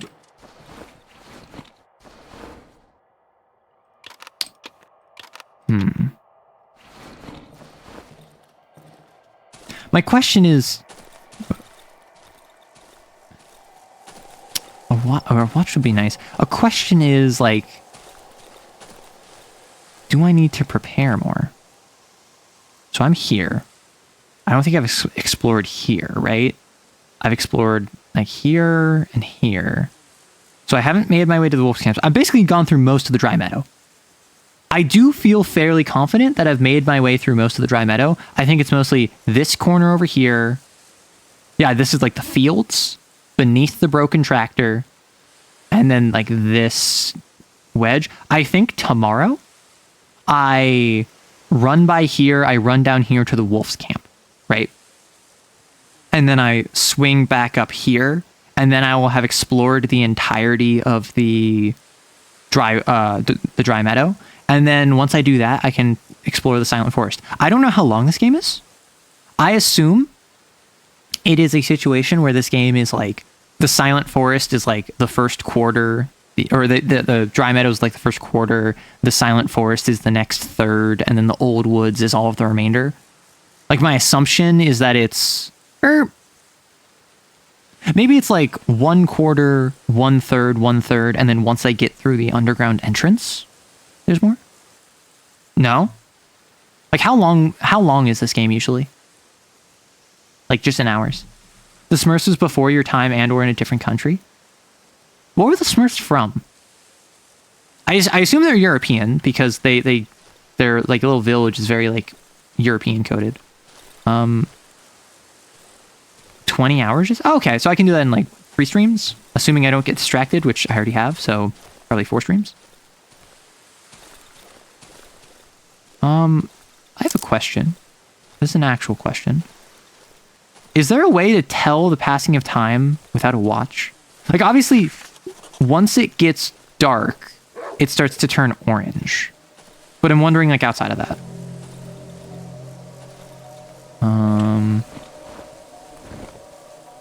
Let's toss you there. Dog. Okay.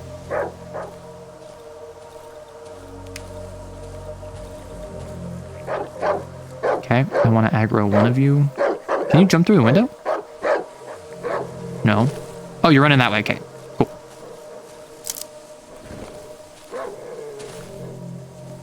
Oh. Oh, are you distracted by the meat?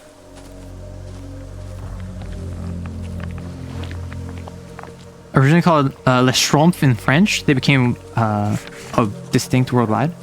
It's starting to get orange. I'm gonna back off. Yeah, I'm heading back because I just did an infusion, which I think someone warned me, like, hey, that may cause monsters.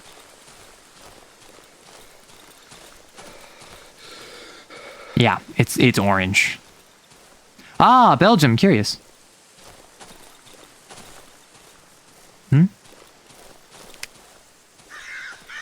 Okay. I should turn on my power while I'm out here. I'm going to infuse the mushroom while it's still light out.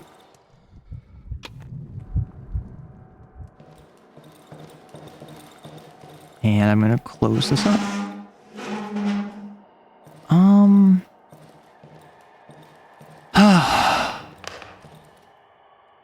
How many hits can I do?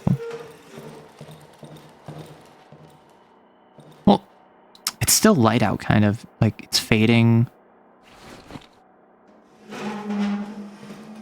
Like, I think that the play might be, because I don't want to waste generator fuel. Like, I have a bunch of gas, but I'm kind of worried about, like, min-maxing. I think I wait until it gets dark, and then I turn on the generator, and then I immediately go inside. Awesome streamer playing awesome game. Oh, you silly. They're created in Belgian cartoonist Pierre Colleford, known by using the pseudonym Peo, first appearing on October 1958. Holy heck. The word Smurf is the original Dutch translation of the French Schtroumpf, which according to Peo is a word he invented with a meal with a fellow cartoonist, which he could not remember the word salt. That's so valid. Hey, can you just pass me the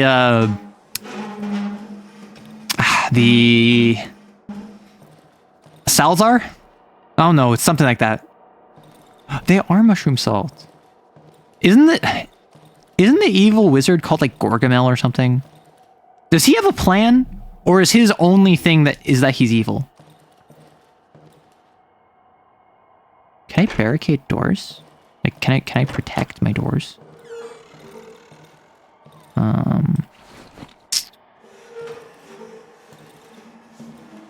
That's us.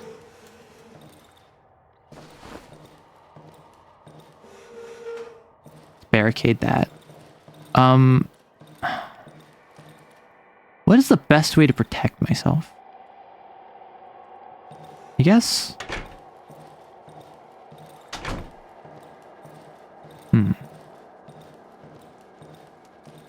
Probably here, right?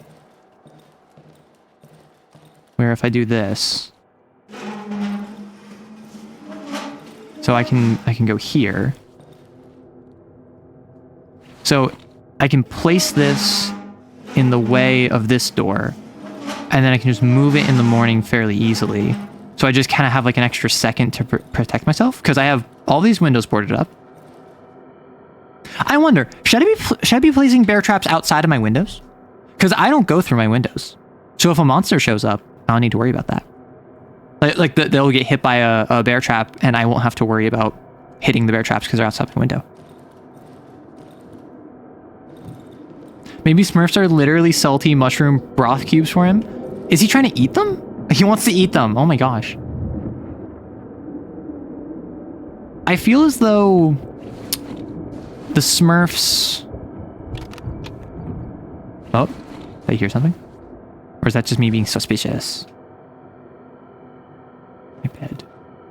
I mean, to be fair, like, I can rock some, like, mushroom broth cubes. Because I've had... My roommate and I, we've made, like, ramen before. And we'll put, like, dried shiitake mushrooms in it, and that's really good. Because when you put dried shiitake mushrooms in a soup, it absorbs all the flavor and then also rehydrates, while at the same time being shiitake. So that's pretty good. Gargamel wants to be rich. He can use alchemy to convert 5 Smurfs into gold. He's also poor and hungry, so he'll alternatively want to eat the Smurfs. Why am I on Gargamel's side here? I'm poor and hungry. I cannot identify with that. He's just a loner goth. Why were you a light? Huh? Oh. I turned around for 1 second. We need to get away from here. Oh. I didn't think that would work. Oh. I swear, if that was like the thing that broke my thing, I'm gonna be so screwed. Okay, back to a corner, as we always do. If we get trapped here, death before dishonor.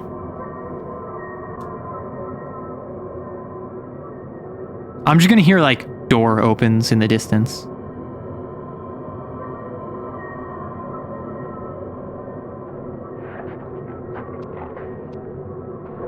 I hear something. Those dogs? Man. Again, I love the directional view. It makes me feel so paranoid. Despite the fact I'm literally like a top down. They could have made this... Oh.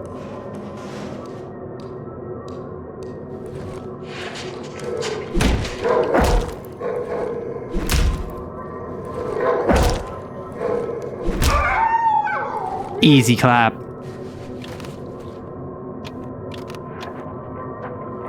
That's bad.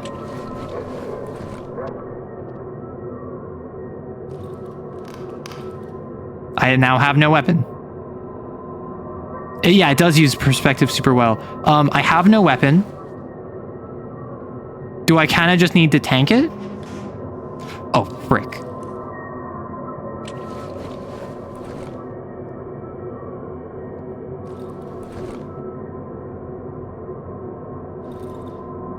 I think I can just stall out the dog.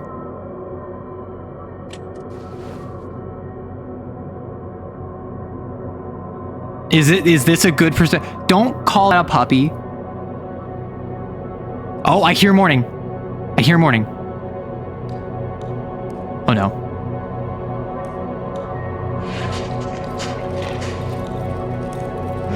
Oop.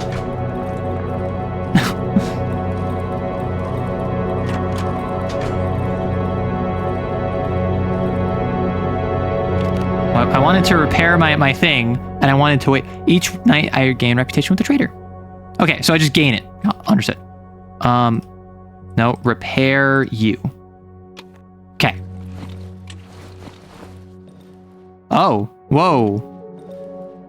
In the darkness, there's way more roots. I just noticed. Do I still have a dog? What if I just whack the trader? Yeah, like the roots are new, right? Pick up meat.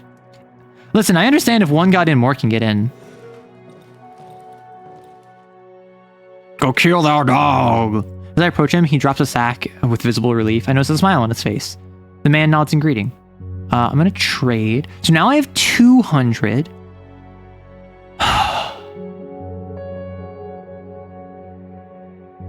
I think I wait another night and I get a watch.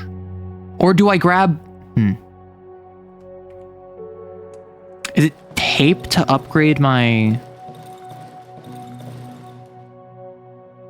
Oh no, I need the thing from the Wolfman. So, what do I do here? I think I wait one more night. I get a watch. Because I get 100 reputation every morning with the trader. That is my highest income that I can have. The Wolfman, I got 50, so I assume I get 50 every day from him.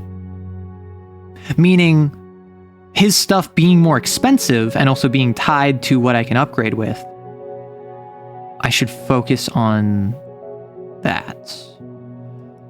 I kind of want a flashlight instead of constantly making torches, then I can just carry on some batteries. Oh, the terrible woods in the dark of Darkwood. Oh, ho, ho, ho. I need nails. I need nails. I know I can sell stuff, but I don't know what I can sell. Like, obviously, I can sell everything. Or it looks like I can sell most things. But I don't know like what would sell for good. I could sell some of my batteries. Like, I bought one, so I'd sell it back at a, like, deflated price, but...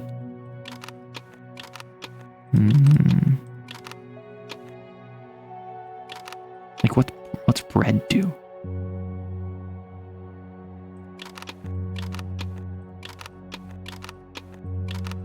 Yeah, I'm being really weird about my organization, but I am organizing. So, the trader has gas as a fallback, right? The trader also has a glowing mushroom. I assume the glowing mushroom is worth like 3 times? 2 times as much? So, I wonder. Are my mushrooms grown? No. Guess the mushrooms are one and done. I wonder. Can I put the stool in front of this to make this harder to push through? Because like, the dog's just kind of opened this.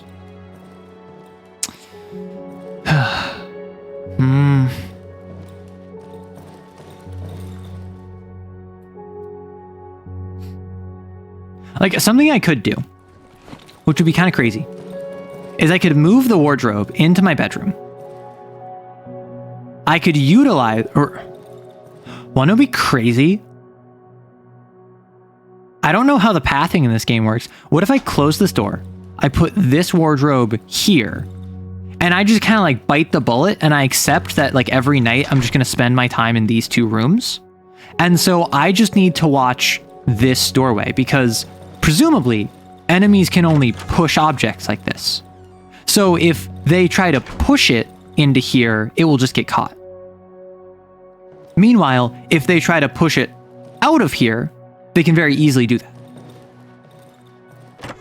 So then this entrance is safe. So I just have to worry about the front door and the various windows. Although this is a broken wall. But like, do you see what, are you picking up what I'm putting down?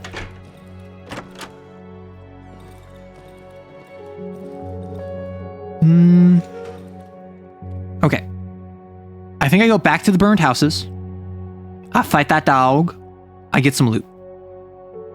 I continue past the burned houses. I go up to the fields. And then I come back with my loot. And then I go down to Wolf's camp. I don't think I buy anything from the trader today. I think I just sustain. I hold. I hold the line. I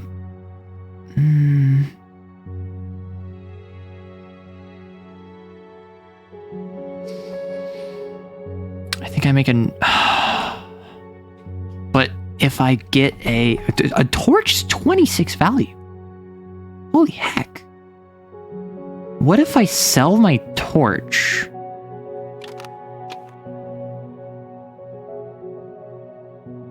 Wait. Watch this. What if I sell my torch? So what if I get a flashlight and I sell my torch? So I need 56 more value. And I sell not raw goods, but wire's 30. What if I sell some like mid-tier goods, like alcohol bottles? or like even a battery, because like a battery is 50. Because then with that, I assume my flashlight will just need batteries. Because then I don't need to constantly be making torches. And it doesn't matter that the flashlight is directional, because my vision is directional. Yeah, are you trying to drive up server costs or something? We don't have a lurk command. What do you want about? So I want a watch, but I think the flash might be the play.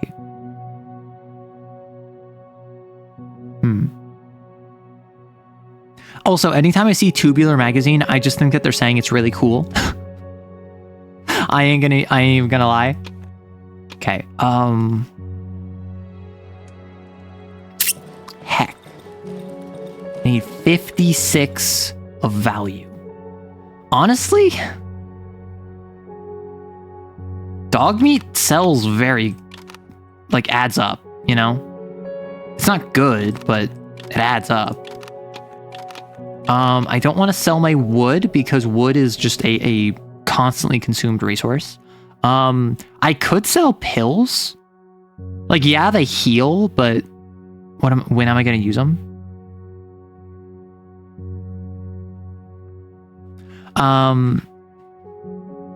Matchsticks, again, consumable. That's one that should be down here.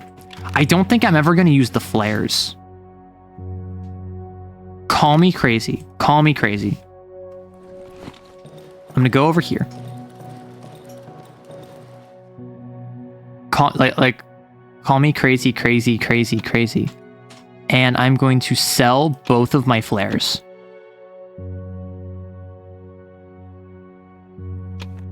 One of my flares?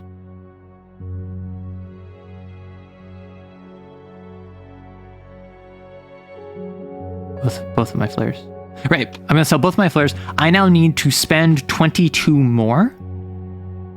And then I can just sell him some dog meat.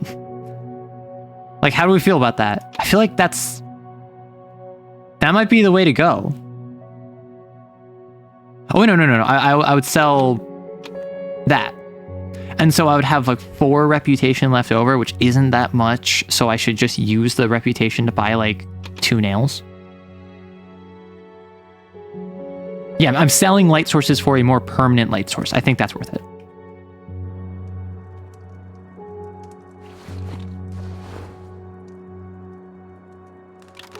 So now with my batteries, I can just repair it. I have meat that I can throw around for the dogs that I'm going to go fight. I have a couple more nails, which should allow me to repair, because this requires 5 nails. I think that was a good trade. And I think I'm going to take... I don't think there's a reason not to take all of my 9 volts with me, assuming that they can replenish my flashlight. I think that there's not a repair item. Okay, this doesn't say it needs repair. I'm going to take... I think I'm just going to raw dog it. Okay, we're going to go back to the burned houses. We are going to not be scared. We're going to see these dogs, and we are going to say puppy when we see them, and then we're going to look away when I old yell to them. Oh, frick! I didn't turn off my generator. Oh, time has stopped. Never mind. That's fine, right? I assume the generator doesn't run when time has stopped, right? Because if it did, that would be pretty cringe. Though, that being said, this is a Polish game, so I would not be surprised if they decided to make me feel misery. I don't know. Is it like an Eastern European thing to just be sad? And I'm not saying that derogatorily. I'm saying, like, it is a very common genre type. That, like, Eastern European games tend to be more, like, thought-provoking, tend to be sadder, tend to be more of a introspective sort of game. What did the Polish do? They made this video game. They also made Frostpunk. They also made This War of Mine. So, like, maybe it's my preconceived biases getting in the way, but... Oh, so now I'm double tapping them. Disassembled tractor. A tire. Ooh. Okay, warn me if you see any... Oh, I'm being barking. Oh, there you are. Warn me if you see any bear traps, and if I fall in them, they're your fault. Ah, frick. Heck. Darn.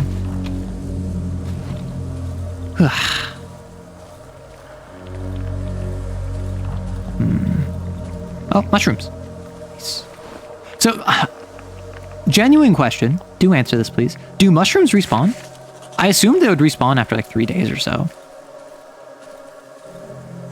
Like maybe once a day, maybe like once every 3 days. Okay, nothing's here. Alcohol, wardrobe, more flares. Nice. I just got the ones that I sold. Note, I know they're there. I can hear them laughing. They're behind the wall of trees. I can't get through by myself. The trees grow back too fast. Mushrooms!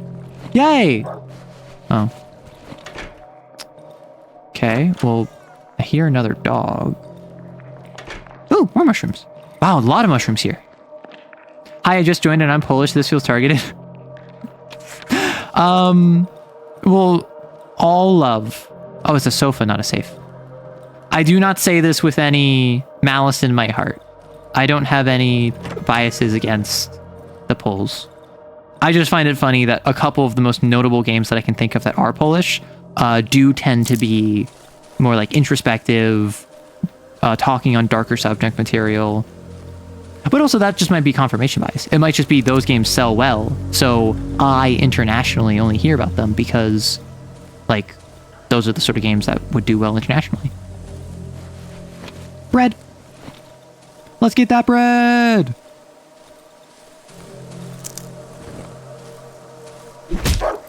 Man, this one is just... What? Hello? Dog? Now I feel like the villain. Now I feel like the bad guy. I mean, it's not gonna stop me, but... Doorway. I can repair... Can I repair the broken house? Like, I'm not going to, but that's neat that I can. I'm basically full up on the loot already. And my weapon is like half durability. I'm trying to avoid repairing my weapon unless it's like already fully broken or nearly broken. Like most of the Russian literature I read is really good, but also so, yes, it's also so depressing. I don't know if I have enough to take you out. Oh. Are they fighting each other? Hello? Friend dog? Dog friend? Are the dogs the good guys? Well, of course they are. What am I on about? Okay, let's... I barely have any space, but I still have a lockpick. So, pills, gas, scrap metal. Yeah, and I'm out. Okay, so I think I take out the dog. I'm sorry, dog.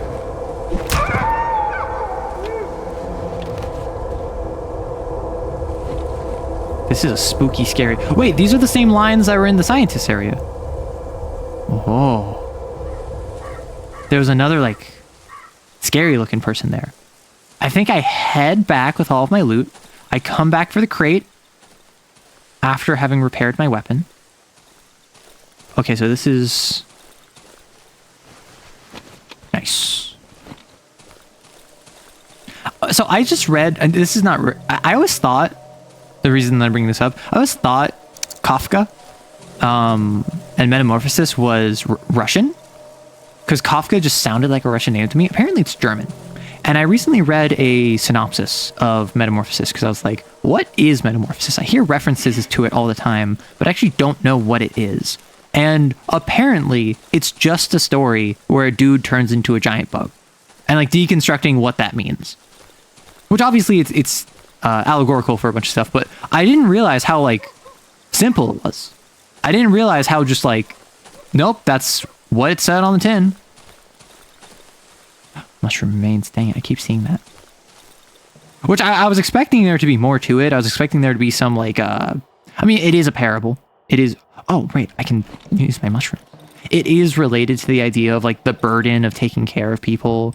Some people, I assume, have like likened it to being trans or queer or a religious minority, like other identifying characteristics where or disabilities where you suddenly change how you're able to interface with others. But also, like, as far as I'm aware, the original work is just man turned into bug, which is kind of really funny to me. I'm not gonna lie.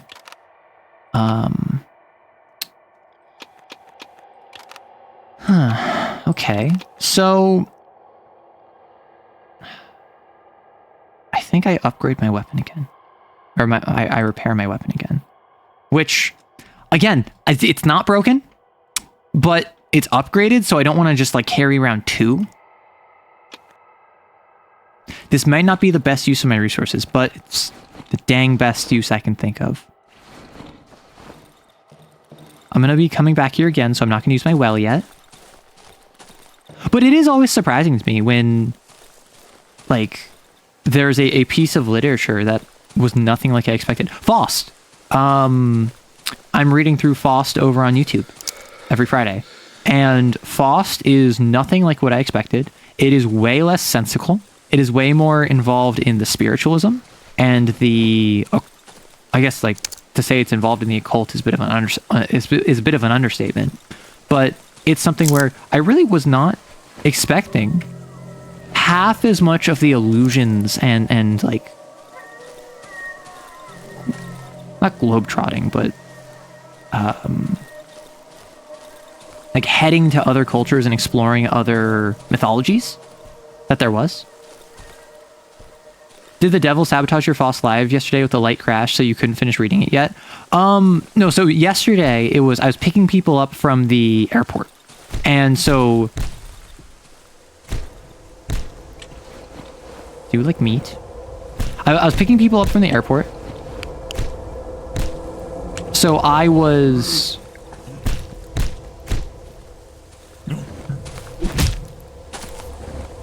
Oh, am I the bad guy? Are you just a friend? You know what? These are my woods now. Yeah, that's right. Get. So I had to pick people up from the airport, and like the plane was changing around, so I was gonna start late, and then I ended up starting early, and then I had to end early, and then it ended up meaning that it didn't even matter that I wanted to end early. So it was just weirdness. The power going out was completely independent of that. Is stream dying? Audio's coming in fine, but the live isn't. I was worried about that. My frames are dropping right now. I think I need to fix something with my Ethernet. I'm sorry if the visuals are weird. I might have to wrap up soon then, because that's something I was concerned about even before stream started. But I'm glad that the audio is coming through at least. I think it's a visual thing. I may have to change... Let me see. Thank you for the follow, Darth Tofu. Let me see if I can... Real quick.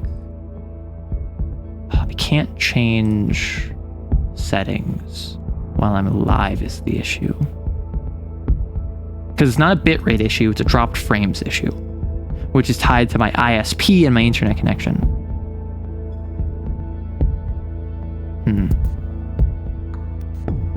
So, unfortunately, I think that, yeah, there's so many, like 30% of my frames are being dropped, which is a internet connection issue. And my upload speed, I checked, it was struggling. I mean, I could end for just a second, but also I think it's an internet issue, not a OBS issue. So I think what I'll do is I'll probably wrap up. If I end up being audio only, that sucks. But it is like on my OBS, it's fine, right? On like my end, it's fine, which implies that it's an upload thing. Try visually inspecting the cable and just take it out quickly. Nothing will go wrong. Yeah, it happens. Yeah, I was gonna say, we have both some rando and some random dude. That's very silly to me. Oh gosh, I should not have paused. I do not remember where I am.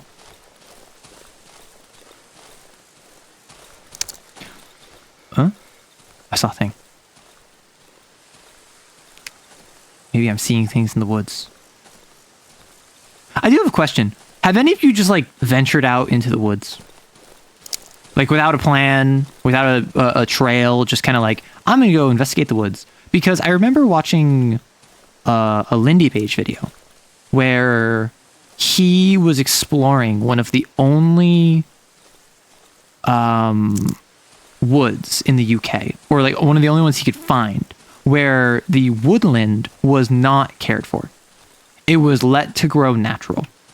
And a bunch of people in comments were pointing out like, hey, I live from the US Northeast. This just looks like all the woods by me. I live in Canada. This is just like the woods by me. Ooh. Nope, nope, no, no, no, no, no, no. Again, I will mess with a cannibal. I will not mess with a moose. Okay. Can I poison you? No. No problem. Hey there, Arrow. Hope you're able to fix your stream. That's the hope. I probably can't fix it right now. I think it's an internet issue, so I will need to focus on that after stream is over. And then after that, I'm going to be editing a long-form video talking about the TTRPG I released for tomorrow. So my day is cut out for me. I might end up wrapping up sooner rather than later then. Because, like, I've been enjoying this game. I've made more progress than I was worried I might. Oh, it's like a maze. Right? So, like, I was worried that I wouldn't make much poisonous mushrooms. Odd-looking mushroom.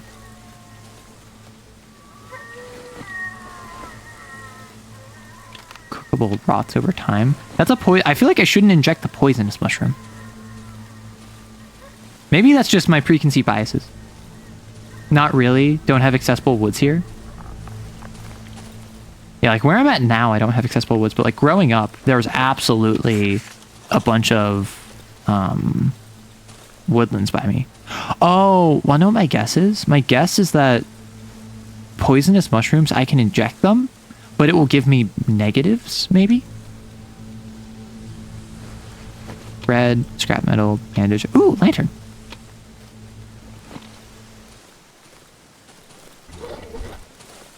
What? Why'd I hear like a blah, blah, blah? Is that the moose? Do mooses go blah, blah, blah? I thought meese just kind of like... Huh? Friend? Oh. What? Oh, is that a dog? Hello? It's right there. I see you.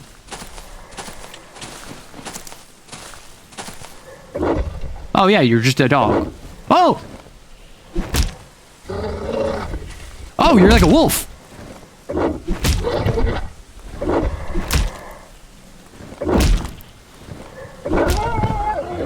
Dead huge dog. Ah, you're like a boss, a mini boss. You bit me.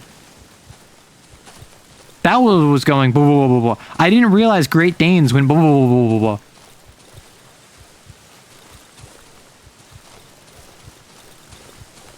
Good luck with the editing. Wish I could have joined earlier in the live. I mean, I'm probably going to be live for at least half an hour more, if not like another hour. But like, I'm not going to go like 7 hours. If my frames are dropping, there's no point to that. Dog for dinner? I don't know. I don't need to eat. The best I can do with these things is just like toss their meat and be like, go wild, boys. Okay, so I'm down here. I think I head back. I sippy my well water. Which, there was bugs in it. I don't know how good this well water is. I don't know about you.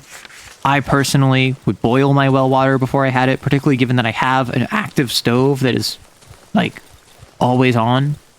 That just seems like the smart thing to do. Not to mention, it's also convenient.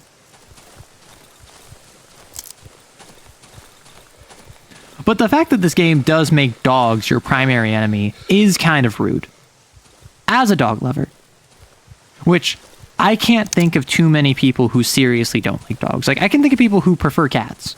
I can think of people who think lizards are cooler. I can think of people who would prefer to have a bunch of fish. But I can't think of anyone who just, like, straight up does not like dogs. I know that they exist.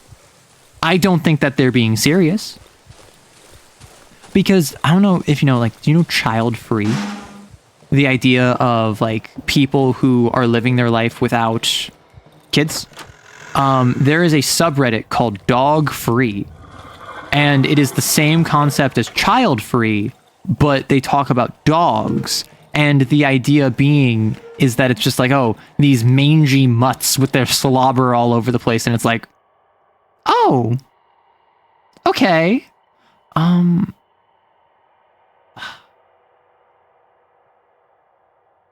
I don't know if I want to use these mushrooms.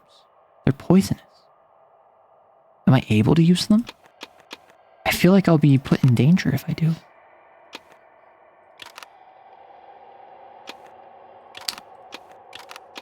Hello, what a bunch of dog haters. See, I don't know. I don't get how you can see a dog and be like, oh, these mangy mutts with their slobbering, like, disgusting creatures. And I'm just like, hey, yo. Cookable.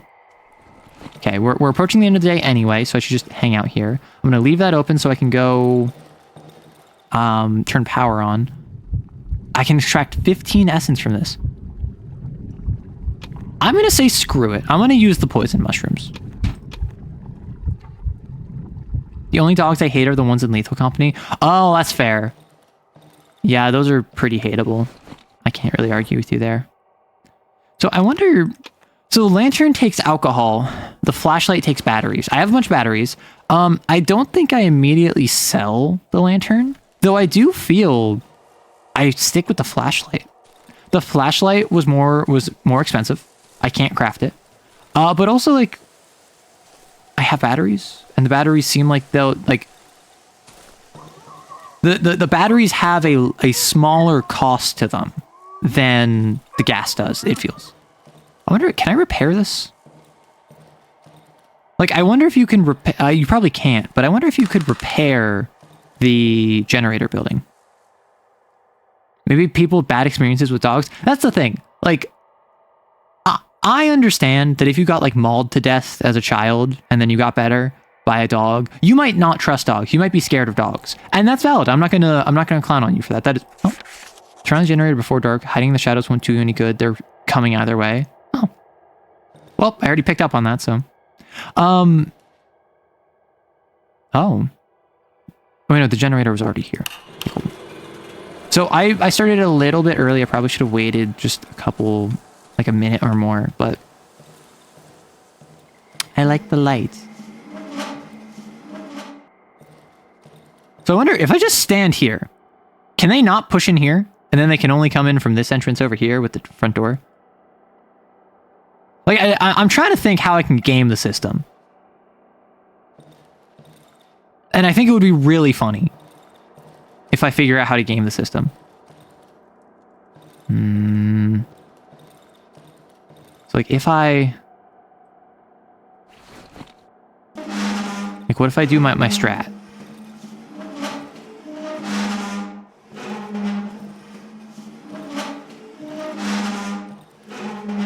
But, like, boom. And now, you can only push this out, you can't push it in. Meaning, the only point of danger is over here. So I can just, like, stand here like this all night and just whack them.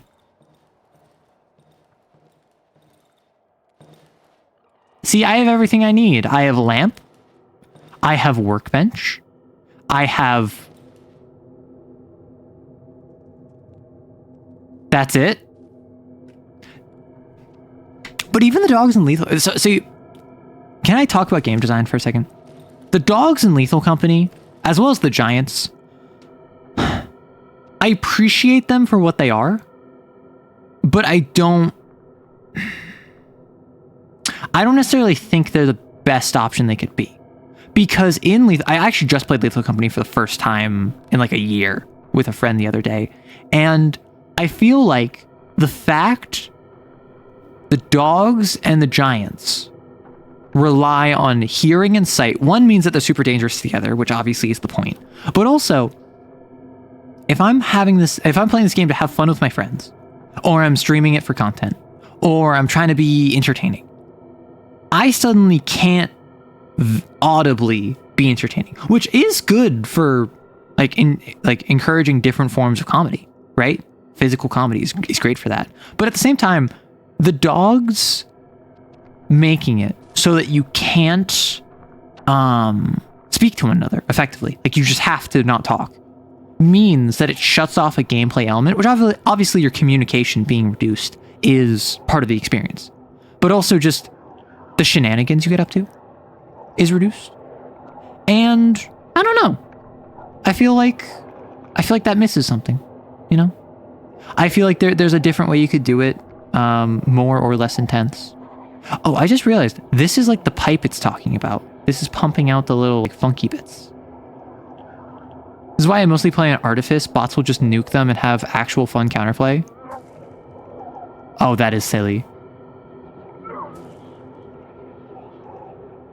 I hear something outside.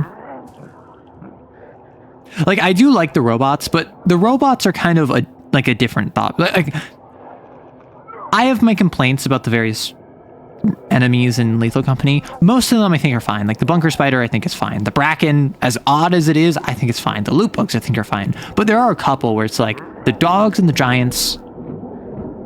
Basically, once a giant sees you, you're kind of stuck, because while it will get bored and walk away a bit, if you accidentally lead it to your ship or to the entrance, you're kind of stuck there.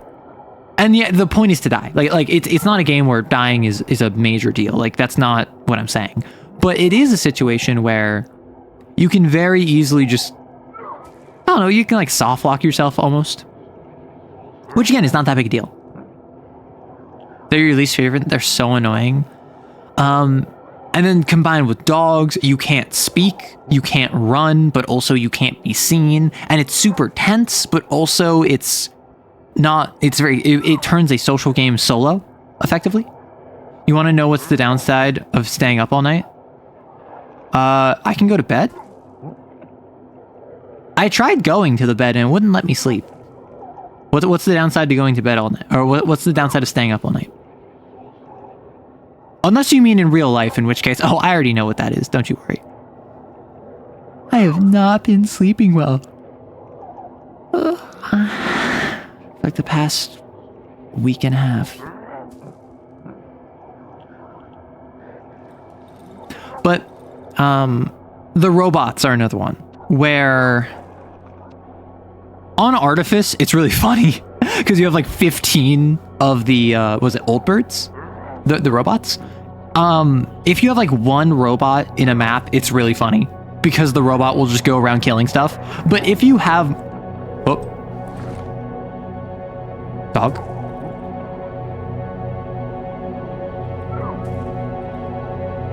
You saw that I locked in, right? Like you saw that as soon as that moved, I just like. Ugh. Have I tried melatonin gummies to help me sleep? Like in real life? No, I have not. I have a buddy who takes melatonin gummies and like he swears by them. Like they're so good for him. I think you need a prescription for that though. Which I do not have. Nope, my body has to eat constantly if I do stay up all night to make up for the energy I've wasted staying up all night. That's fair. Okay, so I spent all of my reputation with you. So now I have 100 reputation. And I had a flashlight. I don't need gasoline. I could. I think I grabbed the odd looking morsel. I spare the other 50. Crazy, I know. I spare the other 50. I add the odd looking morsel. If it grows in the dark, it will probably be more valuable, right? 20. Okay, so it's twice as much. So now I need 4 more mushrooms or 2 more mushrooms and a dog and a large dog. It's over the counter? Oh, I didn't know that. I like bots because there's a lot of skill expression with avoiding them. I think on Artifice in particular, where there's like 15 bots at any one time, it makes the game into a bullet hell, which is fun. Like, I think the dogs are fun. The giants are fun. The robots are fun. But I think that they're all fun in moderation, which is such a nothing burger to say because everything can be fun in moderation, you know? So right, time is frozen, so I don't think I'm spending gas right now. Artifice usually has 1 to 2 bots. I'm talking about the glass map, the one where it's like all gemstone that has like 15 robots. I'm probably talking about the wrong one. Again, I haven't played Lethal Company in a while. I played it for the first time the other day, and I only played like tier 1 and tier 2 maps. I didn't even play like Rend or Dine. Let's just fill up. Just fill up our gas. Yeah, that's Embryon. Okay. Yeah, I enjoy Lethal Company, and I played it with mods for a while, where the mods were like mimics. The mods were like the changelings that would mimic you. A couple aesthetic mods, but like ultimately, I think Lethal Company was fun for what it was. I think a lot of people really don't like Lethal Company because they're like, oh, it's friend slop, which I don't disagree that there's an influx of Lethal Company likes, repo, content warning, and it's not Lethal Company likes, they're just co-op oriented games. They're party games, effectively. And I think that to just reduce that to friend slop is reductive. But I do feel as though it's a fair criticism to be like, hey, there's a lot of this. You'll avoid spoiling about late game too much. I didn't even realize there was a late game. I don't plan on playing much Lethal Company again anytime soon, so I don't really mind. Friend slop is a great category. Also, we're about to have an ad, heads up.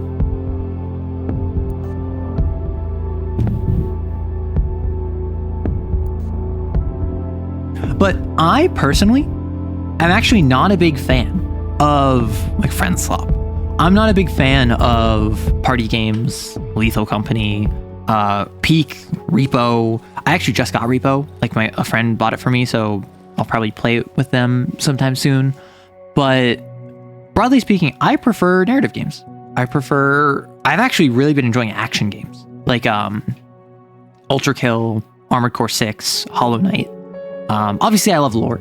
I'm a big lore hound. I really enjoy lore from games. I enjoy stories. I enjoy characters are the big thing.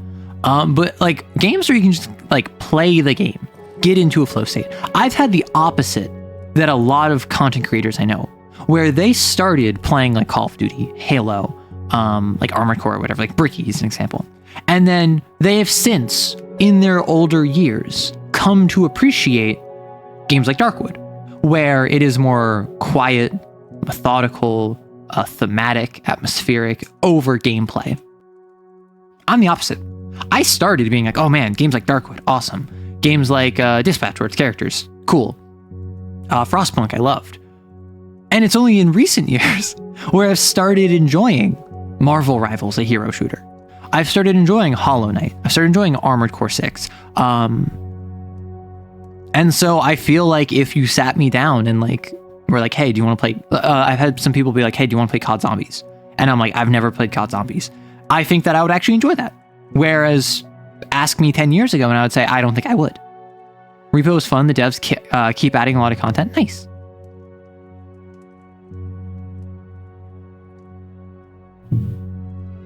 You can be really sweaty in Lethal Company if you want to. Ugh. So like I've been sweaty in Lethal Company. I have done things where like we're only going to choose the medium difficulty maps because that gives us more loot. And then we're going to immediately buy pro flashlights and we're going to get a teleporter and we're going to get some shovels and flashbangs. And then aside from that, we're going to save all of our money so we can go to Rend so we can get even more money. And then we're going to avoid eclipse spots and like stormy spots, but we're willing to take on like a rainy or like a foggy area so that we get more money. Like that kind of thing. I've done that before, but not really to the same extent as like, I've never gotten past like day 20 kind of deal. Oh, I don't think I'd be able to enjoy a game that doesn't have a lot of gameplay focus. Yeah, I'm the sort of person who, my favorite game. Oh wait, just a couple seconds for the ad. Welcome back, everyone. My favorite game is a game called Pyre. It's by Supergiant Games, the devs of Hades, and it was their game prior to Hades 1. Post-Bastion, post-Transistor, prior to Hades. My favorite game is Pyre, and it is like 1/3 3-on-3 NBA Jam Wizard basketball, and 2/3 visual novel.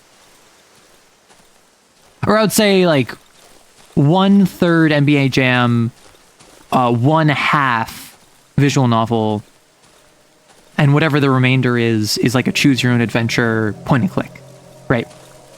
So it's a weird combination of genres, and I'm not a fan of sports games, right? I'm not someone that enjoys like sports games. So it's not even like, oh, I love every single aspect. It's that the characters and the story and the themes resonated with me. So I've already explored up here, and oh, spooky? Spooky, spooky? No friend? No maidens? Okay, the moose was here. I'm going to avoid the moose. I respect the moose's power, and I do not tread on the moose's land. The moose is all powerful, and I am not, but a shaving off its antler in the grand scheme of things. Like, you really like the same stories. Vivid Stasis is one of your favorite games ever, and it's largely because of the story, but I wouldn't have picked it up if the gameplay didn't vibe with. Yeah, I'm someone where if I don't like the gameplay of a game, I will absolutely suffer through it for the sake of the story. I would prefer to like the gameplay. Oh, I'm like right above the wolf's camp. I'm gonna go northwest first. This looks like the entrance to the Silent. I'm kind of scared to go there though. Also, real quick, is the visuals of the stream still dead? Just to check. Because my dropped frames have not gone down, and I think that my upload speed is struggling. I do like having stories, but I really want to consume something for its narrative value. I'll just end up reading a novel. That's fair. Yes, meat. Trade. I have 0 reputation with you. Understood. So I need the toolbox, which means I need to trade stuff with you. Yeah, it's still the same. Having a bit more voice issues sometimes now. Okay, then I might actually wrap up like in the next 15-ish minutes.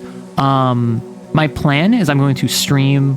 I would normally stream on Wednesday over on YouTube, but because I have family coming over on Wednesday, I'm gonna stream on Friday, and I might do a short, quick summary stream of the session I'm running tomorrow over on Monday. Let me...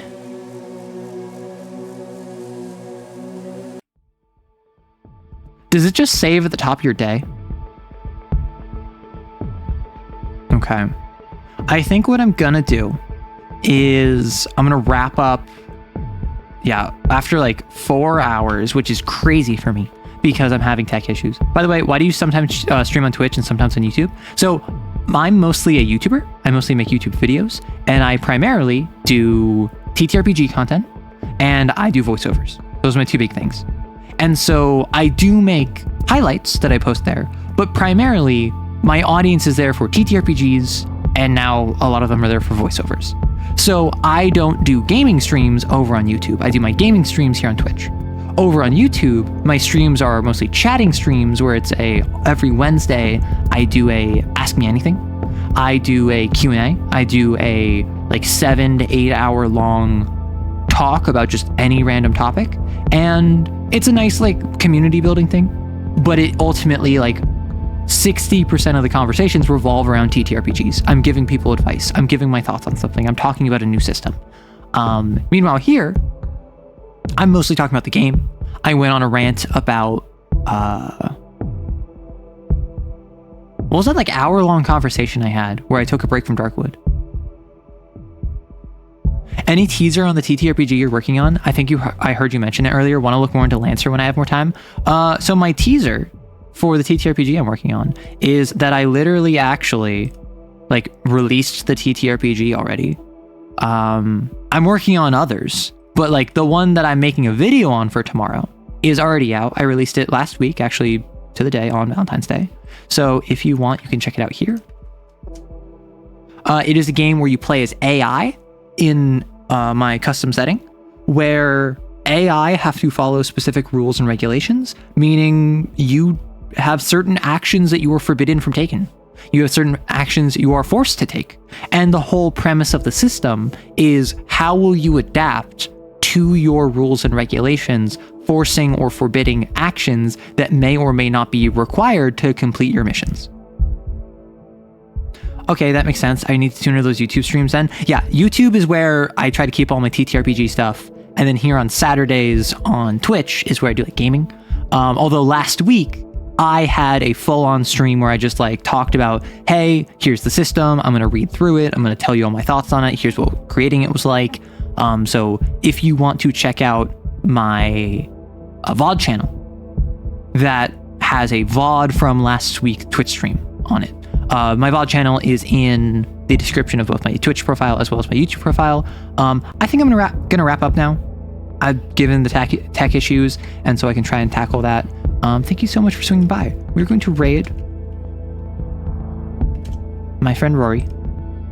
He's currently playing Stellaris, and he was actually just telling me about Stellaris the other day. So, air raid Pog. This is how we greet people with a raid.